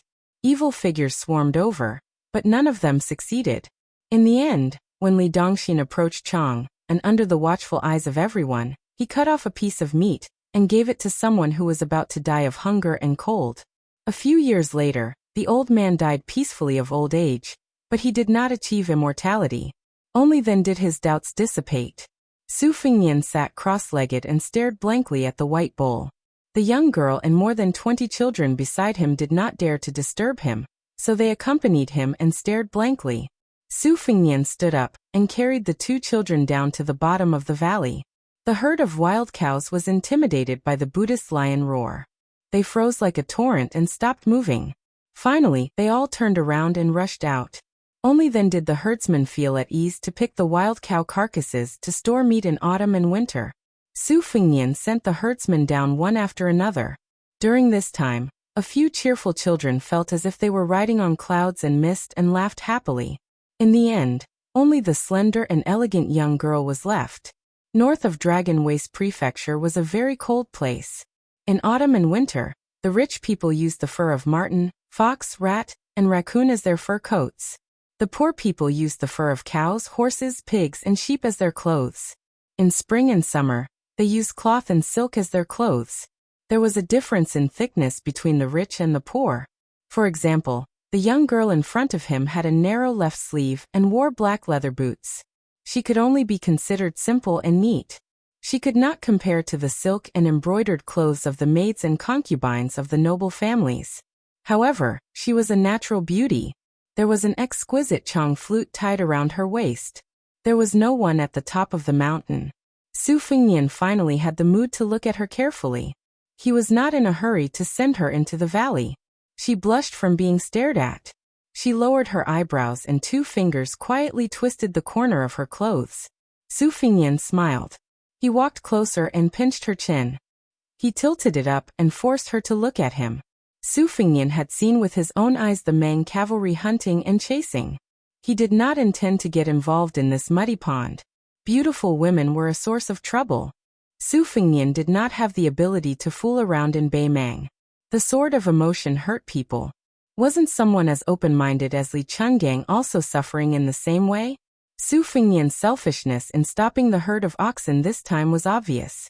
He only wanted to leave a good impression on the Dragon Tree Monk, one of the two great saints of the world. If he expected His Royal Highness to help the Buddha to the west and save this group of herdsmen from the abyss of suffering, he really did not have this kind of compassion. Moreover, if they were involved with him, who could have a good ending? Su Fengnian picked her up and jumped down.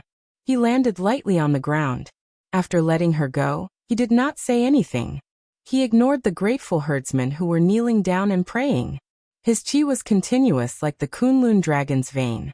In a flash, he chased after the herd of oxen. After turning the corner, he slowed down and planned to turn back. He thought of a way to practice the swimming fish style on the 6th page of the knife manual. The Bei Mang cavalry had not seen the herd of oxen for a long time. Sensing that the situation was out of their expectations, they brandished their swords and rushed into the valley. Su Fengnian's hearing was amazing. He frowned slightly and stuck to the dark cliff like a gecko. He originally wanted to chase after the herd of oxen on the top of the mountain. He caught a glimpse of the last rider turning around the corner of the valley. Then he heard a sneer that all men understood. Su Fingnian walked along the ridge of the cliff and saw more than 30 riders circling around the girl at the bottom of the valley. Those who were skilled in horsemanship leaned their bodies and reached out to touch the girl's clothes. Su Fingnian cursed as he fell back into the valley. The arrogant cavalry did not notice that someone had appeared out of nowhere behind him.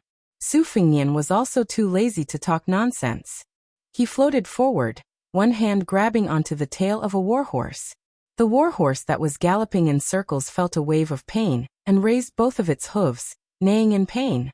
The fierce cavalry turned around in surprise, brimming with killing intent. A saber slashed towards this reckless fellow.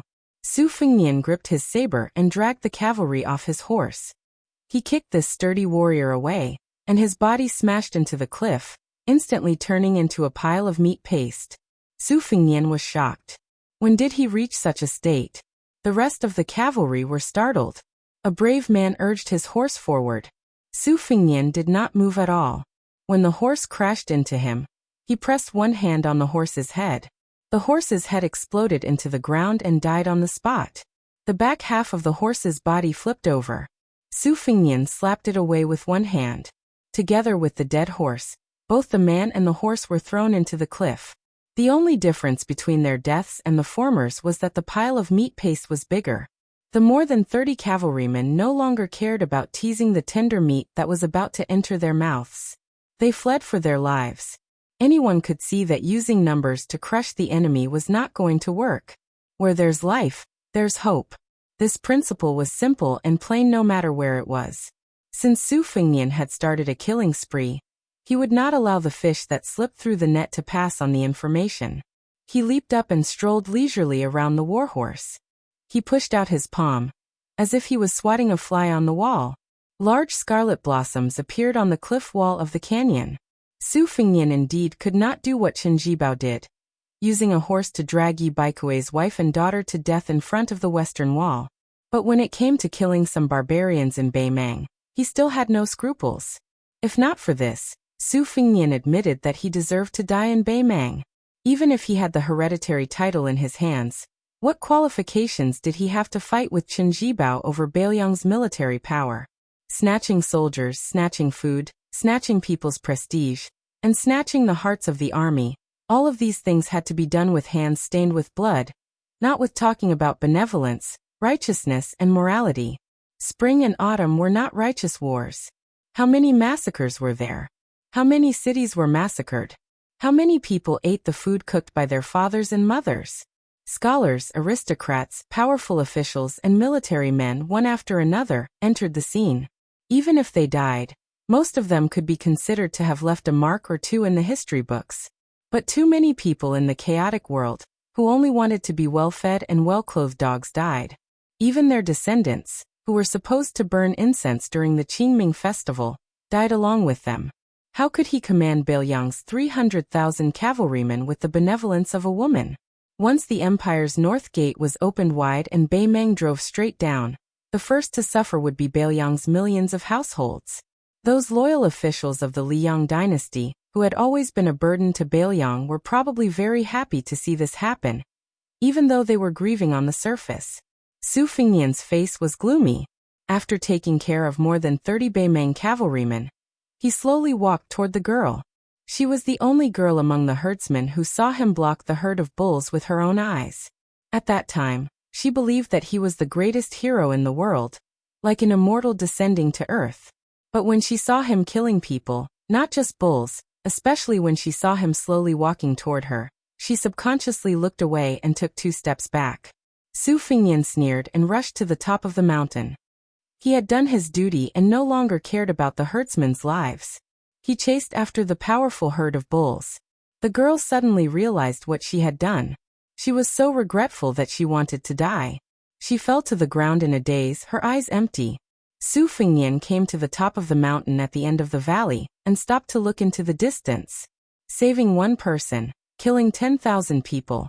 Killing one person, saving 10,000 people. Which was more important? Even though Su Fingnian believed in Buddhism, he didn't understand and didn't want to know. He remembered that when he was young, His second sister Su Weisheng was confused about whether the white horse was a horse or not. The rough Su Xiao joked that if father sat there and said it was a horse, then it was a horse. Who dared to say it wasn't? It was this unreasonable Madame Wu who said to His Royal Highness that night that there was no one in the world who deserved to die, especially no commoners who deserved to die. As long as I, Su Xiao, am alive, Liang Meng will not lose a single commoner. Su Fengnian jumped down the cliff and ran wildly, following the hoofprints to catch up with the herd of bulls. First, he swam into the lake like a fish, shuttling back and forth freely. Then he jumped onto the backs of bulls.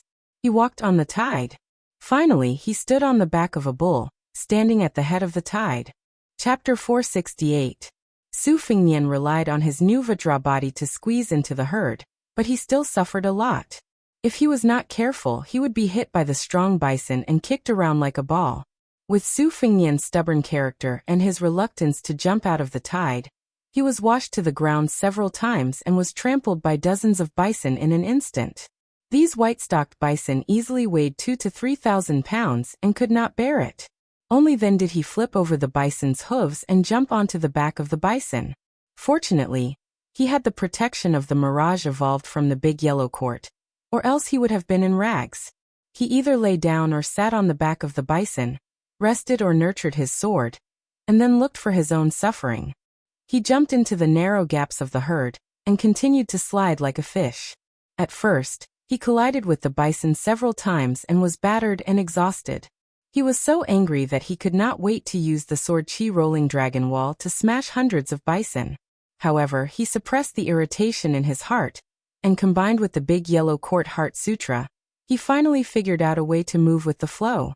When the herd stopped to rest, he would stay away from the bison, sit alone and concentrate on flying on his sword.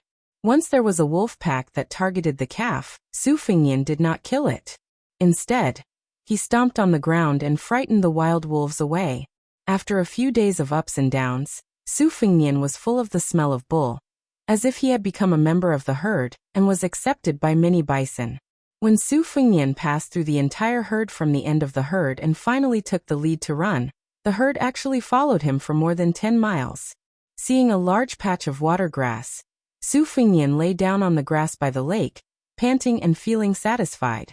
After obtaining the essence of the swimming fish style on the 6th page of the Bladesmanship Manual, he realized how short-sighted he was at first. If he merged it with the rolling knife technique, he would be like a fish in water, complementing each other. He turned to look at the Spring Thunder hanging on his waist and said self-mockingly, "Spring Thunder and Xiaodong are a pair of sisters.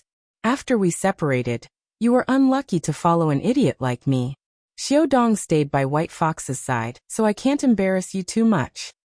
Su Fengnian took off his black gown and white coat, and put them into the lake to wash, revealing the soft silk precious armor that Jianghu people dreamed of. The soft armor was once pierced by Miss Hehe's hand knife at the chest position. After returning to Bailiang, the pivotal pavilion's craftsman hurriedly repaired it. This secret organization must be busy now with the red armor that had lost its talisman generals. The Bailiang army's combat power was amazing, and the pivotal pavilion, led by the giant of the school of Mo, had made great contributions. The soft armor was woven with 12 sword pouches, which stored the flying swords separately.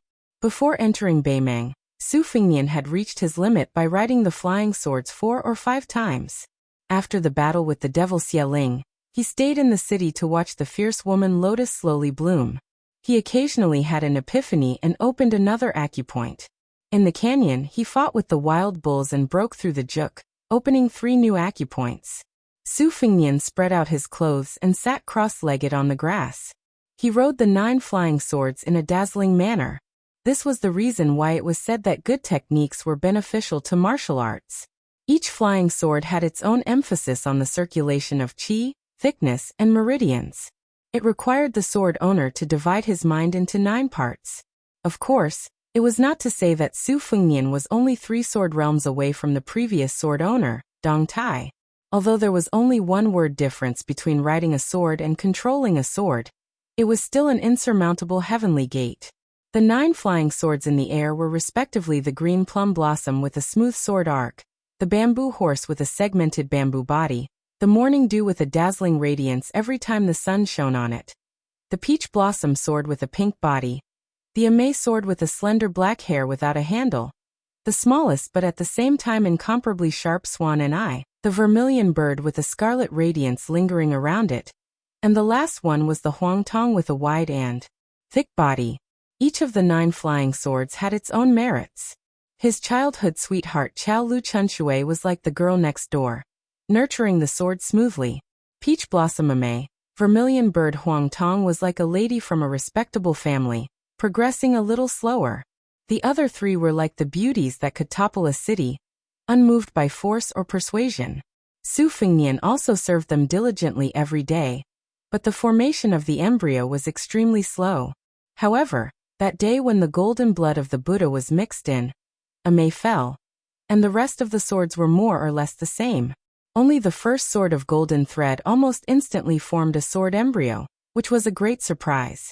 Regarding the previous swords that were wasted for 3 days, Su Fengnian did not feel so distressed anymore. After nurturing the golden thread, the golden luster in the blood had completely faded away, which made Su Fengnian feel relieved. He could not abandon the other 11 swords just to nurture the first sword of golden thread. This was a huge loss, and there was no way he could be so wasteful. Su Fengnian controlled the flying swords to cut the water weeds. He wondered what Dong Tai would think if he saw this scene. After he was exhausted, Su Fengnian put the 9 swords back into the sword pouch. He grinned and leaned back, his hands folded behind his head, and closed his eyes, half asleep. Yao Jian had been influenced by the geomancy master Yao Jian. Other than knowing some superficial kung fu of tasting earth and water, he also knew a thing or two about dragon veins. Yao Jian once said that the dragons of the world came out of Kunlun. Of the 3 great dry dragons, 1 landed in Taiyan, 1 came out of Donghai, and 1 entered Beimang. There was a saying in Qingshui geography that the mountains were old and lifeless, while the young mountains had luck. Therefore, 1 searched the mountains but not the old, 1 searched the young mountains. The closer one was to Kunlun as time passed, the more difficult it would be for a dynasty to be born in the West. Not to mention the imperial court, just in terms of feng shui. When Su Shao had stationed troops in Beiliang to confront Beimang, he sent the 2 great vassal kings of the imperial family, Yan Qi and Guangling, to the southeast to be in charge of suppressing the qi of the dragon. The Son of Heaven, Zhao family, was not without the hidden selfishness of having outsiders guard the door and courtyard while their own family members looked after the treasures. Among them, because the Guangling prince and the current emperor shared the same father and mother, they were able to be stationed in the Donghai region.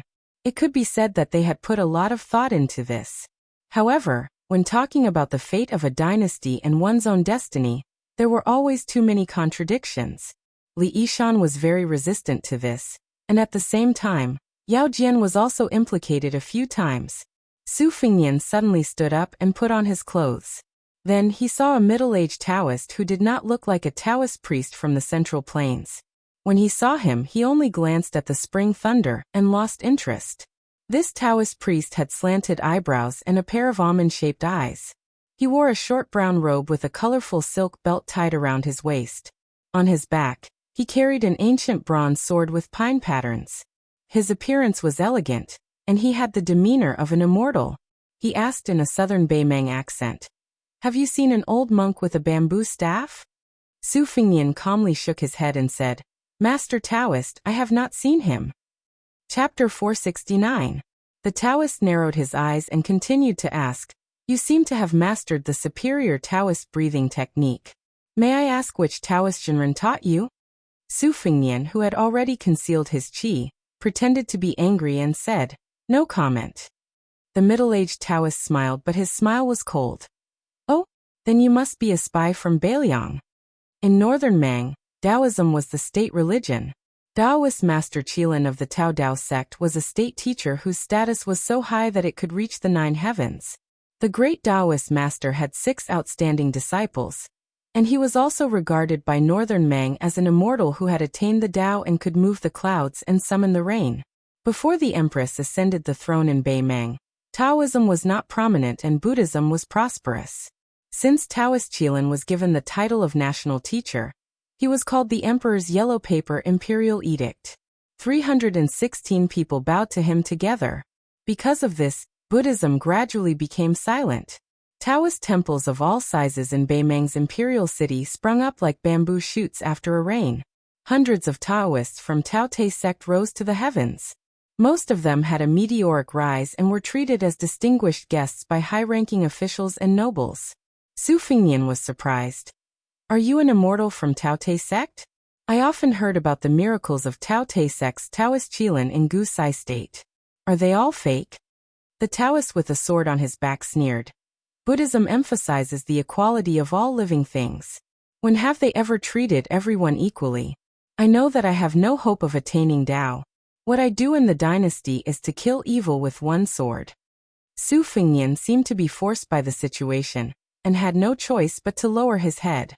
He said helplessly, "I did see an old monk heading north. He even asked me for half a bag of water to drink. The old monk said that he came from 2 Zen temples, and was going to Qilin Temple to discuss Buddhism with the national teacher." The almond-eyed Taoist heard every word and snorted coldly before drifting away. Su Fingnian waited until the figure of the Taoist disappeared, and confirmed that there was no doubt that he did not turn back to hide. Only then did he let the qi in his body rise spontaneously, contracting and expanding.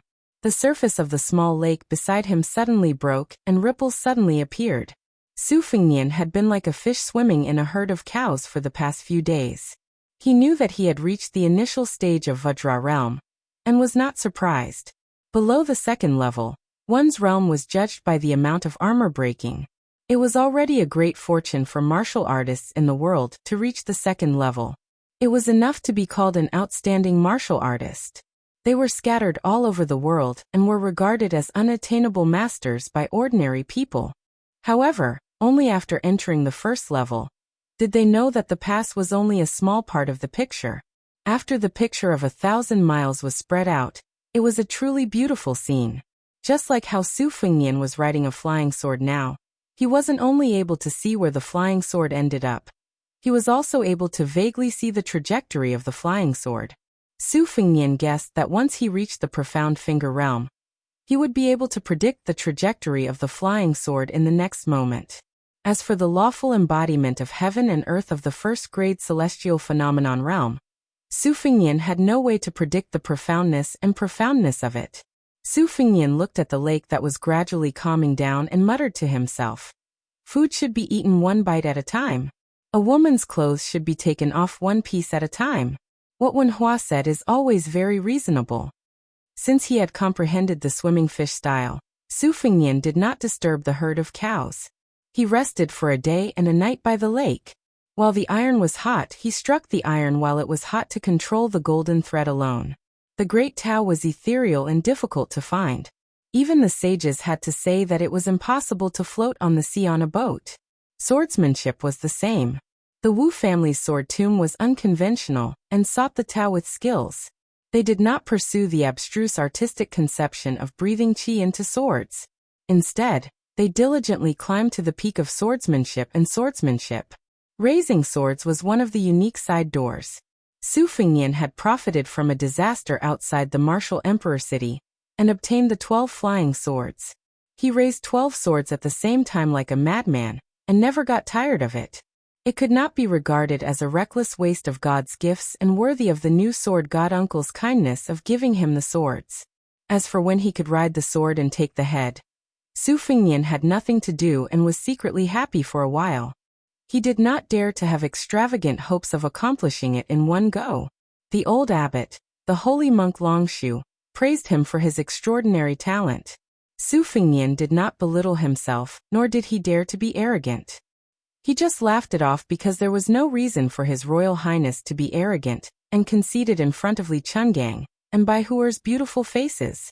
Su Fingnian walked slowly along the lake. The qi in his body was complicated at first, circulating according to the sword qi rolling on the dragon wall. When he first entered Vajra, he returned to simplicity and began to circulate the qi in his body like a swimming fish. He did not know how long he had walked, but suddenly he heard the melodious sound of a chong flute. Looking up, he saw a group of herdsmen building black and white tents and large and small yurts in the distance.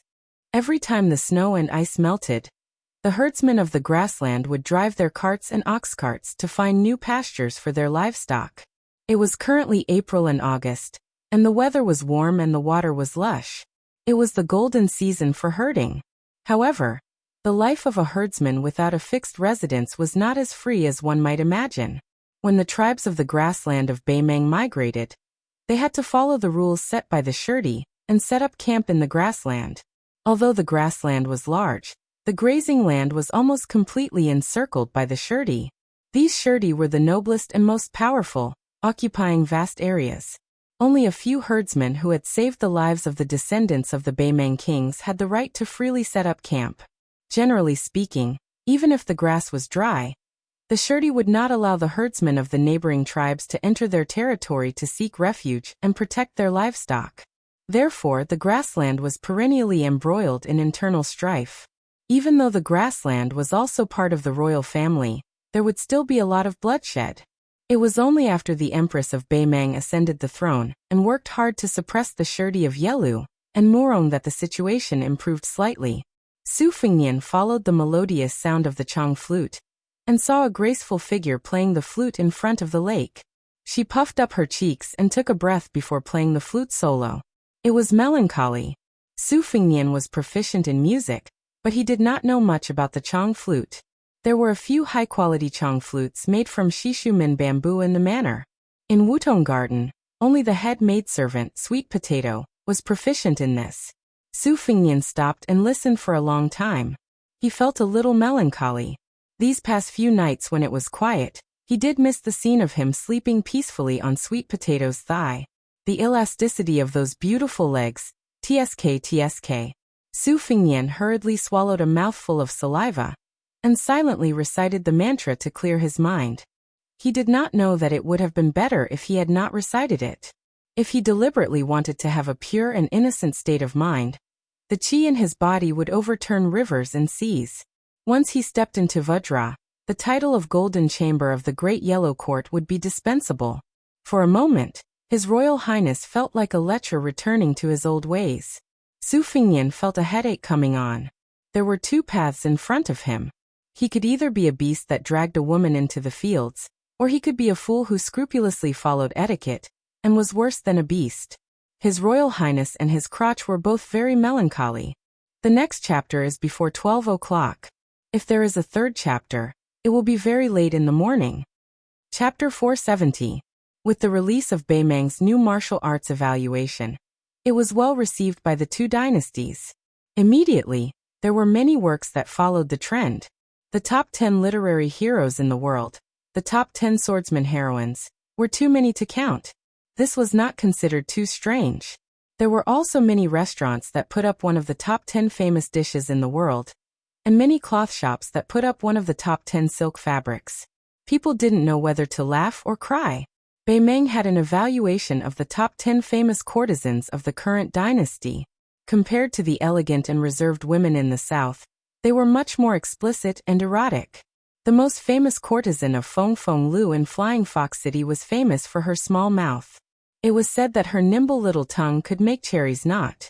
Her ultimate skill was the beauty playing the jade flute. In addition, there were also some evaluations of the Inyang pot, which made the scholars of the Central Plains feel even more ashamed. As for what they were thinking, and whether they coveted the various wonderful uses described in the text, it was unknown. At this time, the beauty's thin lips were sucking on the flute. Su Fengnian could not help but let his imagination run wild. Previously, he was full of hostility and had a bit of a grudge against this young herdsman girl. Now that he had calmed down, she was relatively pleasing to the eye. Beautiful women were really a gift from heaven. Not only could they be a feast for the eyes, but they were also pleasing to the eye. However, Su Fengnian was picky and harsh. He knew that this kind of poor girl, even if her face and figure were worth 95 won, would not be able to withstand deductions. For example, if her hands were rough due to years of hard work, 1 won would be deducted. If she was herding sheep and riding horses, her buttocks were destined to be soft, 1 won would be deducted. If she was not literate and had shallow knowledge, 2 or 3 won would be deducted. Su Fengnian's disdain for those heroines in the past was not without basis. Although their sleeves were fluttering in the wind, They were like fairies descending to the world. Unless they had reached the realm of perfection and were able to grow flesh and bones, their hands would be calloused. If they were to wield weapons, who could guarantee that they would not have scars while practicing martial arts? Later, Li Chungang, who was at the time of the martial arts competition, commented that the girl's feet were really big. It was said that the girl was so angry that she cried. After she lost to Li Chungang in a sword competition, she was unwilling to set foot in the Central Plains again. It was conceivable that it was not easy to become a famous heroine, especially one who was gifted and had a full chest. If they fought with others, they would tremble and the onlookers would feast their eyes. Of course, they would think that it was beautiful, but the heroine herself would probably be secretly distressed. When the young herdsman saw the man who had brushed past her in the canyon for the first time, she was first surprised, then afraid, and finally guilty and happy. Her 5 fingers clenched the exquisite flute, and she did not dare to make a sound. At first, she was afraid that this young hero, who had done a great favor for the whole tribe, would leave without saying goodbye. Seeing him standing not far away with a smile, she was slightly relieved. It was just that her palms were sweating and covered with her beloved flute. She bit her lips and did not dare to make a sound to disturb her benefactor's contemplation. She was not a tribesman, and was thrown outside the yurt when she was an infant. She was only left with a token, the Chong flute, which was engraved with the 4 words, Yelumorong. The girl grew up and became more and more beautiful. However, on the grassland, a woman's beauty could not escape. She was just a commodity in Shirty's bag and could be sold or offered as tribute. Her benefactor, Shirty, was only a small aristocrat on the grassland. He had enough to preserve his territory, but not enough to expand. When he learned that a beautiful woman who was said to be unparalleled in the world had appeared in his tribe, he hurriedly prepared to gift her to a big Shirty in exchange for a new pastoral land. The small and weak tribe could not bear the humiliation and migrated. Little Shirty, who controlled the life and death of the tribe, was furious and sent cavalry to chase them. This group of herdsmen had to cross the territory and camp. Little Shirty had no choice but to pay the neighboring tribe gold and silver as a toll fee, but he did not dare to tell the truth. He did not expect that a powerful old Shirty would learn the inside story. The old Shirty, who was half 100 years old, coveted the girl and simply killed more than 10 cavalrymen to chase after this fat meat. The last Shirty was a descendant of the Yelu branch.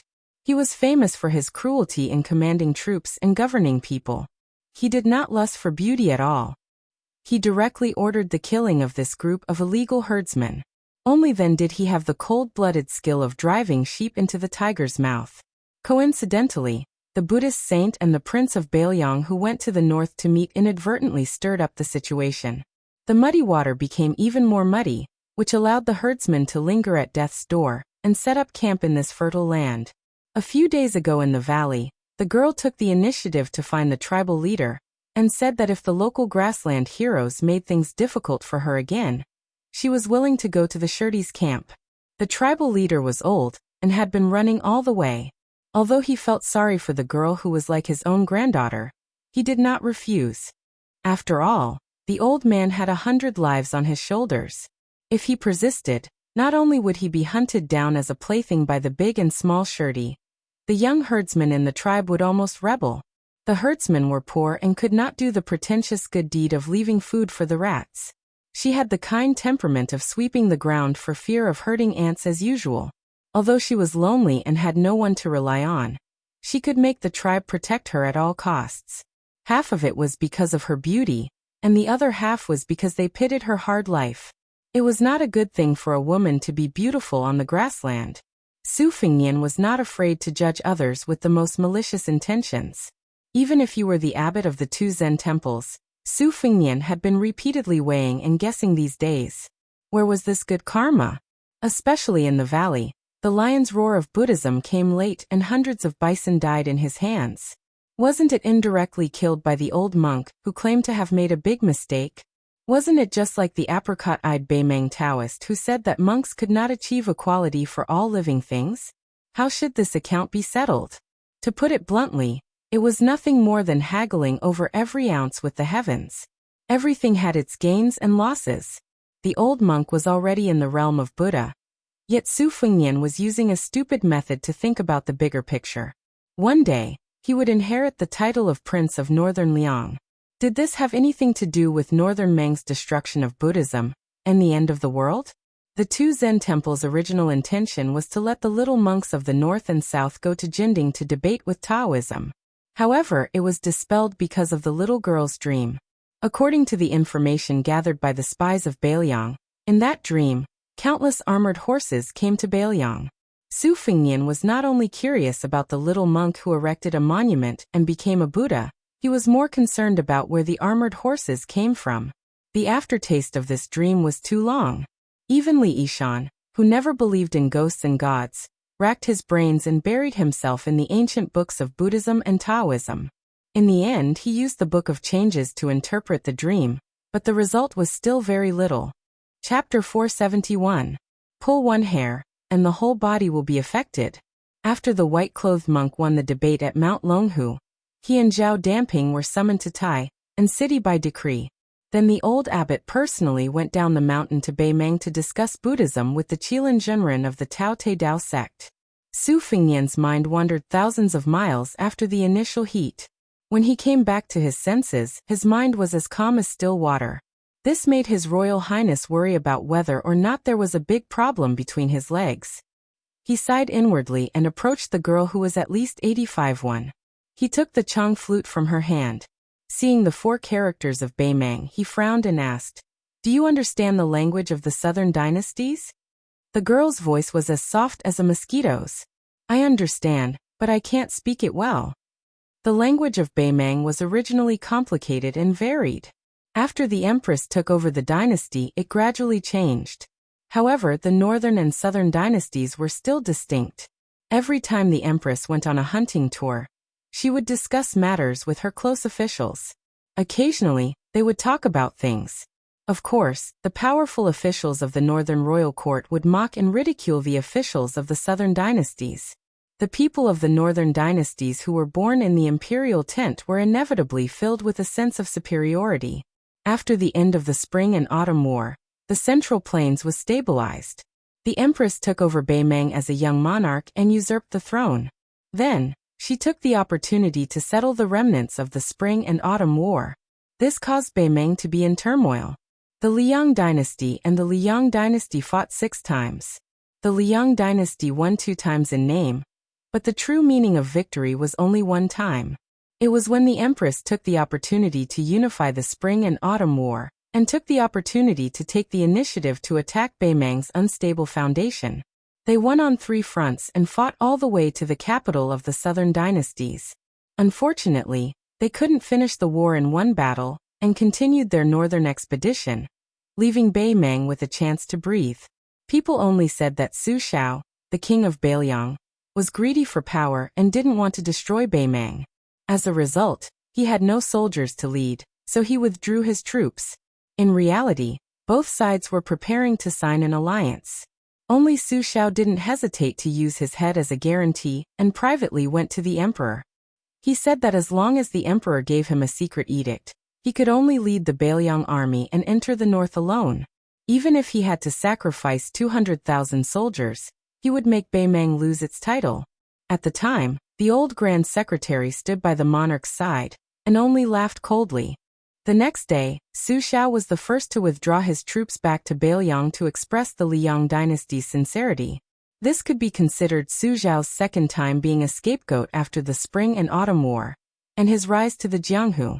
Many old soldiers who had been through hundreds of battles silently withdrew from the Beiliang army at this time.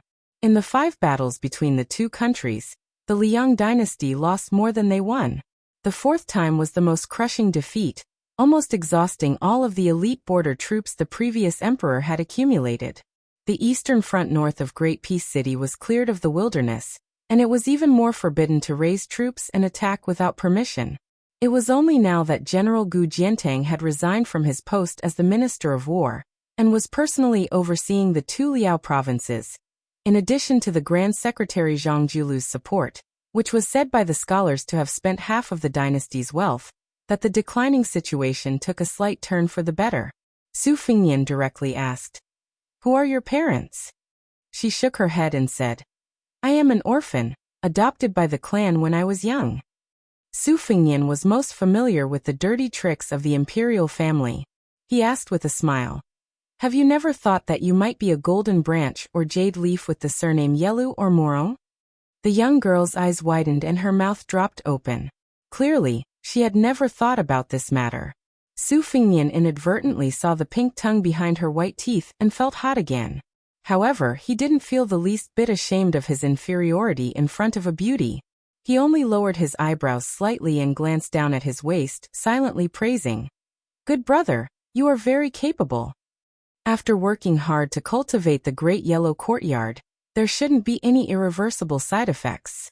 Otherwise, His Royal Highness would really use a piece of tofu to knock himself to death. Without any worries, Su Fengnian was in a good mood, and threw some of the troublesome problems to the back of his mind. He remembered that in the past, he had spent a lot of money to buy countless poems.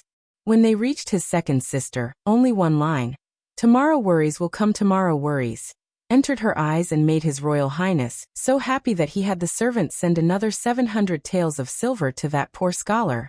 100 taels per word. Later, he heard that this scholar had passed the imperial examination and had some fame in the capital. He was one of the few honest people who didn't want to wallow in the mire and curse His Royal Highness with the scholars. It was probably because of this that he had waited on the cold bench for several years before he was replaced by a county clerk in a barren mountain and turbulent river. Su Fengnian sat by the lake and beckoned her to sit down. Smelling the unique fragrance of a woman, His Royal Highness, who hadn't even seen a female mosquito after leaving Flying Fox City, felt as if a lifetime had passed. The wild bulls were vast and mighty. Su Fengnian was wholeheartedly studying the swimming fish style in the knife manual. How could he care about distinguishing between male and female? Besides, even if he could distinguish between the two, what else could he do? Su Fengnian wasn't even afraid of the devil Xieling, but this thought scared him so much that he trembled. He then held his belly and laughed. It could be said that he found joy in the bitter struggle of Bei Meng alone. After laughing, he saw that the young girl who was sitting upright and still was confused. No matter how thick-skinned Su Fengnian was, he wouldn't be so brazen as to mention this. He lowered his head and stroked the chong flute. The two dark purple bamboo pipes were side by side with gold and silver threads intertwined. The holes of the pipes were smooth and round. Even after many years of playing and stroking, there wasn't the slightest bit of wear and tear. It could be seen that it was a precious chong flute of top quality. Su Fengnian could be considered an expert in calligraphy. He carefully observed the 4 main characters written by Morong in front and Yelu in the back.